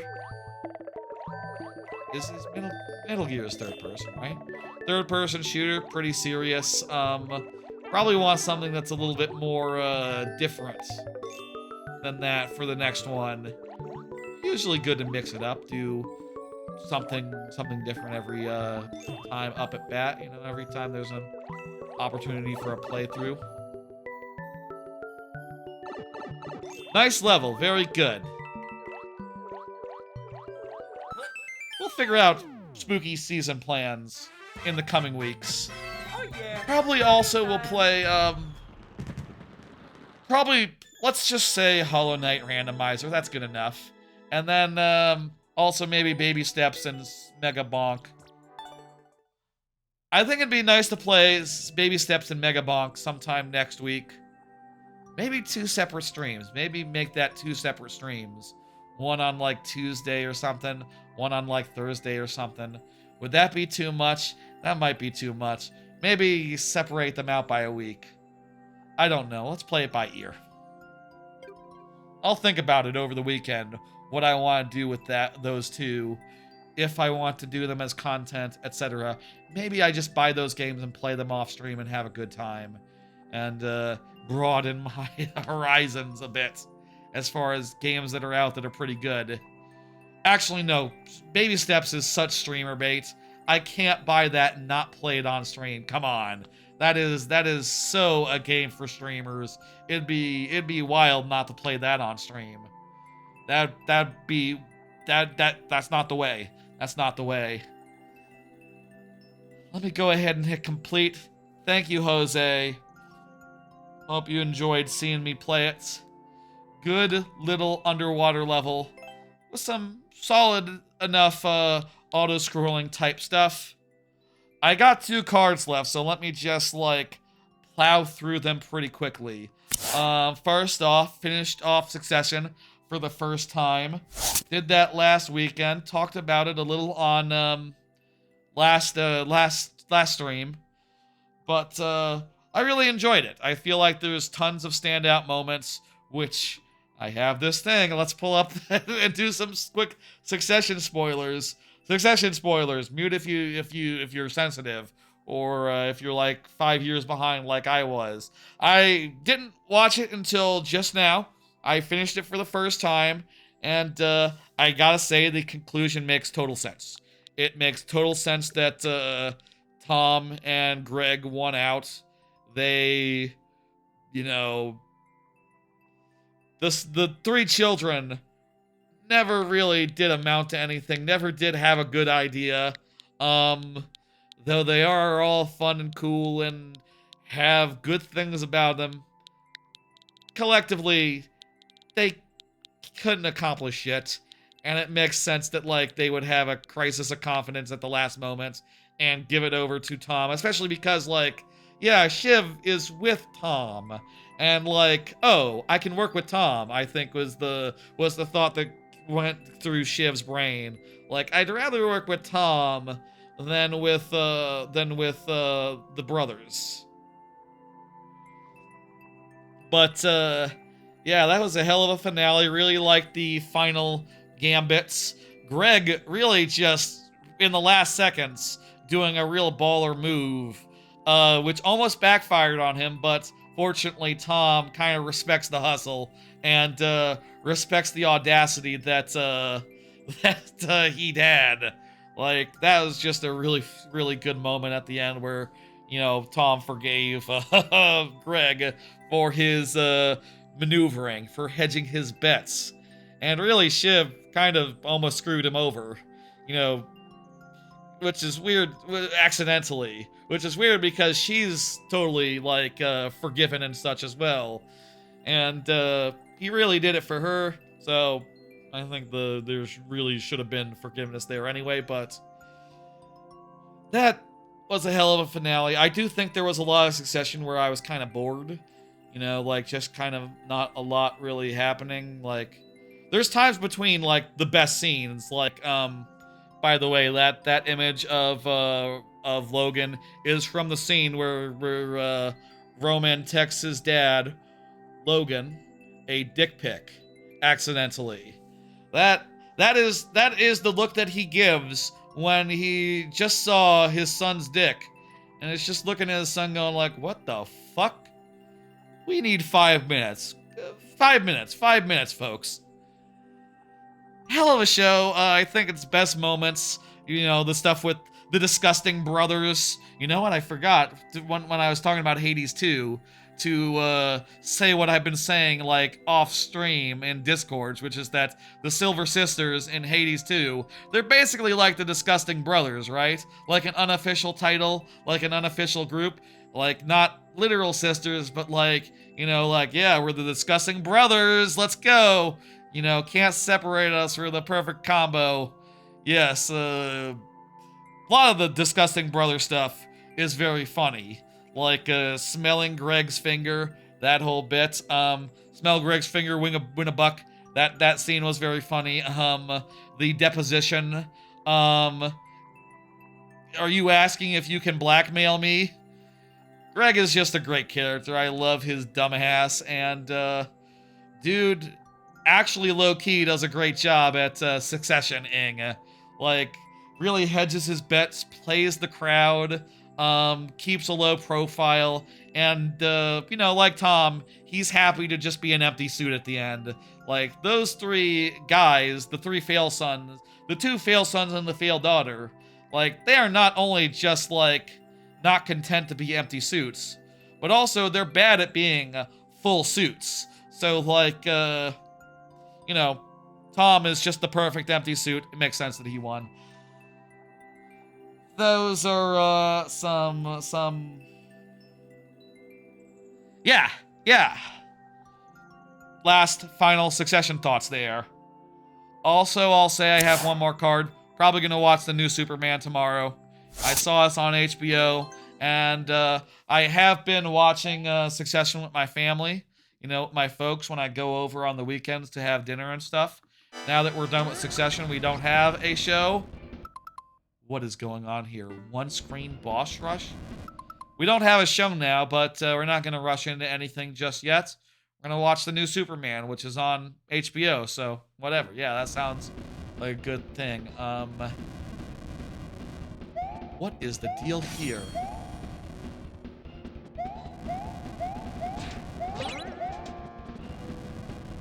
So, okay, so it's a boss. Okay, I see what's happening. I beat the boss and another boss is delivered. Interesting. Can I just stand under the... Oh no, I have to like release the... I have to hit this button to release a new boss, which prevents me from just like spike helmeting from below. Also, it's maybe foolish to have gone with the spike helmet, considering that means I only had one hit. This is really cool, though, in a way that we will definitely, almost definitely fail out of. Dang it. Okay. I like the red Yoshi. I think red Yoshi is the play. Here's my thoughts.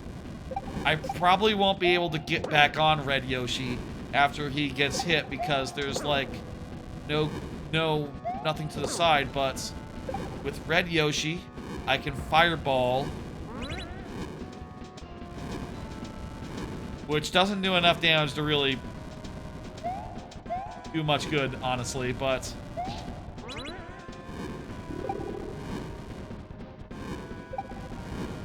Maybe this the fire flower would be better, actually. Also, I can jump on the shells while they're shelling.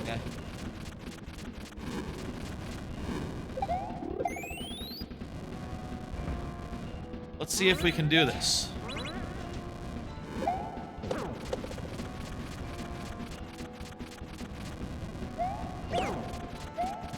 Okay, we can recover our Yoshi if we're fast and good. So, again, an advantage Yoshi. We're getting 3 hits. Fuck! That's as much as any of the other power-ups would have given us. So, yeah, that's... I feel pretty good about that.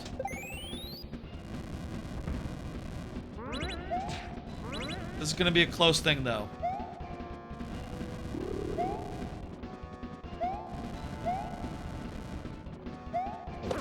Okay. 1, 2. 1, 2, 3. Got him. How many have we done? I have not been counting.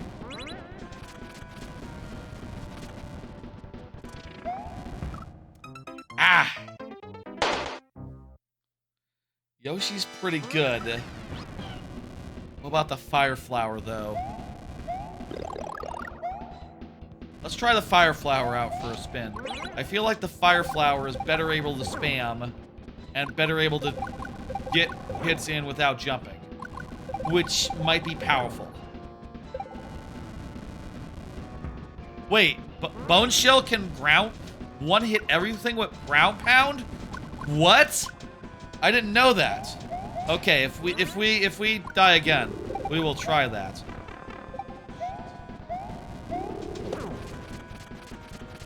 I don't want to give up this attempt, but I will play fast and loose. Oops, I died. Let's try out that. Is that true?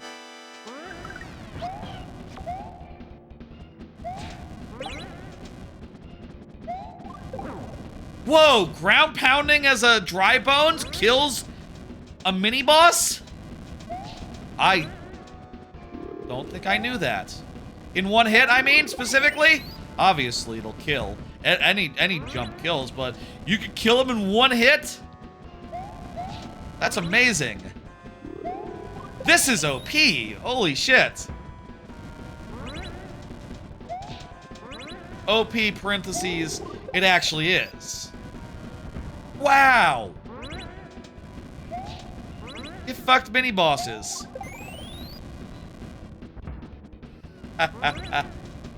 I didn't know that.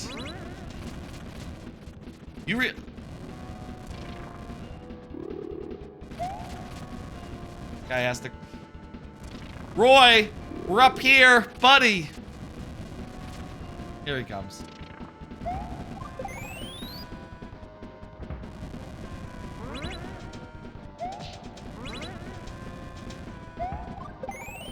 Wow.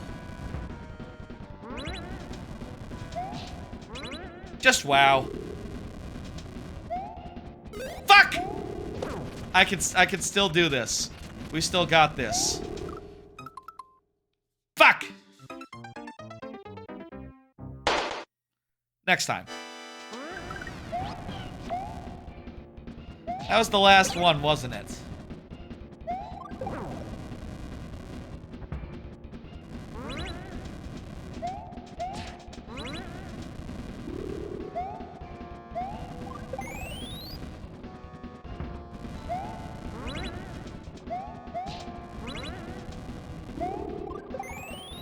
High risk if you get hit, though. Yeah, it's worth it for the speed. Fuck.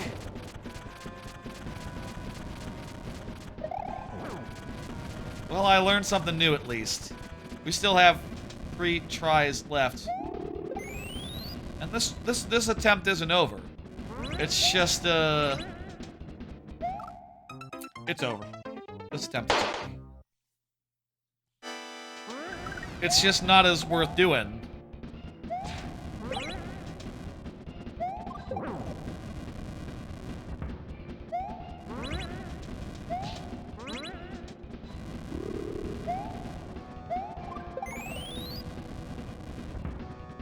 We got this.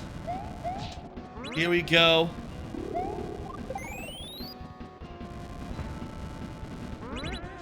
Let's do it.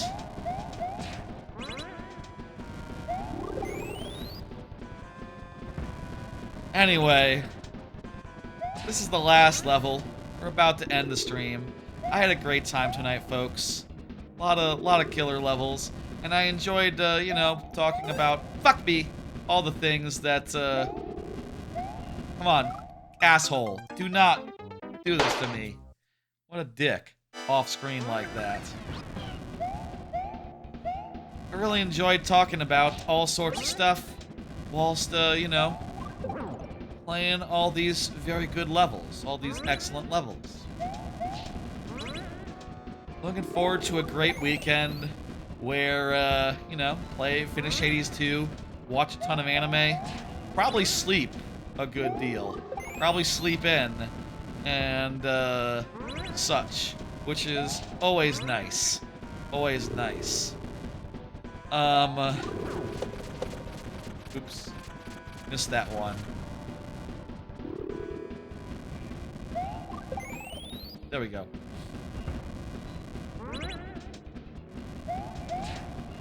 I will continue thinking about, like, if I want to reacquire any Game Pass games. You know, I'm very happy to cancel Game Pass and get out of that, and I'll say, like, I can't afford to, like, rebuy a few games, and honestly would prefer to own games that have become, through Game Pass, some of my favorite games of all time.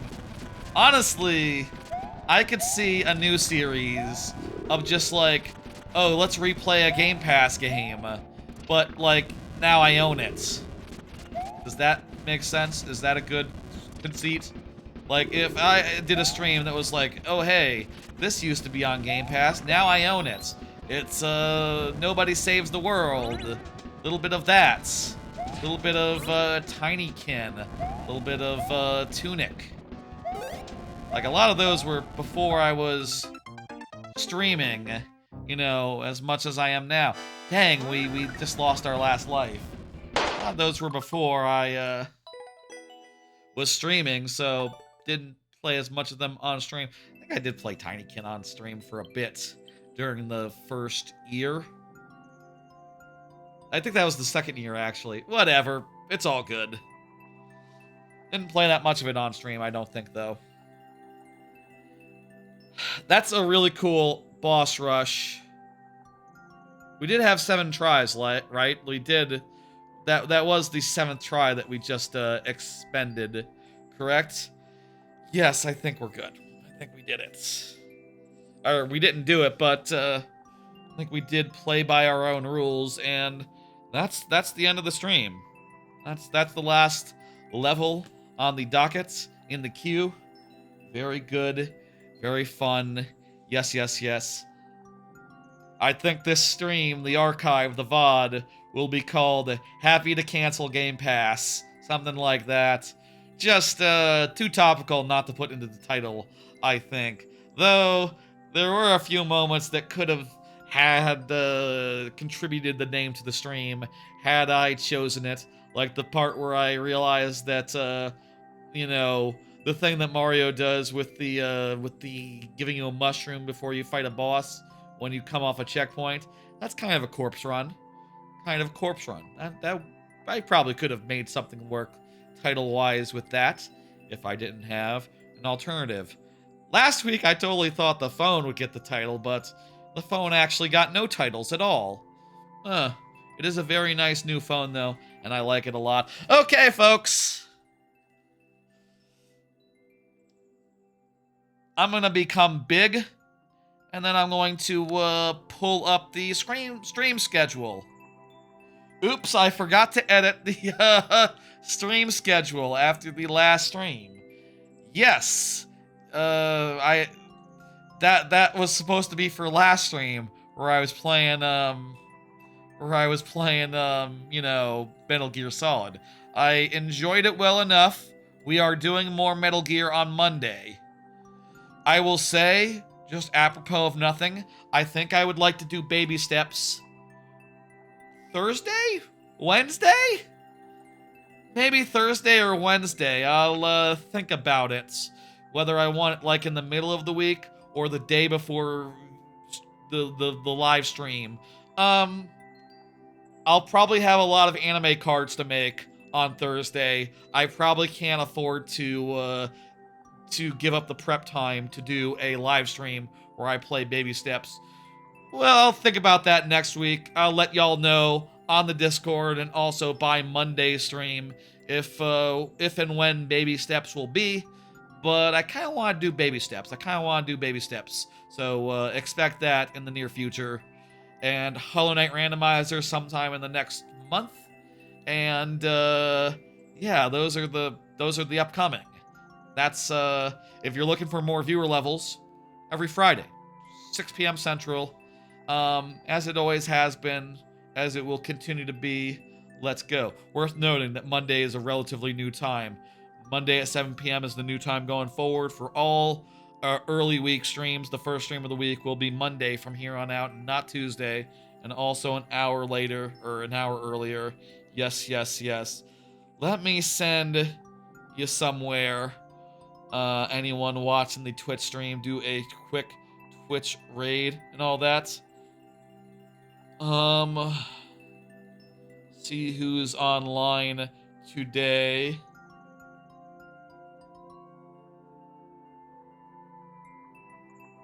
Anyone doing Hades? Anyone doing Hades 2? Hades 2 is fun. I'm not seeing anyone doing Hades 2 though. Not anyone I'm following anyway. A lot of people are doing Hades 2, I'm sure. In general, in the world. I'll send you to... Let's see now. I'll send you to... I'll send you to, Scrolling. Peanut Butter Bucket, who I don't know what he's doing. Oh, he's taking a break. Okay, no. Let's do Goldie, who is wearing a Mario Odyssey hat and is playing... Oh, it's a Luigi's Mansion. I'm not sure which Luigi's Mansion. I think it... Is that an HD remake? Did they HD remake the original? No, it's probably like 3 or something. Or 2 Dark Moon remake. Whatever, it's spooky. That seems like a perfectly good thing to send y'all to. Let's do that. MN Goldie. I will watch the raid go in, pull it up on my phone. Excellent. Okay, folks. That's a stream. I think that was a fun one. We talked about a bunch of stuff, played a lot of excellent levels. Had a good time. New phone, anime, canceling GamePass. A lot happened this week. EA's whole Toys R Us type situation. A lot of stuff happened this week. I had a good time talking about all of it, playing some excellent levels at the same time. And yeah, I'll see you next week for Metal Gear on Monday. And viewer levels on Friday. And maybe Baby Steps, I don't know when. To be determined, to be determined. Alright, let me get the thing up here so I can see the raid go in. Excellent. Okay, I'm ready. Alright, folks, I will see y'all on Monday, Friday, and undetermined time for Baby Steps. To be determined. Also to be determined. Hollow Knight Randomizer. I will see y'all on Monday, Friday, and in the future. Bye, folks.